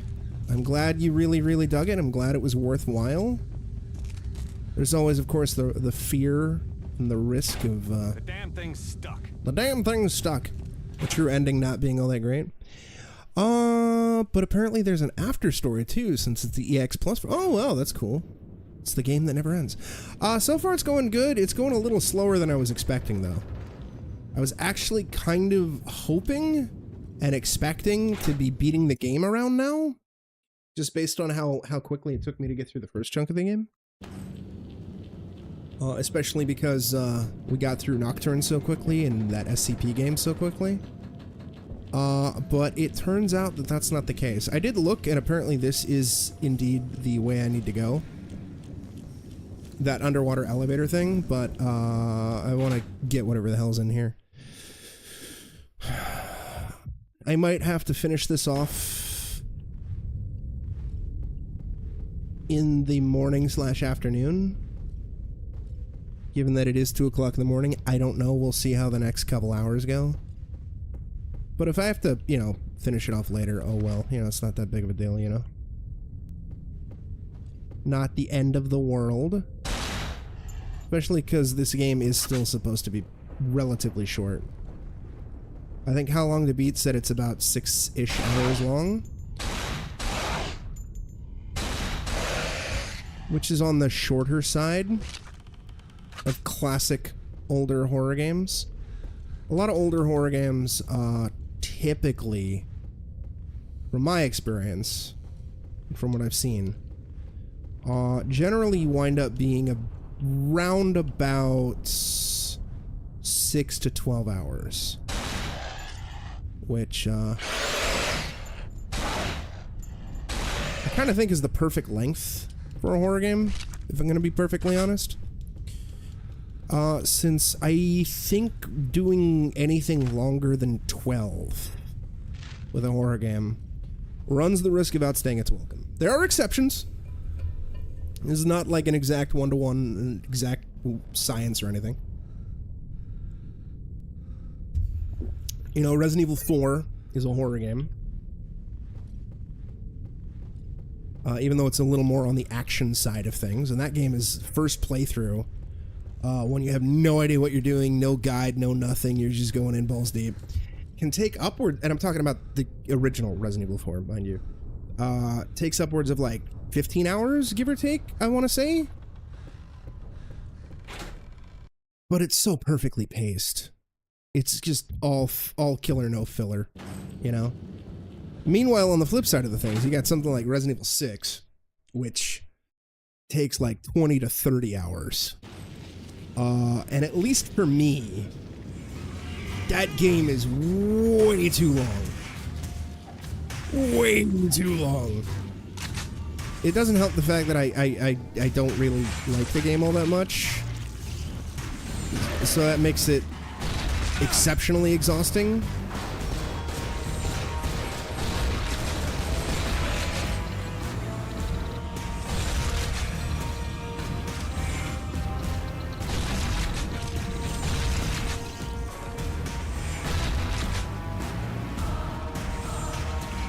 But even some games that I started to really like Alien Isolation is my go-to example. That game is like 20 hours, right? And that game is way too long, in my opinion.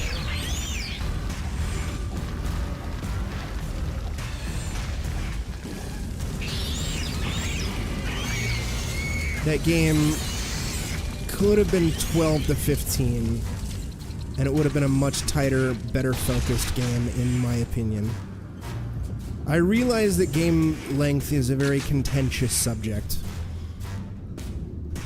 There are many people out there who want the most bang for their buck, which is why they kind of gravitate towards longer games, and which is why you'll also see a lot of people claim that an 8-hour game is short. I disagree. I don't think 8 hours is short. I think a game is as long as it needs to be if it's all killer, no filler, you know? And also depending on the price point, right? Because, like, if you buy a $60 game and that thing winds up being, I don't know, 3 hours, I could definitely understand feeling ripped off and cheated and that you wasted your money. I think that can be a fair assessment, unless it's, like, literally the best 3 fucking hours. But I can't think of anything off the top of my head that's, like, $60 and takes 3 hours to beat. That was, like, the best shit ever. Like, I want to say Portal 1 was, like, 2-3 hours first playthrough, and that shit was, like, $20. Maybe 15. And that's assuming if you bought it standalone and not as part of the orange box, which was a phenomenal steal at the time. You know, so many different games and shit. That was spooky. Oh no. Oh fuck. Uh-oh. What the fuck? We have invisible enemies now?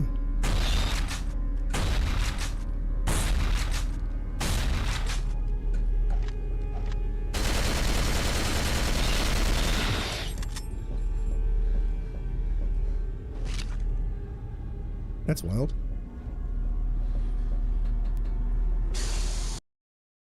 So it really just, it you know, varies from game to game, but horror in particular, in my personal opinion, runs the risk of becoming exhausting if it's too long. That looks like a new enemy type as well. Or a boss. I don't know.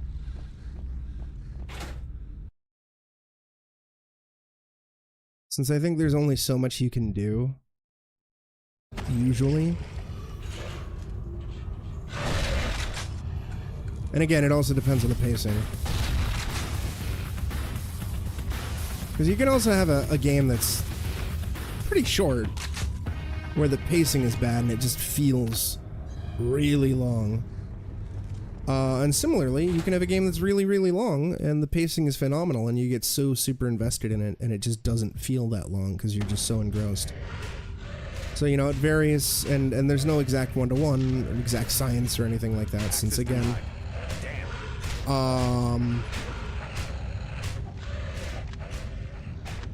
varies from person to person. You know, what their tolerance is, what they like, what they dislike, all that fun stuff. Yeah.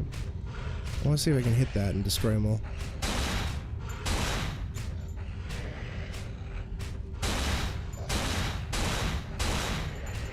Not getting destroyed though.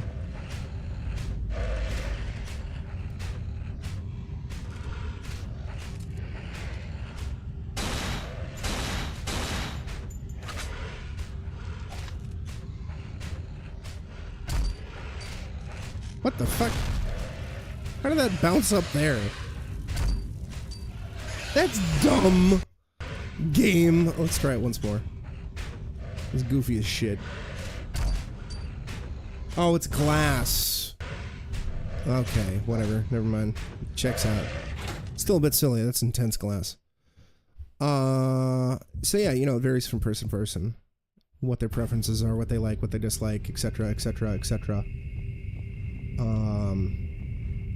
And for me, as I've gotten older, I've gotten a lot more impatient with longer games. I have to be super, super invested in it. He says after he just spent 70 hours beating Shin Megami Tensei Nocturne, but also keep in mind a fair chunk of that was like off stream. It's a grind. And that playthrough lasted 2 fucking years. Granted, it was in spurts, but 2 major spurts. But still. Oh shit. There we go. And I mean, you know, again, that's not to say that, you know, there aren't great long games. There's a lot of amazing RPGs or whatever out there that are really, really good. You know, it just depends.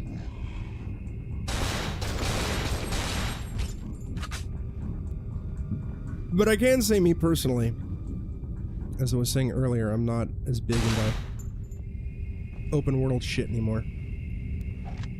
So, if I hear that something's going to be open world, I kind of lose interest. There are exceptions, obviously. Elden Ring was a giant exception.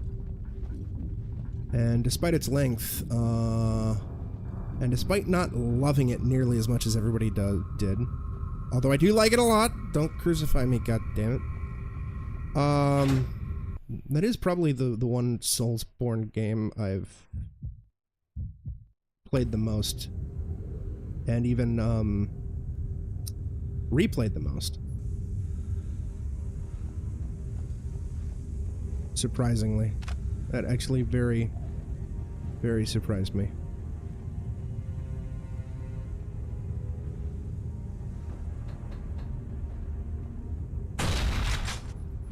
Not taking no chances, goddammit. Minister antidote to Anna. Oh, this probably could have saved me some ammo, but whatever. We'll watch the gore.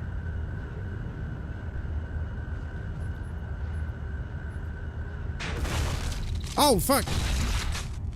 Wasn't expecting that.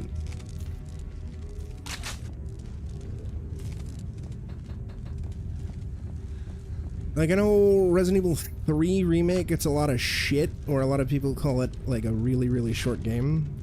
It's like 6 to 8 hours first playthrough. I think my first playthrough was, closer to...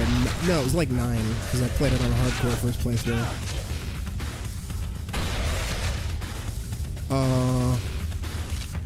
But again, I kind of think that's the ideal horror length.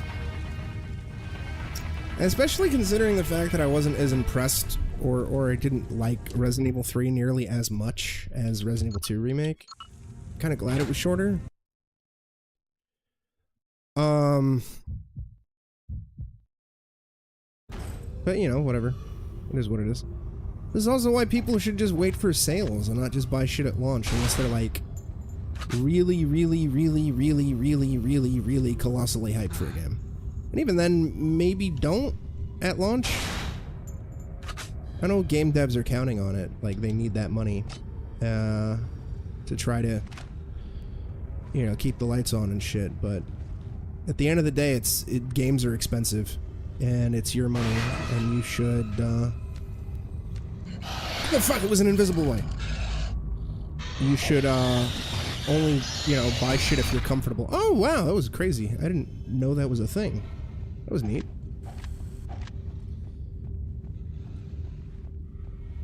My Z fighting, but again, I don't know if that's an emulator issue or a game issue.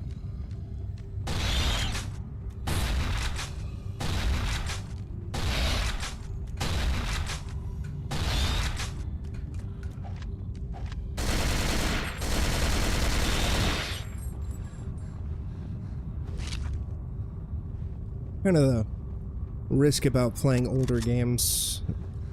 You never know if a bug you're encountering is like because it's the game itself or an emulator, or if it's an older PC game because of trying to run it on modern hardware. You never know, chat.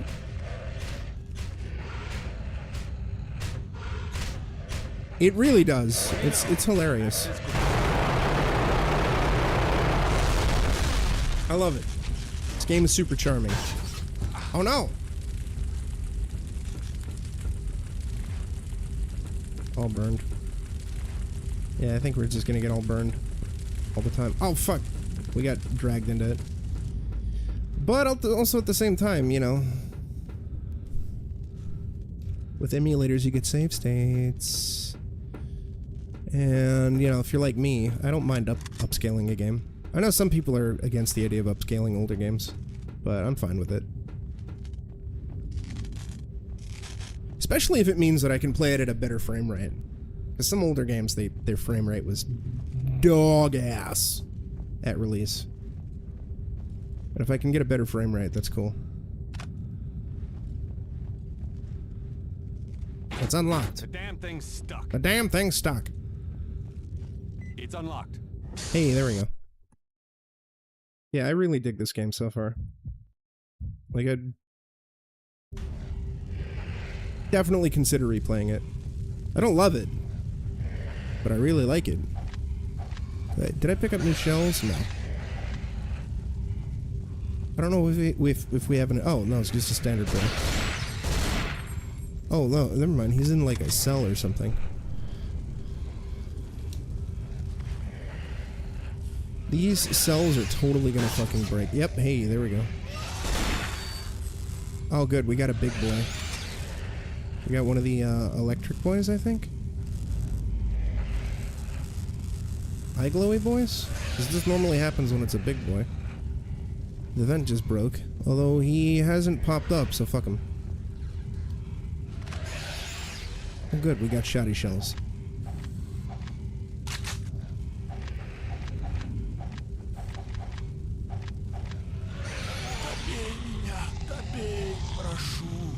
Who's talking?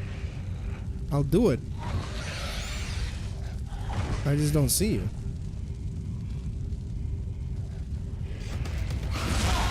Oh, you're an asshole.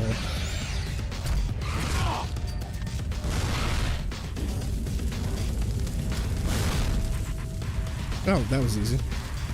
Unless he gets up. Yeah, he doesn't seem to be getting up. Unless, of course, they give me a second one.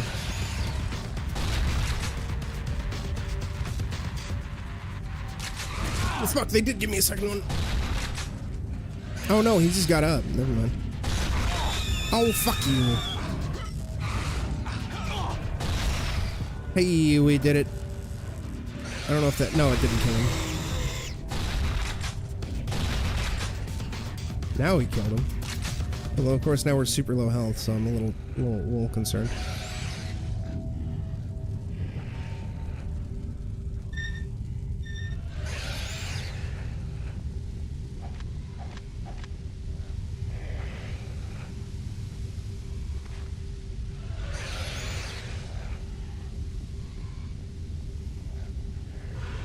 Yeah, now these boys are gonna break out because we did the fire, yeah. Or did the sprinkler system. That would be my assumption. I mean, if we don't, that's cool. I'll take that.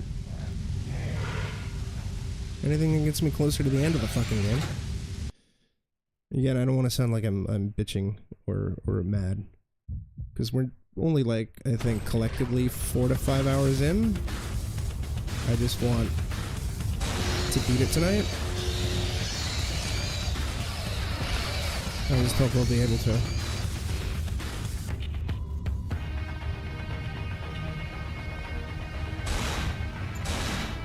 Oh, you can only zap it once. Got it.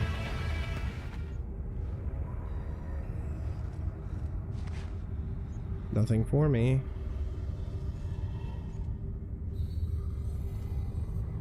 Good use of, like, environmental stuff that you can use to defeat monsters. Again, this is a little more on the action-focused side. Than I was expecting. Which is mildly disappointing, but, you know, it's fun. Action horror games can be fun. I like Fear a lot. Fear fucks. That's why we went through it.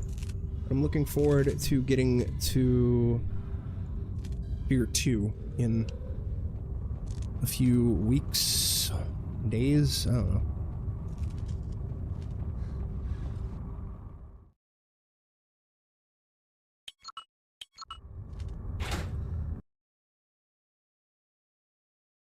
We'll see how long it takes.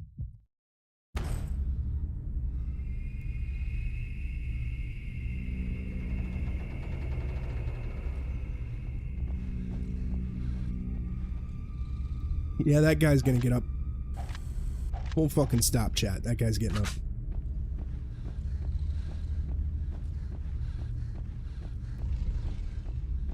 I don't know where it came from. This... I'm not getting in there without the right code.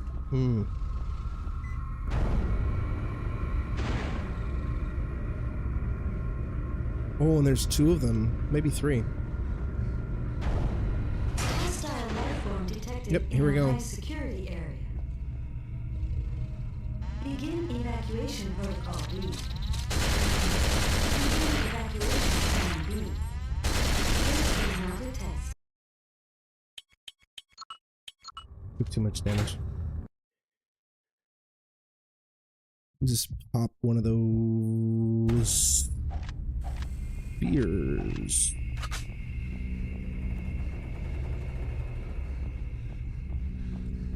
Are we still on admit? Okay. Yeah, so this is between the first stream and this stream. We're at 13 hours stream time for the day. It's almost 3 o'clock in the morning. So I think what I'm gonna do is complete this mission slash go for another half hour, whatever happens first. And then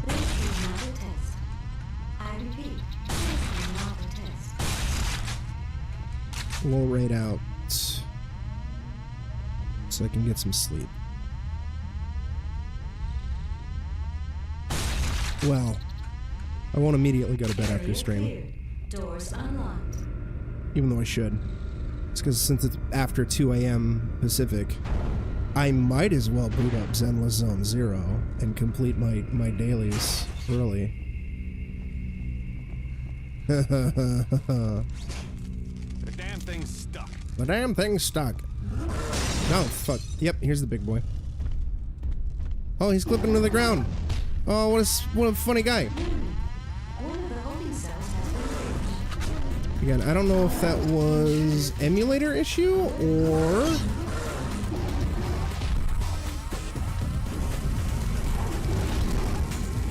actual, like, a problem with the game. I'm assuming it's an emulator issue. Yeah, I should have assumed he would charge.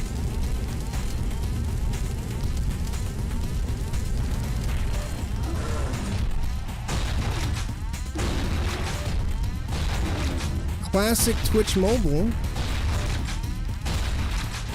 Twitch making a half-decent mobile app impossible.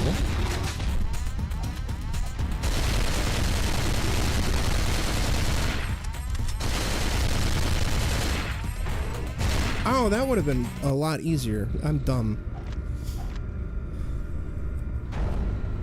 That tracks. Thank you, Twitch. But they'll make sure to show you ads frequently. And do other shit. You know.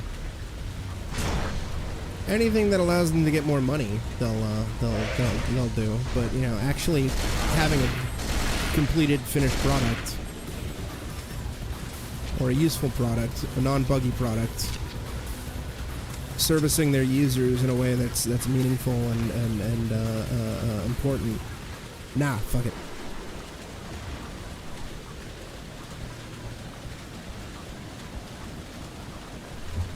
That's neat. I could get out before the fucker wakes up.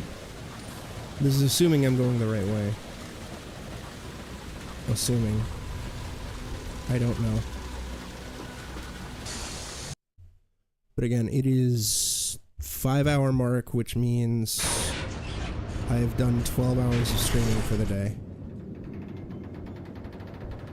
And it's almost 3 o'clock in the morning.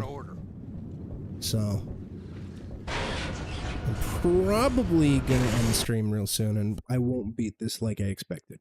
But I would like to clear at least this mission, but you know, nobody's inclined to donate, nobody's inclined to tip. I don't expect it, I don't demand it. Even if it helps me, everybody's got their own shit that they're going through, you know?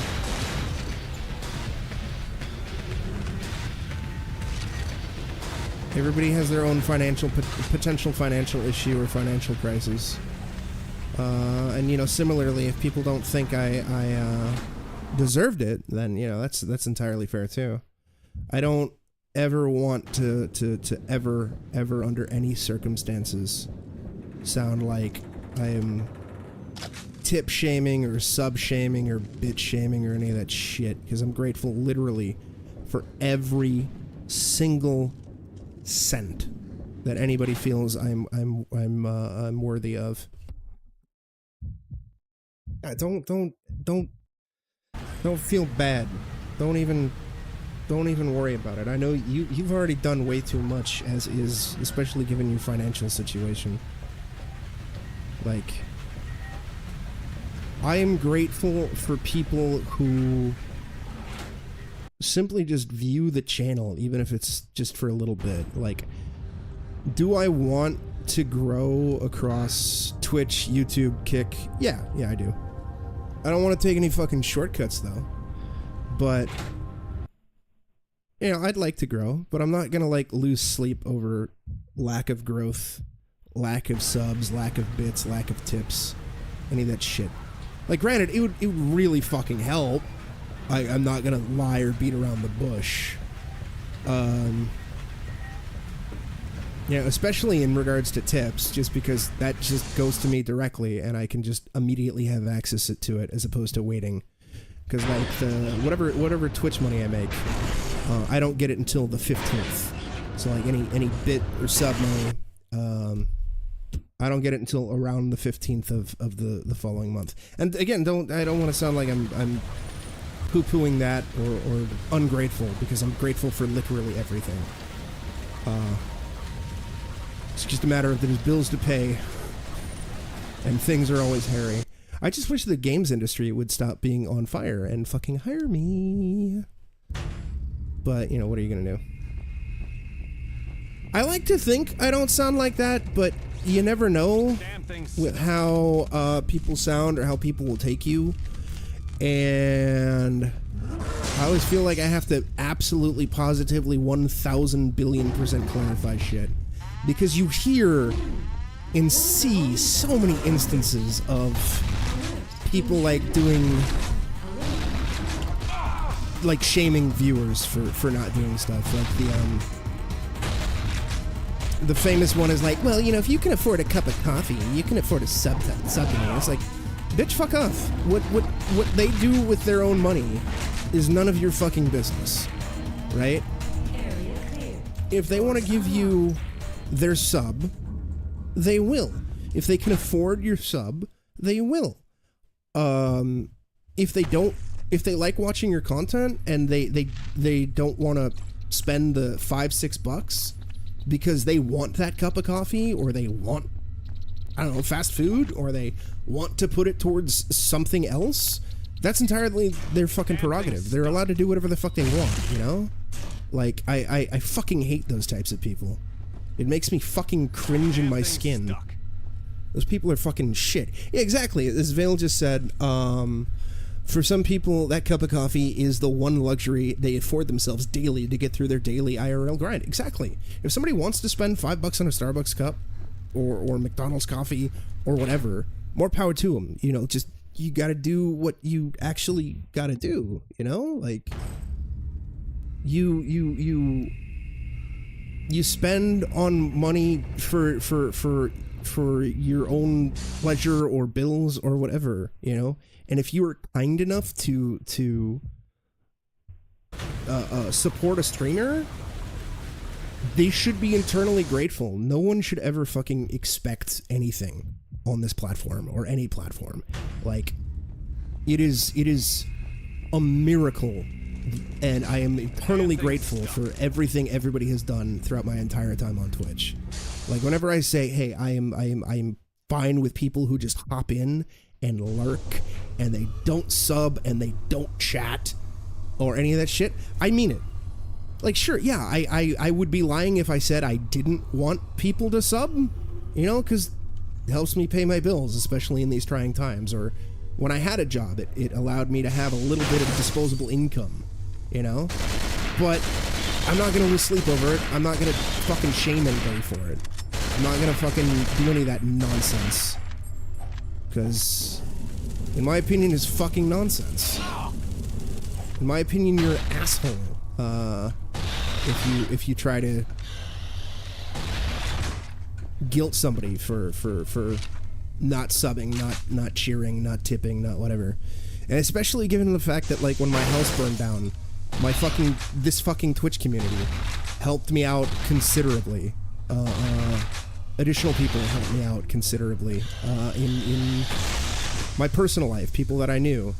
I'm eternally grateful, and I hate the fact that just due to the nature of the fucking games industry and just the fucking misfortunes that have been happening, that I keep having to ask for help, and it sucks. I hate it. I hate it. I hate it. I hate it. I hate it. I hate it. I hate it. I feel like shit. Like, I have had this tip Donathon thing going on since January. Despite getting laid off last April, I put off doing any, like, super Donathon thingy, because I was like, look, I get whatever money I get on Twitch. It's minimal, but it's whatever. I have unemployment. I have savings. I'm sure I'll get hired again. And then it didn't happen. And then unemployment ran out. I'm like, fuck, what am I going to do now? And I feel bad. I feel bad. I hate it. I hate it. I hate it. Hate it. Hate it. Hate it. Hate it. Time is 100% one of the most valuable commodities. 1000%. One cure. 1000%.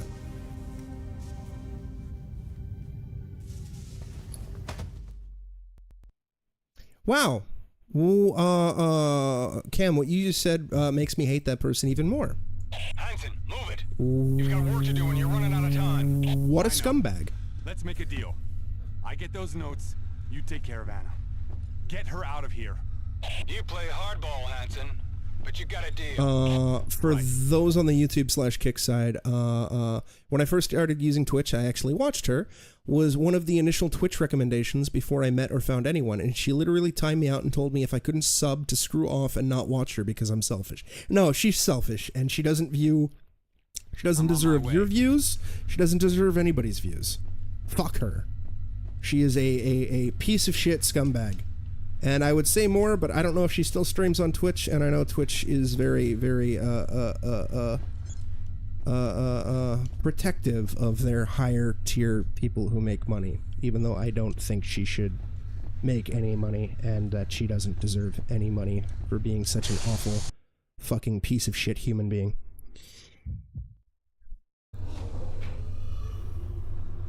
I'm very colorful and passionate when I get angry. Find Kamsky's laptop. I have to find the scientific dormitory. Kamsky's laptop has to be there. Especially since I'm a baby fucking streamer, and I'm sure if this reached her and she complained to her Twitch contacts, I would be potentially permabanned in a heartbeat. And then it's like, oh cool, I'm completely SOL. And yeah, as Vale said, time is one of the most valuable fucking commodities. So I am eternally grateful if anyone even spends 60 seconds watching me make an ass out of myself on Twitch, on YouTube, on Kick, on whatever platform of their choice. Yeah, sure, I would love it if more people watched and more people supported the channel. I would be lying if I said otherwise, but again, I'm not gonna lose sleep over it. I never want to ever sound like I'm guilting somebody. I fucking hate that behavior. It's repugnant. It's why I generally try to avoid encouraging people to spend money. Like, I'll set up incentives for if people do. But I know a lot of people like, hey, you know, consider subbing, cheering or subbing or doing this or whatever. And I don't want to do that. I don't even want to, like, encourage people to use their Twitch Primes on me. If they have Twitch Prime, just because it's like, it's your Twitch Prime. If you like me and you want to use your Twitch Prime on me, I'm grateful, but I'm not gonna assume that you should or feel entitled to it or any of that shit. If that makes sense. I know I'm rambling, but this is something that I think about on the daily. Like, I never want to come across as that. I would be a fucking dirtbag of a human being if I did. I hate those kinds of people. You know, people are allowed to, you know, want to make bread and everything like that. That's fine. But, like, the types who, like, shame people for that. Or even like, you know, I've seen some people online donation shame people, like for charity donations, and like usually it's damn thing's stuck. somebody who is like a super rich person or anything like that, and I'm just sitting here going like, would it be nice if a super rich person donated a lot more to charity? Sure, absolutely, but I'm not gonna fucking donation shame somebody for donating to a charity, even if it's a smaller amount, you know? Like, it just feels shitty to do. It's a fucking charity. You know? Yeah, that's another thing. If you use an emote, your own emote, and the streamer's response is stop promoting, the streamer's an idiot because that's not promoting. At least in my opinion. Granted, other people are allowed to think whatever they want, but in my humble opinion, if you think that's self-promo, you're an asshole. Maybe somebody is proud of their emote and is showing off their emote, and, you know, people want to see how cute it is, or whatever, you know? Maybe it's some fucking innocuous thing. Like, hey, I don't have the money, but I have my own emote that I want to use, that I like, that I think is cute, or whatever. Where the fuck is Kamsky's laptop? I know I said I was gonna end stream after finishing that mission, but fuck it. We'll do one more. Or at least stream for another 20 minutes. What the Sigma? Exactly. But their ego must be super fragile if they think the use of an emote The is elevator must be stuck promotion. on one of the upper levels. I'm gonna have to go to the main drilling module. Okay, if that's a hint as to where I need to go, then I think I have an idea as to what I need to do. I think. We'll see.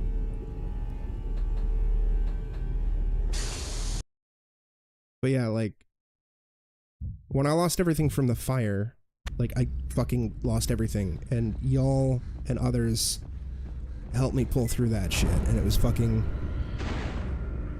insane. And I'm eternally grateful for that shit. And I hate that I'm in a similar situation.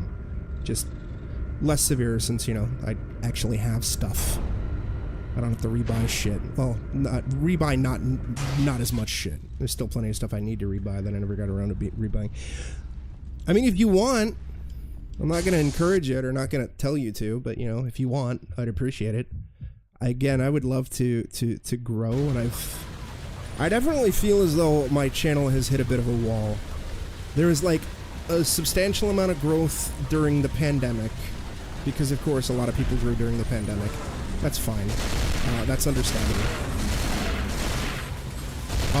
And then there was a bit of growth, and I feel like I've been at the last 100 or so subs, or I've been in the 600 category of followers for like the last 2 years. And it's really tilting. I would love to grow more, but, you know, what are you going to do?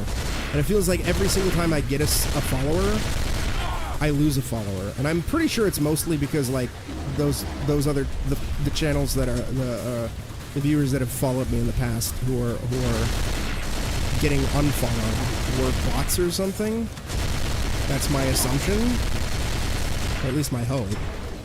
Who knows? Maybe I've actually pissed a lot of people off and they've come back to the channel. It's like, why am I subscribed to this asshole? Oh, fucking Christ. Wouldn't that be funny?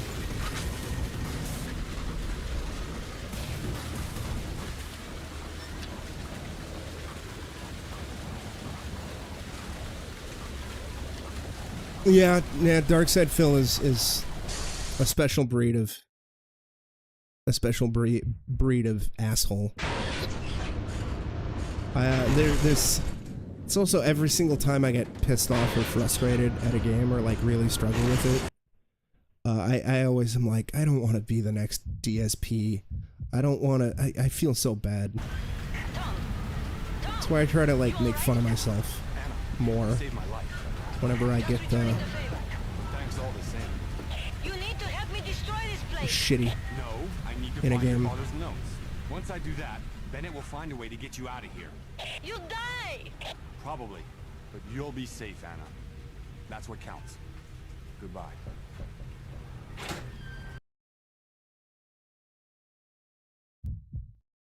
But it is what it is. If I grow, I grow. If I don't, I don't. Again, I'm not trying to sweat on it too much. And besides, we've actually had a decent amount of growth for the last month ever since Back to GHOUL started. It's been nice. So, I can't complain. Again, I'd love to grow more.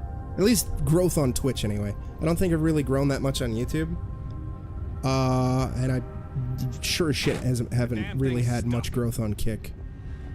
I've had a lot of spammers and bots pop up on Kick, offerings like, dude, you need like to hire a promotion expert who can help you do that. And they always like, you can earn like $1,000 to $2,000 a month. You know, we'll get you to money fast. I'm like, bro, this is clearly a fucking scam. Fuck off. Go away. Eat shit.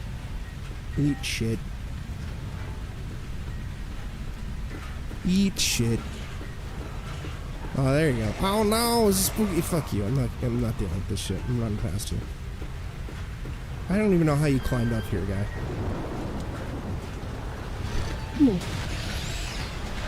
Holy shit, that is a... Oh no, we're out of stamina. Fuck. Alright. It's true, I don't harass people, and I don't show nudity, and I don't gamble, and I don't act like a complete asshole. I mean, I'm sure there's plenty of great Kick streamers. Just like there are plenty of great Twitch streamers, but then also there's plenty of shit Twitch streamers, and shit Kick streamers, and shit YouTube streamers, and shit TikTok streamers. And it does often seem that a lot of the scumbags across any platform get the most traction for one reason or another. What are you gonna do? And fuck you.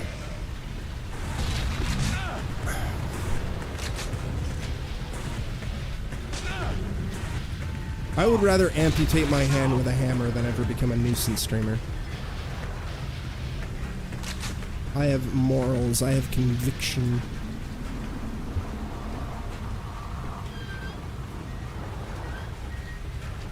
Plus, I think if I did that on Kick, I would get banned on Twitch.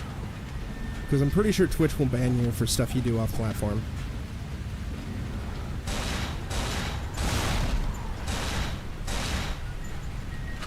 Neo Draymond from the Draymond Gaming Forum. How's it going, dude?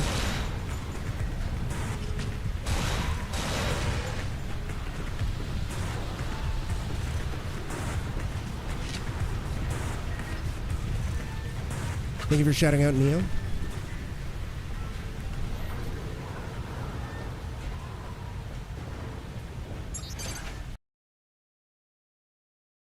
I mean, I'd say every platform has its share of scumbags. You hear and see all this shitty behavior on a fucking daily basis. Though a lot has definitely been happening with Kick. Who knows? Maybe me talking about scumbags on Kick will get me banned on Kick. Hopefully not. I would like to grow there and earn some additional side scratch. But I'm also not gonna like go out of my way to change my principles or change what I stream or anything like that. And I sure and shit not fucking believing any asshole who's like, ooh, you gotta hire a you gotta get in contact with a promotion expert who, you know, fuck that. It sounds like a fucking scam, my guy. And if it ain't a scam, then maybe change your pitch so it doesn't sound like a scam. But I've seemingly had the same copy-paste bullshit constantly. Through Twitter DMs and through Kick chat messages. Of just, some getting in contact with a quote-unquote promotion expert and experiencing rapid growth. Which to me sounds like a scam and artificial. It's like those, bot commenters on Twitch where they're like, want to become famous? 100%, 100%, 1000%. I don't believe a second of it. There are a couple instances where, like, oh fuck, I forgot about you. Where I, like, responded to some Twitter DMs because I was like, all right, you know, who the fuck are you? What do you want? The initial question seemed innocuous. I was like, sure, yeah, why not? What's up? And then it immediately started sounding sketch. I'm like, nope, dude, I'm out. Fuck you. Get shit.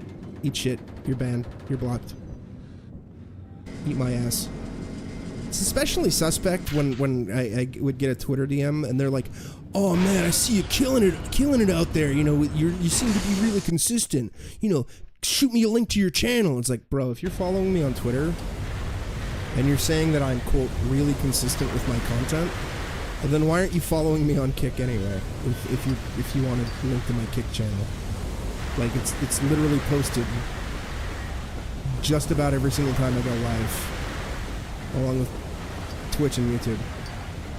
I think you're a scammer.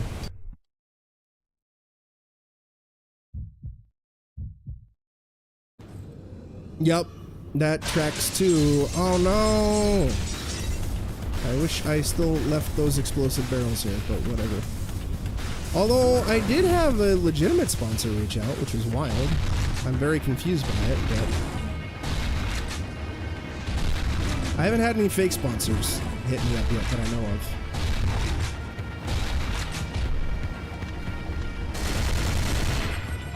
I was very surprised. Crypto can also eat my ass.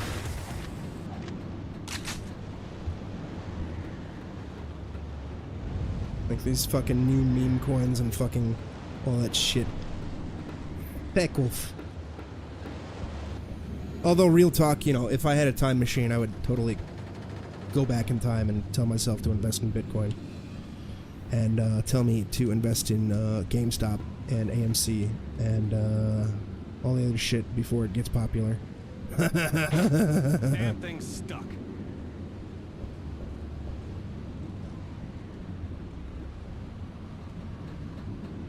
It's the former, or the latter rather, the one where I only get paid from people buying shit. But I accepted it because fuck it. I did my research and they are seemingly a legit company. I posted a link to it in my Discord. They make and sell gamer chairs and desks. They've been around for a year or two, so I think that's probably the only reason why they reached out, is because they're newer. That's my assumption. Almost all those sponsors are like, you gotta pay for it. I'm like, alright, you know, fine. I'll do it. I'll do it. In the unlikely event. If it was like a year ago, or 2 years ago, and they hit me up, I probably would have said no. Just because... if I'm not actively using their product already, or if it's a product I don't think I'd be interested in, I'm actively not going to buy it or shill for it. Oh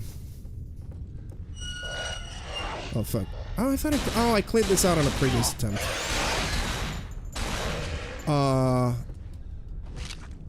But you know, when your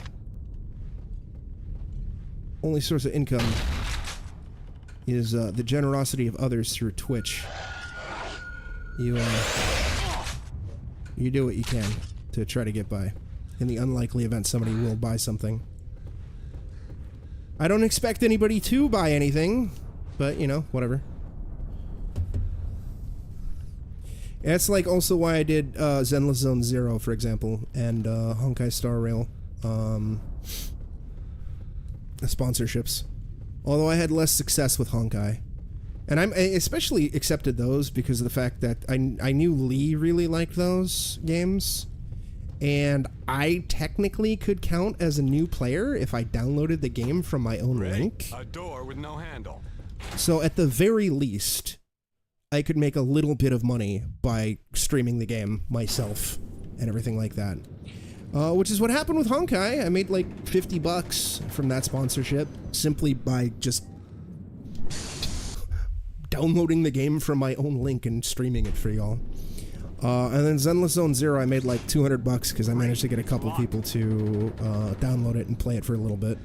And some really liked it and actually played through a substantial portion of it. And then I wound up liking it and played through a decent portion of it.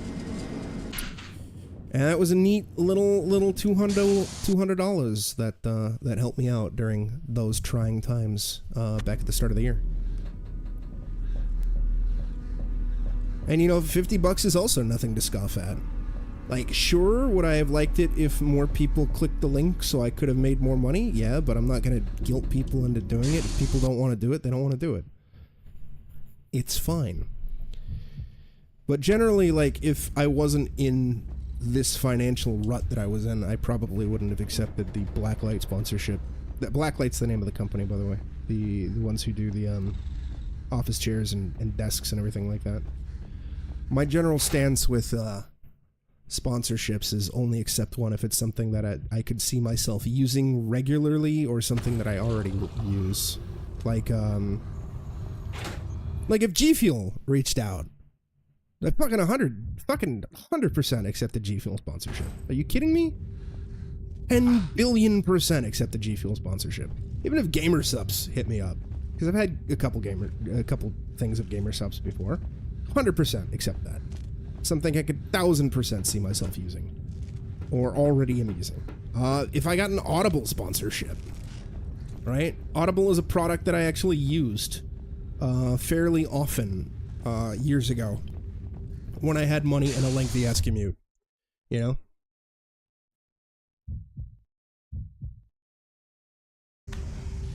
Yeah, that's another thing too. Like, if I had the foresight, like for GameStop, if I could go back in time and do that, I don't give a shit about the hold strong shit. The minute it hit its peak, I would have cashed out and be like, see ya. Same with AMC. Fuck that hold strong shit. I don't give a fuck. Fuck it.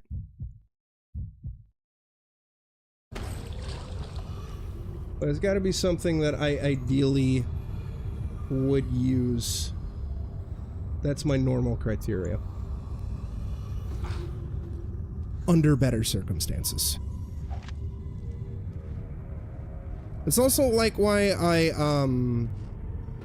don't really push the whole Nexus shop all that much. If people want to buy a Capcom or if people want to buy a Steam key from my Nexus shop, they can.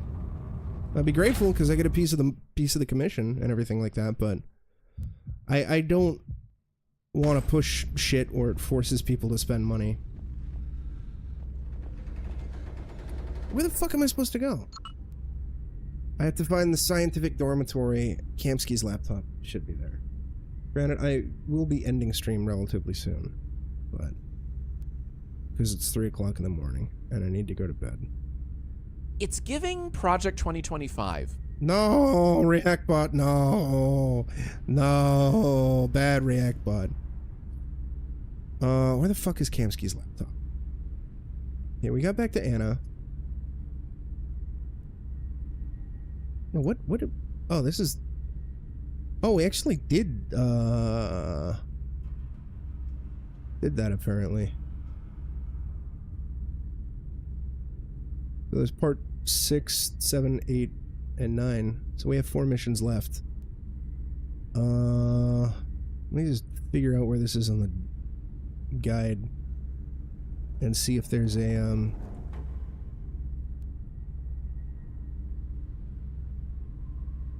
to let me know elevator top level bitch control and dock elevator main drilling module, armory main drilling module, storeroom, lower restroom, technical basement, main quarter, showers, scientist dormitory. Yeah,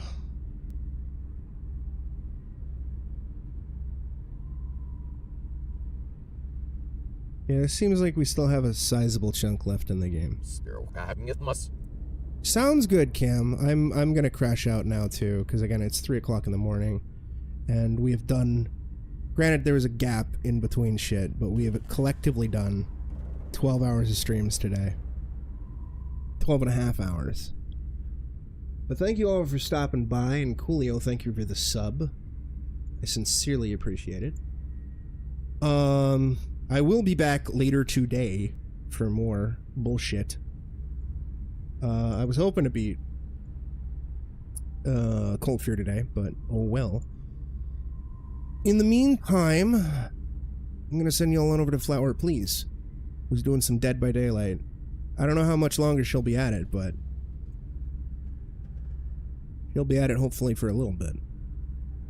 Y'all take care of yourselves, stay safe, be excellent to each other, and I will catch you all on the next stream, hopefully. Y'all take care of yourselves. Have a good night. Goodbye, goodbye, goodbye, goodbye, goodbye. Shut up and take my money.